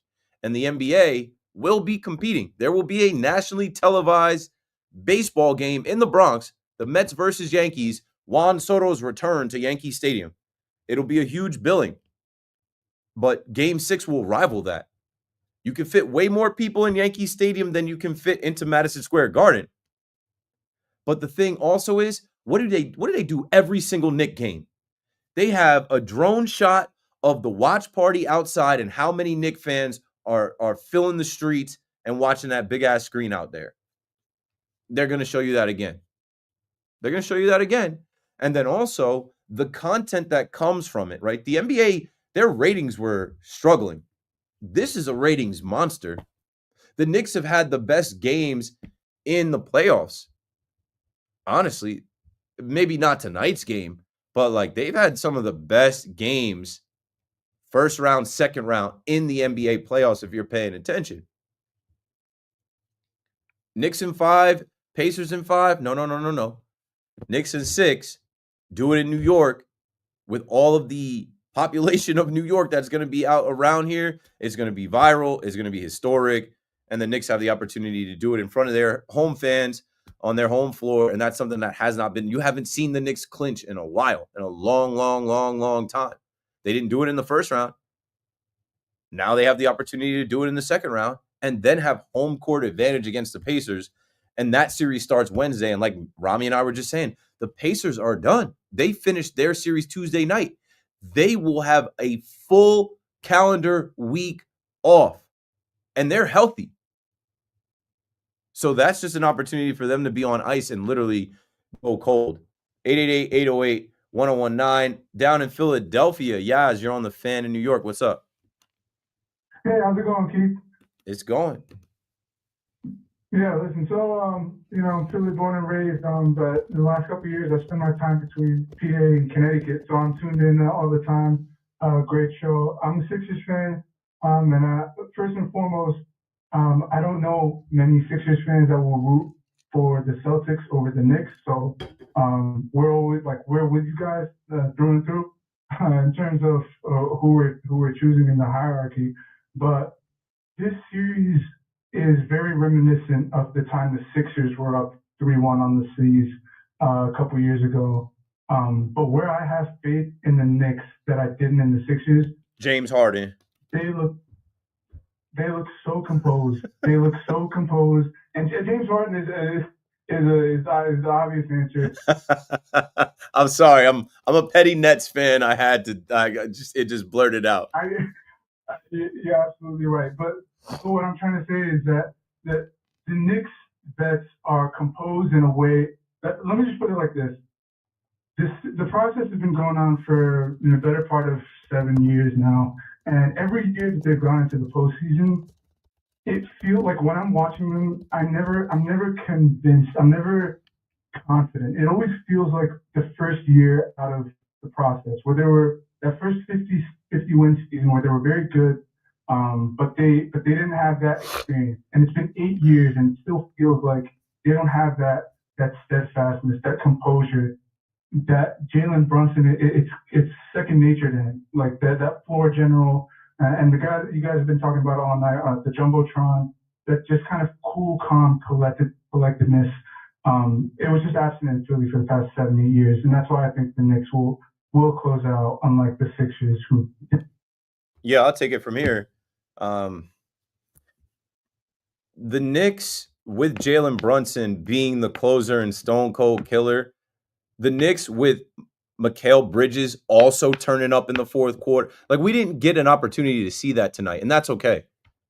OG Anunoby, Josh Hart, Mitchell Robinson, like those guys, what they're able to do. I don't want to leave Cat out either, because Cat will get you some rebounds, some putbacks, a dunk or something late to that help. Those guys, what they're able to do in the fourth quarter to close out games led by the most clutch player in the NBA, the clutch player of the year, that's a lot for a team to handle. I forget who I was watching, who said that the Knicks are they're exacerbating. It was on my boy from I'm blanking on his name now. With Nick Wright. On First Things First. Chris Broussard. He talked about the Knicks and saying how like you can't kill them. And how if your legs are getting heavy and you're getting tired in the fourth quarter, Brunson is making every shot. And if he's not making the shot, he's finding the open guy. Mikal is in the mid-range. Cash. Cat is battling down low. Dunk, tipping. Like, that's what you'll see in game 6 if need be. Or the Knicks could just have a whole party the whole game and stomp them out because they don't have Jason Tatum. They are not going to be able to do what they just did in Madison Square Garden. They're not going to get the same kind of whistle. Let's see what Sam Hauser. Does Sam Hauser's ankle respond well? Because he was reaching for it tonight. And he obviously had to play tonight. They had to activate him tonight, but he hurt his ankle on game 1. And I'm sure that didn't help him. How solid is he going to be? What's Peyton Pritchard going to be like? Is Derek White going for 34 in the Garden? I don't know. I highly doubt that. 888-808-1019. I think it's still very much Knicks in 6. Knicks going on to the Eastern Conference Finals. And when we come back, we'll get some audio from the captain, Jalen Brunson. I want to hear what Brunson has to say. I just think that the Knicks are still in the driver's seat. There's no need to panic. And if anything, maybe it's a blessing in disguise, because if tonight was the night, it's a Wednesday, I guess fans would be happy, but like, are you really going to go to 7th Ave and do it? And like, no. Friday, it's up. It's all the way up. The city is going to be on 10,000 with the Subway Series and a Game 6 for the New York Knicks and an opportunity to close it out in the world's most famous arena. All right, my last hour coming up. We'll do the big shot of the night. We'll also try to get some audio from the captain of the New York Knicks, Jalen Brunson. We'll take all of your calls to close this thing out. KM to AM returns right after this. Okay, so I see some Brunson clips on Twitter. I'm going to get that.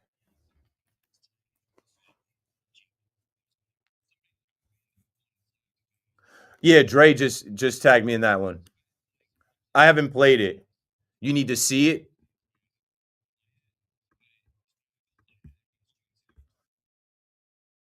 Nick SNY Knicks videos, their account always has the like best.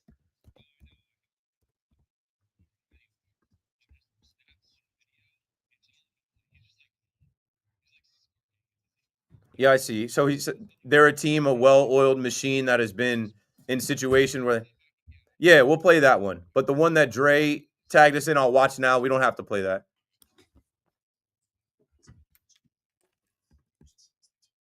Getting 5,000 a quarter like that, and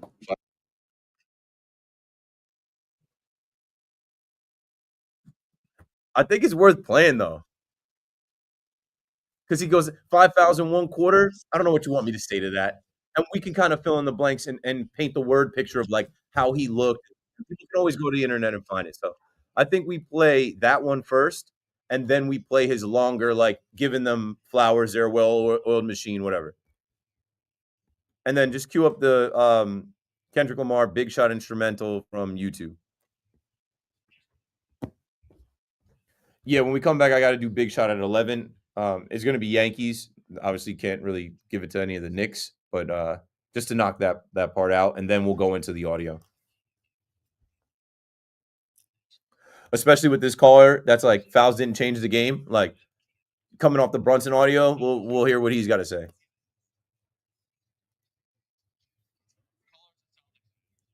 I'm sure. Sure.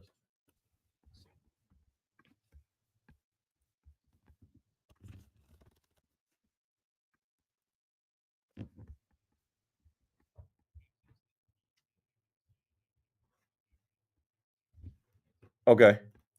I haven't really been thrown to that as far as promoting it. I know there's a listenership. Actually, let me look. Yeah, I never look at the podcast, but I know people message me and they're like, I listened to your show on podcast the day after. I don't actively promote it. Like, I don't actively say, like, listen to my pod, because it's like, I don't know, in my opinion, yeah, you can listen live on the Odyssey app, you can listen to the podcast on the Odyssey app, and you can rewind on the Odyssey app. So why wouldn't we just throw there? That's good.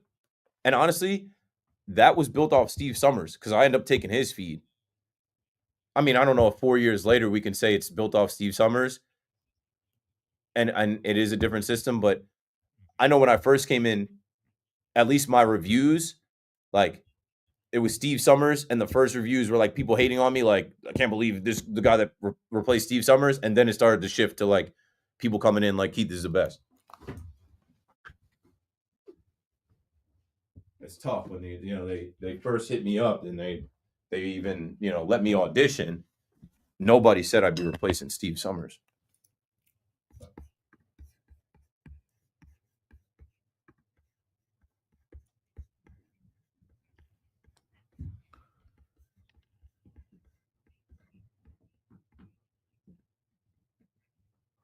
Let me see.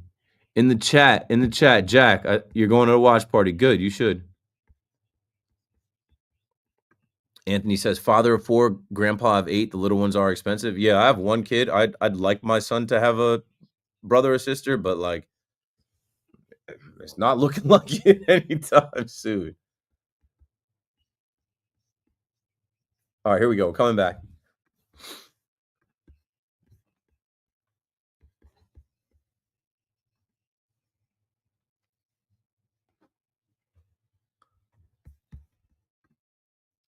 Good evening at 11:01. I'm Gordon Damer. The Sports Flash sponsored by ServPro. Cleanup, restoration, and construction. Visit servpro.com. Outscored 32-17 in the third, and no fourth quarter magic for the Knicks tonight. Celtics stave off elimination in Boston.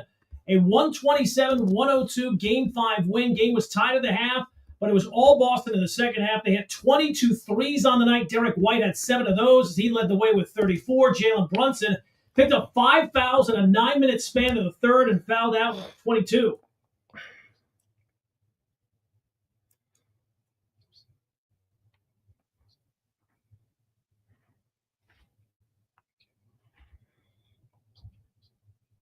Timberwolves trying to finish off the Warriors in their Game 5 in Minnesota right now, and the T-Wolves leading it 64-49 as they just started the third there. Yankees used the long ball this afternoon.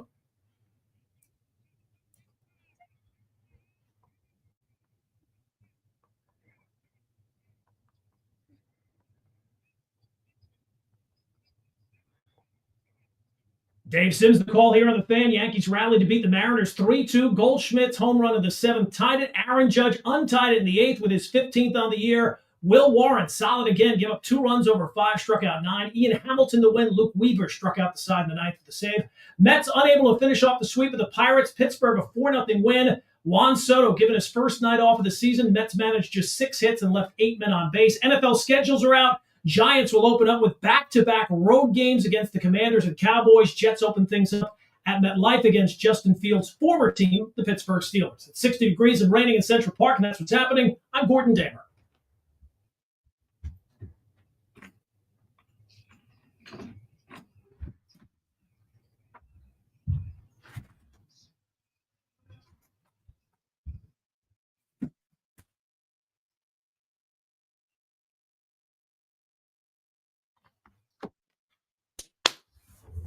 Here we go.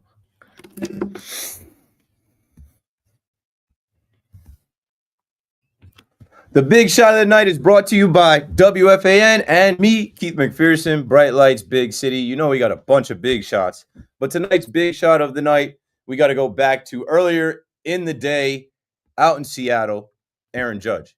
Aaron Judge and Jalen Brunson usually get all the big shots. And I'm giving the big shot to Aaron Judge because he homers again in Seattle. He silences his critics who were questioning his at-bats and his recent stretch of just, I don't know, not completely dominating the sport. But I heard Dave Sims say that T-Mobile Park in Seattle is ranked 5th as the spot that Judge has homered in the most. Maybe that went up to 4th. And that's the deciding run of the game and series.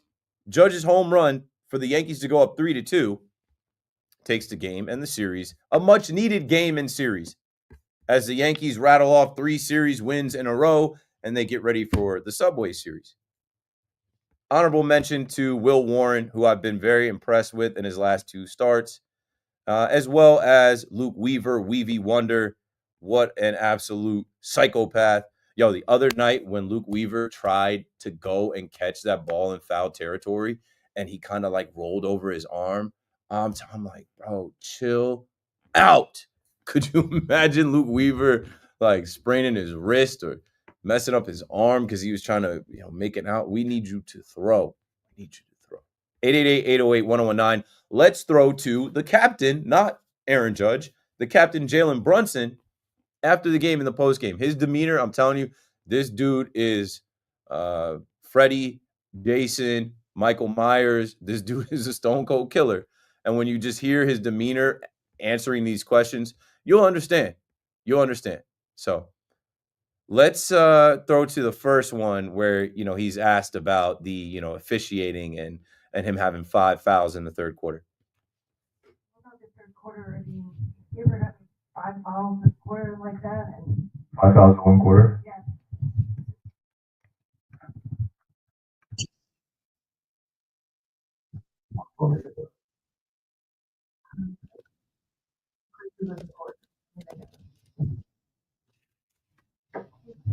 I'm not even gonna say anything. I'm sorry.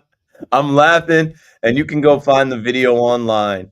But he's got the Siegelman staple Knicks hat over his eyes, and you could tell he's just like I gain nothing here talking about the officiating.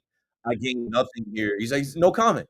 Like even the question itself sounds ridiculous. When have you ever seen me have that many fouls in the third quarter of a game, let alone a closeout game in the playoffs? I'm just gonna leave it at that. That was the same one he had at the end of the third when they showed him on the big board and he's kind of waving.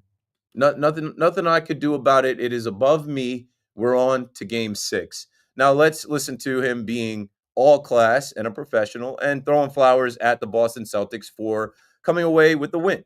They're missing a big piece, but like I said before, I mean they're a team, a well-oiled machine that has been in situations where they play without him, and they played well, and we need to understand that, and we need to, trust the game plan and play accordingly. It's that simple. And I think that's that simple for game 6, where you'll get both teams' best shot. And I think the Knicks' best shot in their building will ultimately lead to Knicks in 6. Desmond is in Boston on the fan. We got all the Bostonians calling in tonight. They got nobody on WEEI, nobody on 98.5. I want to hear y'all tonight because all I heard was Knicks is going to close it out tonight, this and that. And now you're saying Knicks are going to close it out in 6 and stuff like that. But I was listening to you in particular crying about refereeing. Well, let me give you something. The fouls you're talking about, Brunson, 2 of them were reviewed. And guess what? They still deemed it as a foul. So he had not once, not twice, to get themselves called back and they were called fouls. They were all legit fouls. Go look at them. Secondly, foul shots missed like 10. All right, so you could just wipe out the fouls, and then 20 was called on us. I don't think you're aware of that. So when you complain about fouls, it makes me laugh. You lost the game strictly because you were outplayed, and then Brown in particularly shut down your boys and you called the clutch. Yes, he shut down Brunson. Did you see that? That's the adjustment that Joe Mazzulla made that you have to keep in mind going to game 6. Because he made Brunson tired. And another thing, Brunson was forced to play deep tonight. And that's why he fouled out. Enjoy it, Desmond. It's curtains for y'all. Enjoy it tonight. Enjoy just being alive.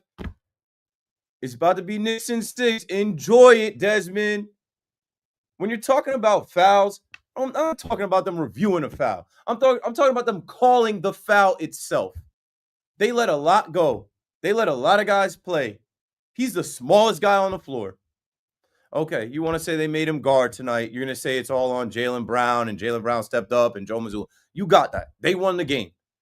But there is a such thing as the flow of the game. There is a such thing as like, hey, them taking their foot off the gas, not playing with the intensity that they had. Like, where was this energy from the Celtics and the Celtics fans? Game 1, game 2, game 4. You got it. Game 5.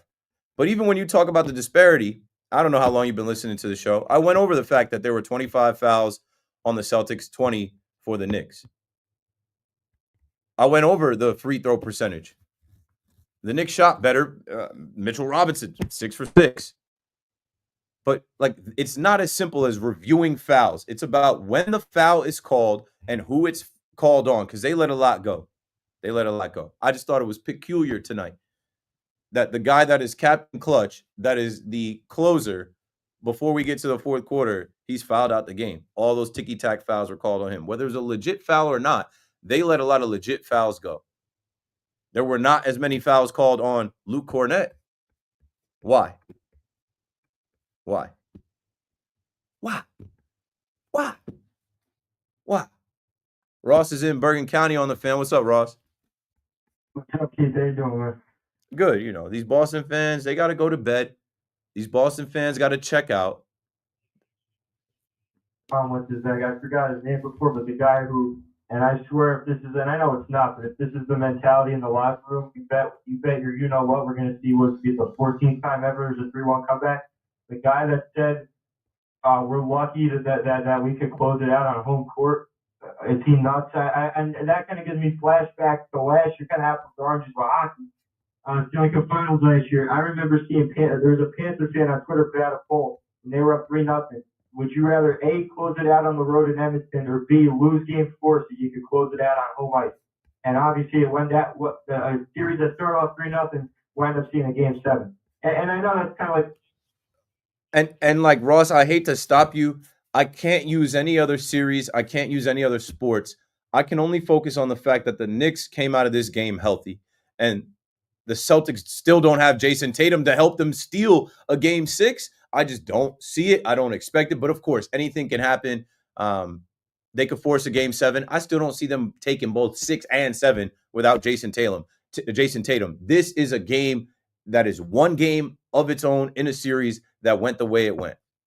Bro, but I'm just saying, you know, this isn't like if for last round, Cade tore his Achilles, and you're looking at, I don't even know who Jalen Duran would be their next man up at that point, being the leader of the team. And Jaylen Brown obviously won the Finals MVP last year. You see Derek White is all of a sudden the Malik Beasley of this series, and you don't want to count your chickens before they hatch. But barring knock on wood, barring a 3-1 collapse, watch be Aaron Neesmith or Andrew Nembhard drilling them from the logo again. It's always these unsung heroes, and especially with the Celtics team that's probably got one of the best, if not the best, starting 5 in the league. I mean, I heard it going into the game. They said with Tatum out, in comes Kristaps Porzingis into the starting 5. And you hear a lot of people, Charles Barkley. Porzingis didn't do a damn thing tonight either.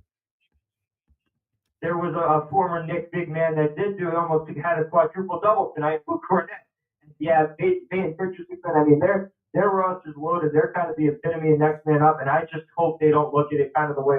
It's easy for us to look at it as fans and say, oh, Tatum's out, they're done. There's one guy that loaded roster relies on it, Tatum. I hope they don't look at it that same way, because that roster is still loaded from top to bottom. And you saw tonight, I mean, they've fallen asleep. Aside from game 4, they have started every game asleep at the wheel. You don't have those 2 20-point comebacks without being awful for the first 2.5 quarters of the game. And I think that's the problem. Look, they may win game 6, but if we're talking big picture, man, the fact that this team can't play a complete 4 quarters is nauseating. So if we got to look at it glass half full, best case scenario, we're in the Eastern Conference Finals. Worst case scenario, we blow a 3-1 lead and Tom Thibodeau finally has to score.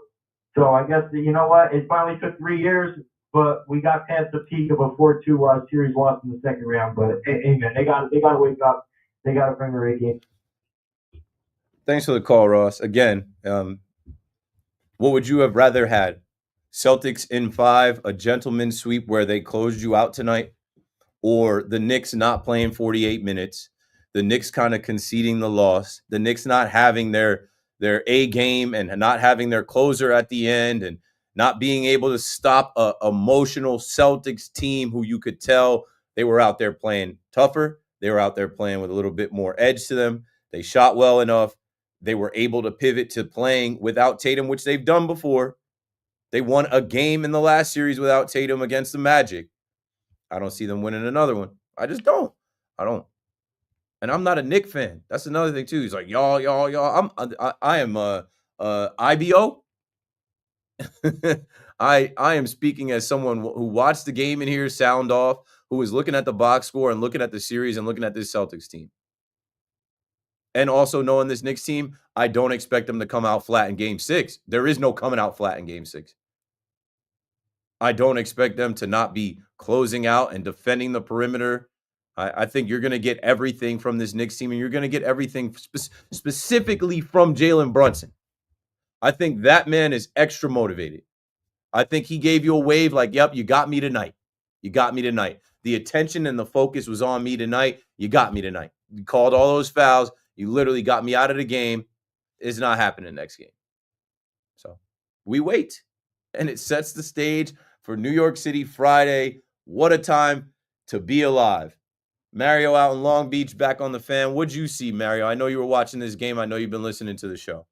Absolutely. I see a lot of things you see. I'm expecting 40 to 50 from Brunson in Game 6.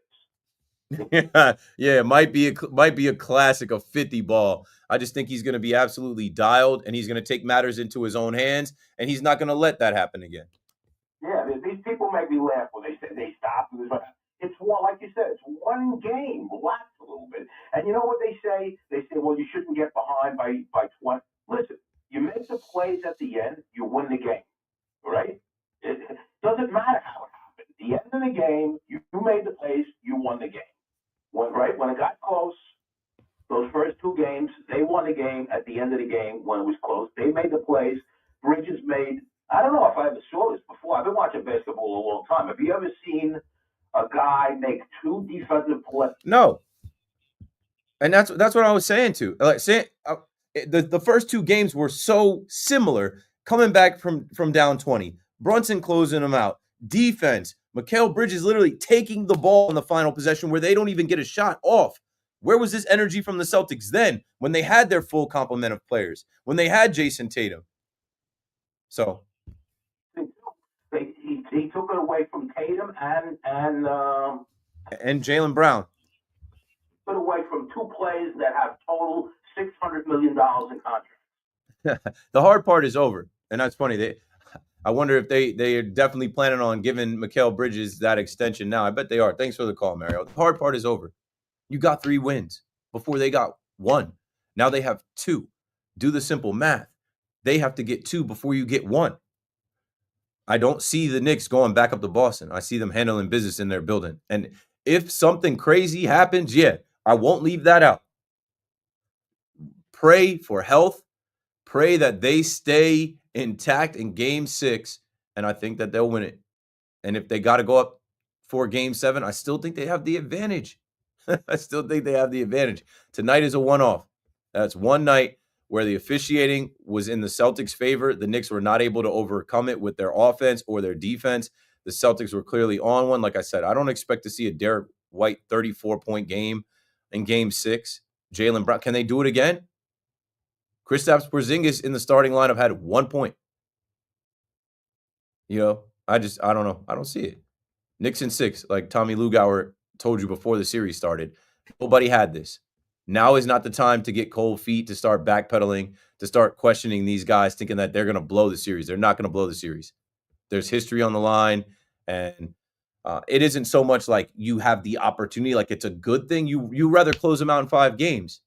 But it sets the stage now for a ridiculous scene in New York City that we all want to see. And I don't think that these guys are going to let the opportunity to close out in their building in front of their fans slip away. Keith McPherson on the Fan, running out of time. 888-808-1019. Still want to talk to you. When we come back, we're just going to take these calls, and then I'll get out of the way so Big Mac can reset and tell you what he saw from his vantage point of tonight's loss to the Boston Celtics. Don't go anywhere. We're coming right back. All right, I'm going to take a leak now. I'll be right back. Let me hit y'all with the away message, though. Conversate amongst yourselves, as you all usually do. We'll be right back.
shit.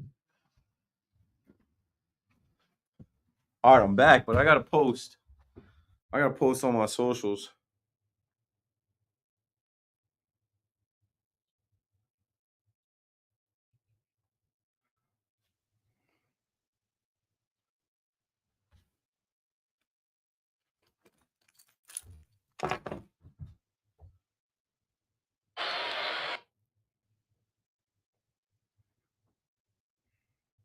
Here's why Yankee fans are gonna boo Juan Soto. It's not his contract. After that game, here's why Yankee fans are gonna boo Juan Soto. It's not his- Here's why Yankee.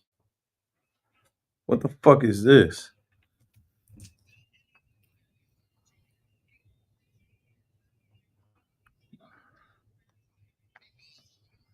Okay.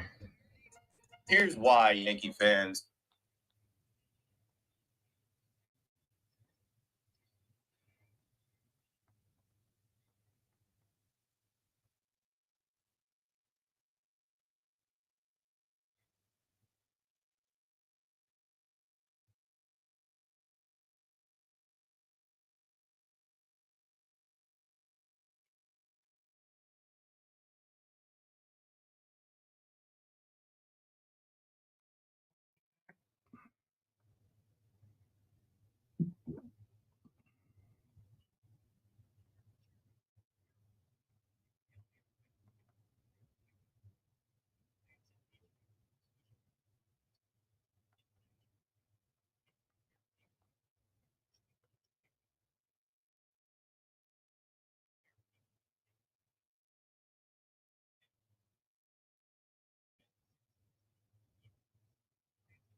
No, my son is living.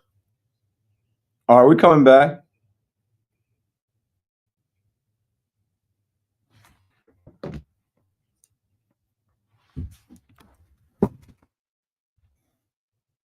Okay, I'm back. Might have heard my phone just drop. 30 minutes and then I'm out of here. Ba-da-da-da-da-da. You know how it goes. That back music is always chasing me down. I have dreams at night where I'm just talking to people in regular life and then oh, I gotta wrap it up. Gotta go. That's all, folks. Keith McPherson on the fan, 888-808-1019. Obviously, we're talking about the Celtics beating the Knicks, which, like, I'm just not leaning into that. I thought the Knicks could close them out tonight, but I also wasn't sleeping on the Celtics' ability to, like, rally the troops for Jason Tatum and the city of Beantown. And come on, fellas, I think I said after the win on Saturday when I came in on Monday that the Celtics do owe their fans a win on their home floor. And I expect the Celtics to figure out how to do that. And they did. So now the Knicks got to return the favor and end the series. The Knicks are not facing elimination yet. The Celtics are. Ray is in Brooklyn on the fan. Go for it, Ray. My God, listen, I got to give you like super props because you're a New Jersey. I'm sorry, I'm Brooklyn Nets fan, right? And you're keeping it so up. You were right. I became a New Jersey Nets fan. I'm from New Jersey. No, that actually wasn't what I meant to say, Keith. I wasn't. No, but I don't take it as a slight. Like, I'm not a Knicks fan because I'm not from the towns. I grew up in Jersey. I'm a Nets fan. That's right, rub your home front. Absolutely, that's what I'm doing. So I can't knock it. But look, like I said, mad props to you because you keeping it objective. There's plenty of people in your position who would be subjective. And look, I heard you last night question the rest of the referees in the previous games, and I was dead on with you. Now what happened today was ridiculous. That's why you hear Jalen Brunson, who is a psycho, and I'm also tired of people questioning like their reactions after the game, what they say. Just realize these guys are built like Eli Manning. They don't have to say anything. They don't have to be demonstrative. They're just killers. So stop trying to psychoanalyze these dudes because they're a bunch of dogs, whether they want to come out forthright and say things or not. But like just the look on his face, Keith, he is going to body these dudes in Game 6. And the fact of the matter is that the refs did change the entire complexion of the game. I mean, he gets elbowed twice in the face by Brown, and they call a foul on him, which is ridiculous. He gets kicked in the paws, nuts, and then he gets fouled out.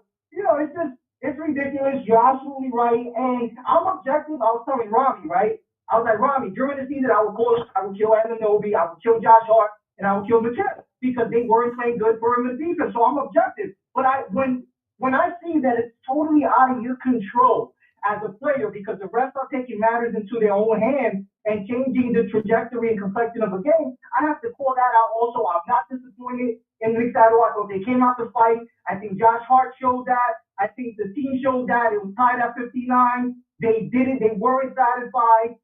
The avalanche that occurred in the third quarter, starting with the calls. 9 minutes. You got 9 minutes in a bonus when we can't even get a foul when Cat is on the floor all day. But with touch fouls, they're in the bonus.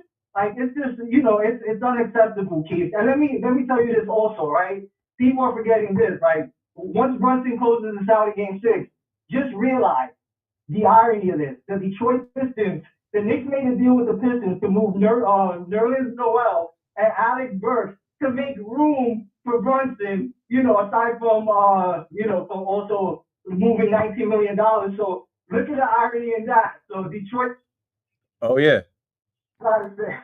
Yeah, you got it. Yeah, you love how that info has resurfaced. People are, posting that tweet. No one had the foresight that we'd be here and Jalen Brunson would be who he is. You even see the Bill Simmons clip about like, they're not going to go see Jalen Brunson have 38-point games. Boom, here's a 39-point game on your head to go up 3-1. It's 3-2. The Knicks are coming back home. And the leader of the team, he feels some type of way about how he was officiated, how they got him up out that game. He's not going to forget that.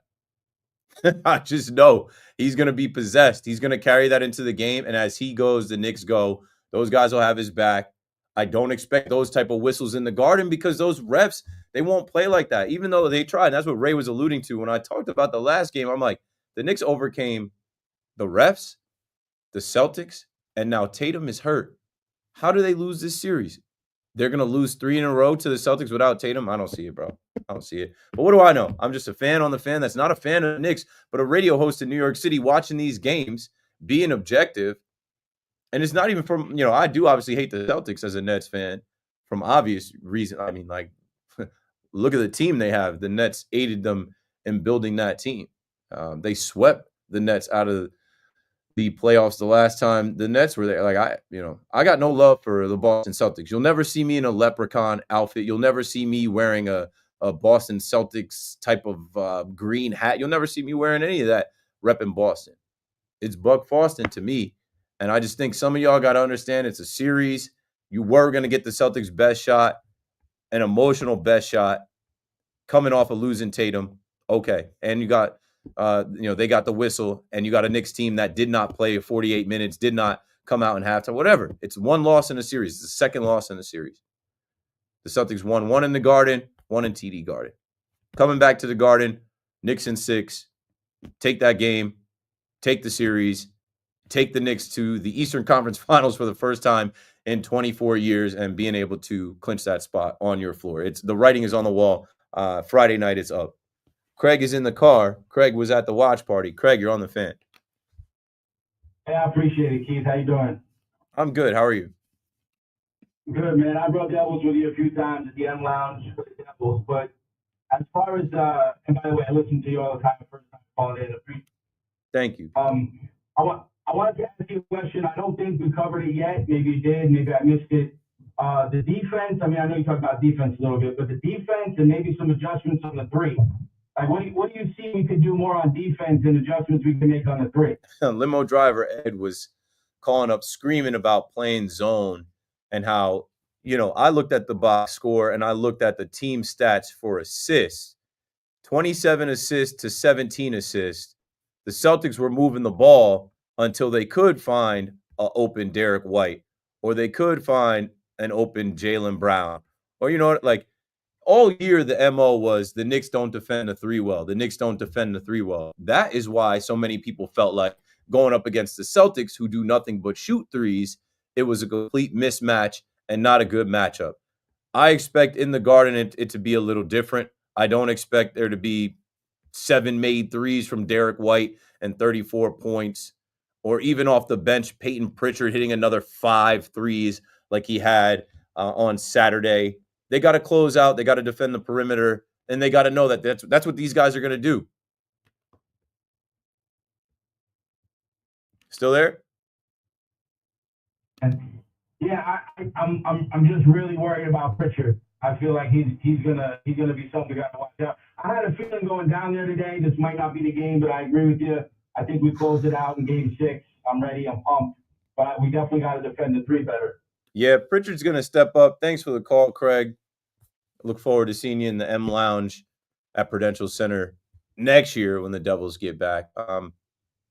Pritchard plays well in the Garden, Madison Square Garden. He played well tonight, and he knows now as, sixth man of the year, he's got to raise his game. Even Sam Hauser on a bum ankle hit 2 3-point shots and just gave him another body, had a couple assists. I don't see it, man. Hauser is going to be compromised on that ankle. I don't know what Kristaps' deal is. I know he's had the respiratory issue, been sick. But is he going to be a ghost the entire series? They'll lose that way.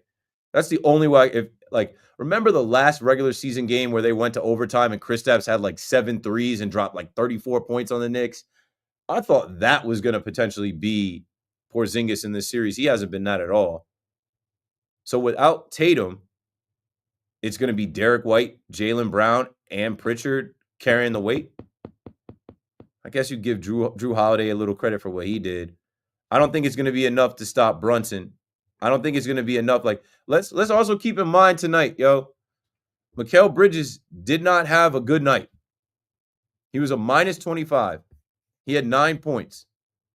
He was 4 for 14, 1 from 3 from deep. I don't expect that to repeat itself. Let's keep in mind tonight that OG Anunoby only had 6 points.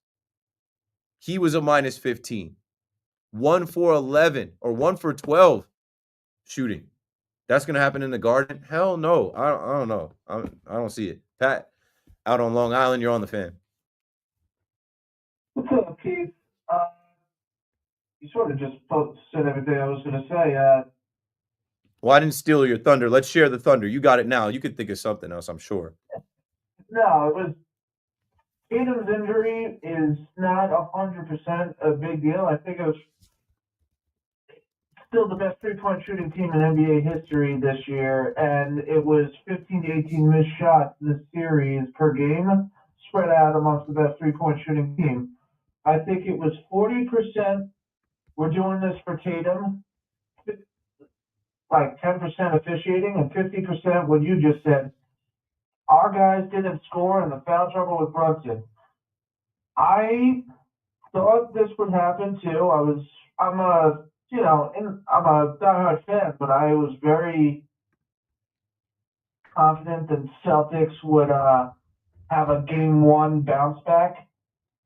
But what won't happen is in Game 6, when we're up 8 and give up a 3, the Celtics fans won't be there to give them a momentum shift. It shifted in the end of the half when we started switching the end of the second quarter when we started switching the score back and forth, taking the lead and losing it. When we had that 8-point lead, that was silent. They got within 5, and all you hear is defense in the crowd, and they will not have that when they have the 6.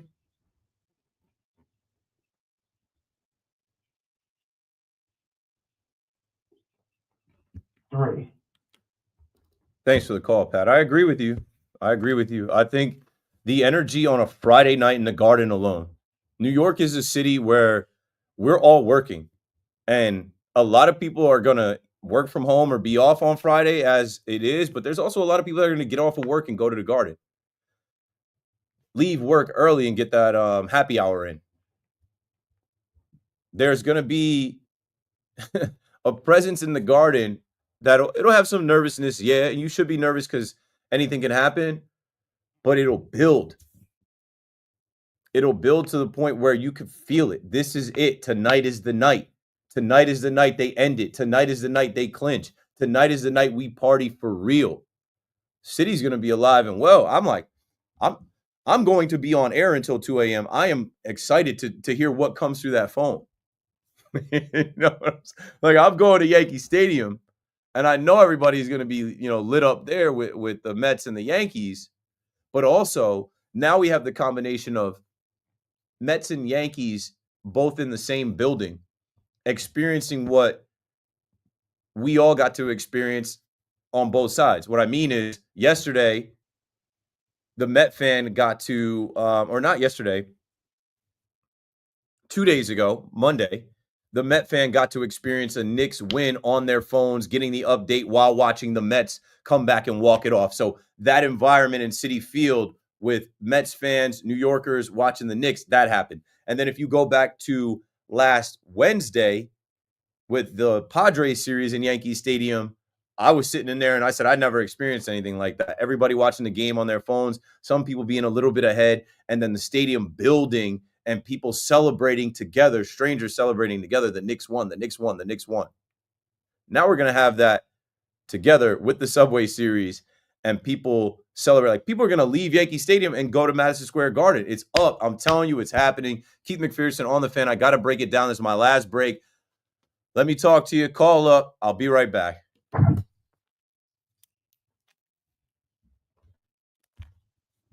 Okay.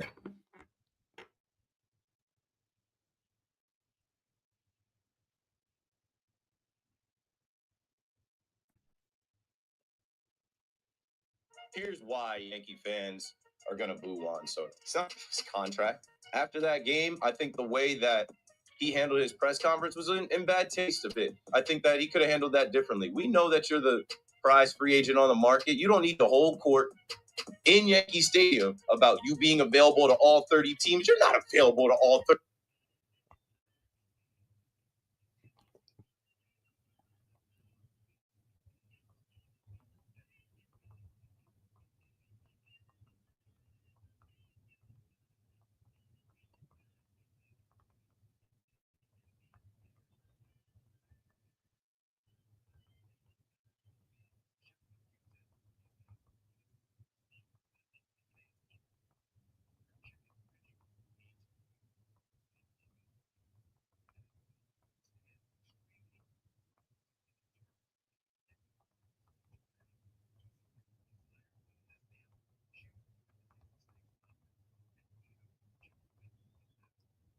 Posted on my socials. Just trying to stir the pot up. Lil B.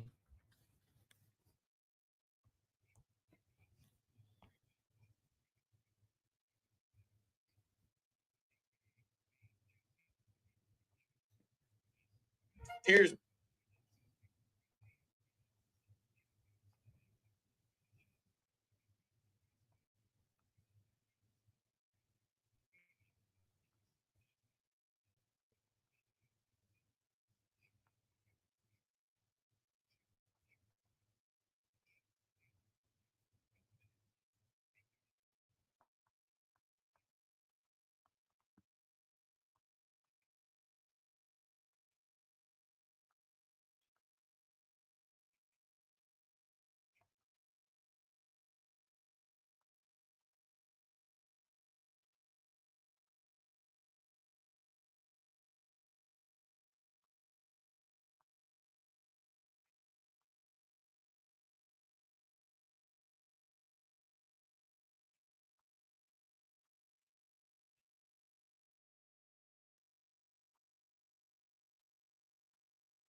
Knicks in 6. I guess nobody in Boston is working sports radio tonight. Yeah.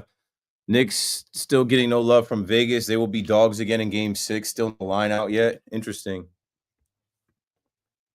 It's nice when Keith is on 5 hours. See Matt coming up.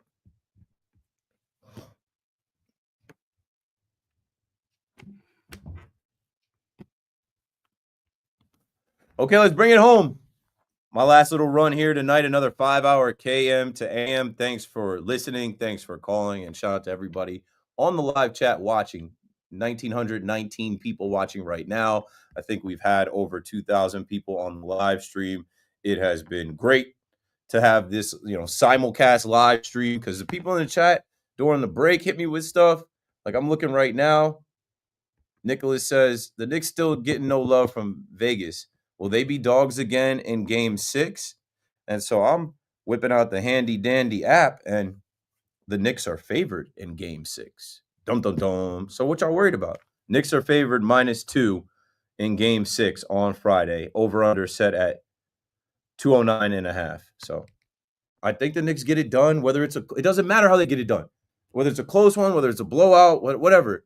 Knicks in 6, and they advance and move on, and then the party is on, and they literally might shut the city down, not just 7th Ave. People will be partying across the towns, the boroughs. It's going to be crazy Friday night into Saturday morning. Let's go down to Brick, New Jersey, and talk to Ben on the fan. What's up, Ben? Hey, Keith. First time, long time. It's great to hear you.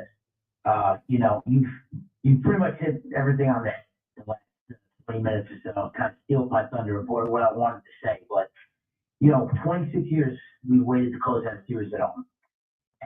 I think you're absolutely correct. Friday's the night we're going to do it. You're going to have Mets Yankees going on at the same time. And listen, after that first Soto at bat, no one's going to really care about that game. I'm telling you, it's going to be all about the Knicks. And Mets fans and Yankees fans are going to come together when the Knicks are closing it out on 7th Avenue on Friday night. And everybody from that game is going to be heading out to Midtown, and we're going to party it up. Jalen Brunson is not going to let tonight go. He's pissed. You heard his comments. He doesn't want to even comment about the officiating in that game. We all saw it with our eyes, and it was egregious. But I'm excited. I'm flushing tonight down the toilet, and I'm moving on.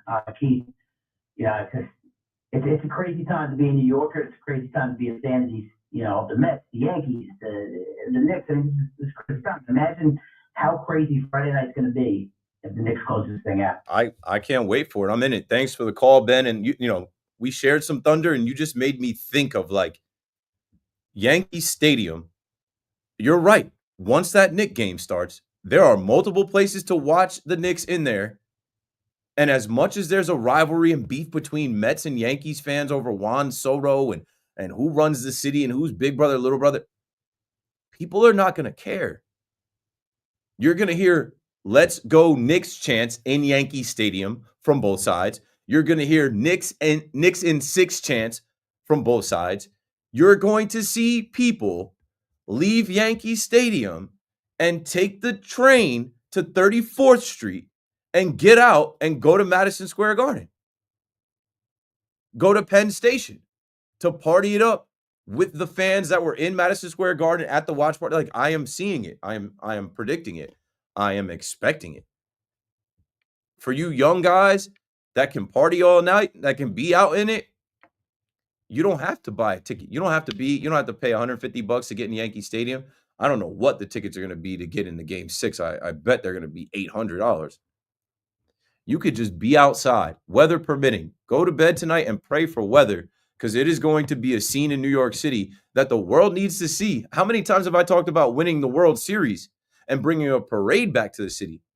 This is the closest thing we're going to have to a parade, what the mob of people is going to be like outside of Madison Square Garden with the Knicks moving on to the Eastern Conference Finals. Frank is in Montville on the fan next. You got it, Frank. Hey, what's up, Keith? Hey, buddy. Listen, you know what? Watching the game tonight, I was just like, you know what? The Knicks were right there all the way. They looked really good. And obviously, we saw what happened in the third period. And yeah, it was, my question kind of is twofold. you have three sports: football, baseball, and basketball. Basketball is hands-on. I mean, for refs, it's much easier for them to sway the game a little bit more than football, even that you can. Baseball, much tougher. But I just want to tell all the Knicks fans, because we're going to win Friday. I know we are. This was blatant. This was all about money. And I'm just curious, what do you think the NBA and the city of New York makes on Friday night? A lot, millions. But my final thought is that guess what? I mean, you know what? They're just gonna win Friday. There's no question. But I really thought that tonight was, when you take Jalen out, that's just not right. It was 8 minutes, 4 fouls. That ain't right. But I'll let you talk about it. Everybody's talking about it. I'm not blaming the conspiracy, but I just kind of felt.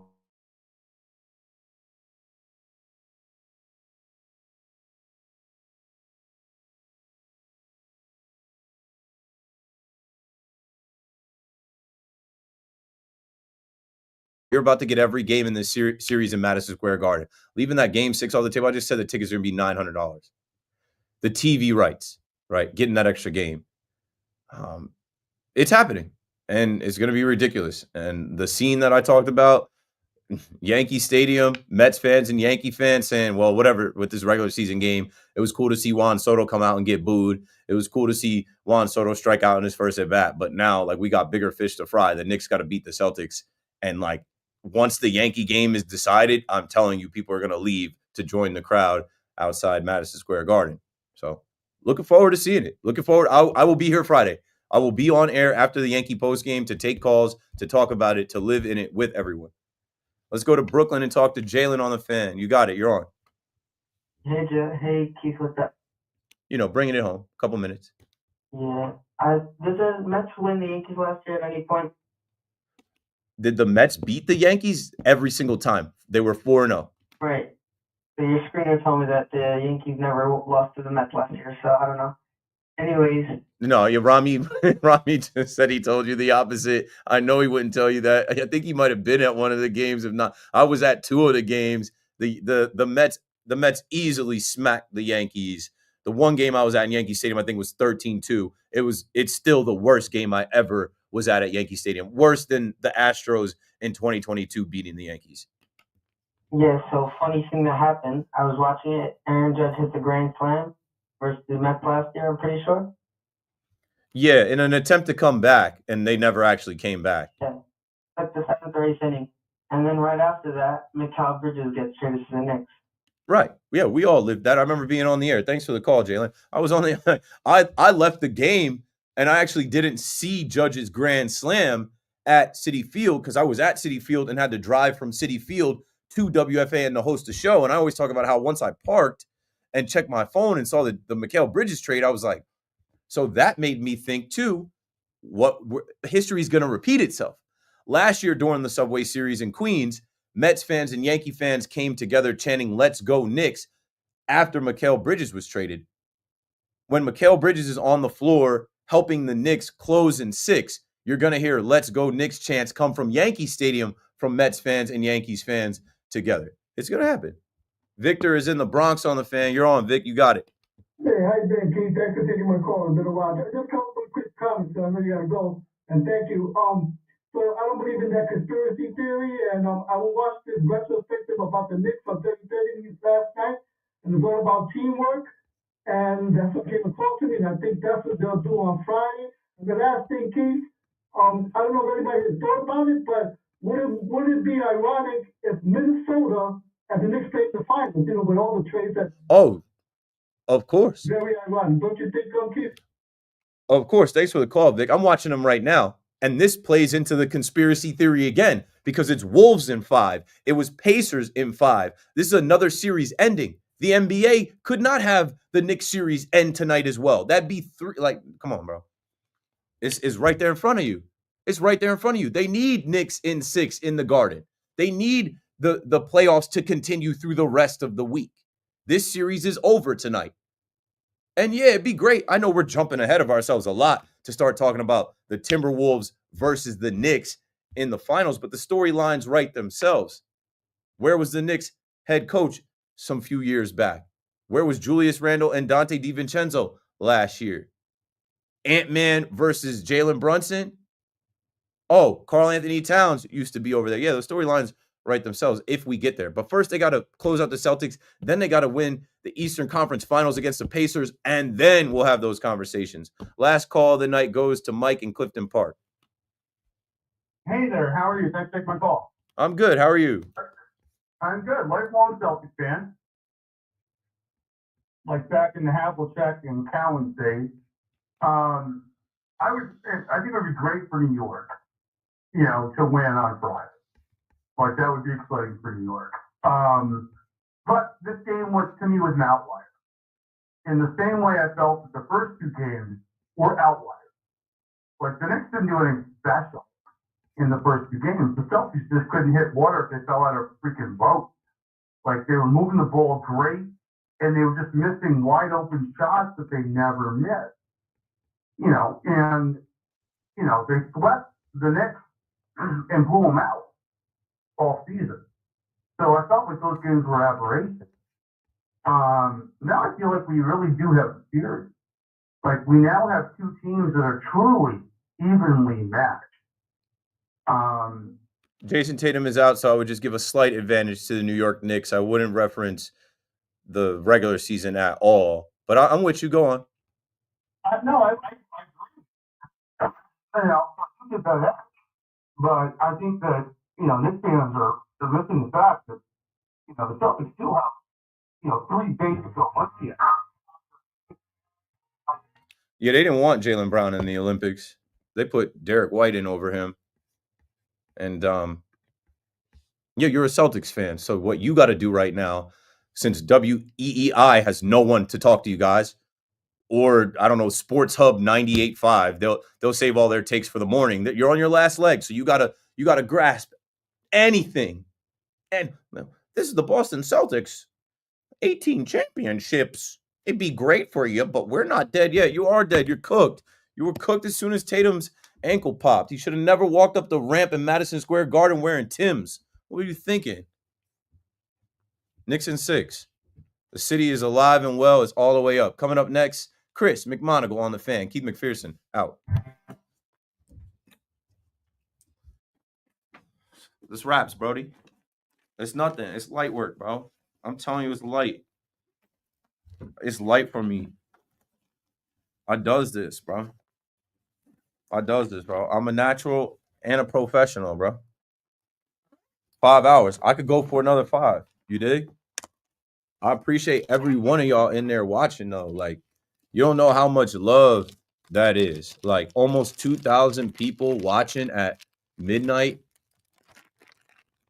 That's how I know. Like, my haters getting mad because the support has grown to a level where you can't deny it.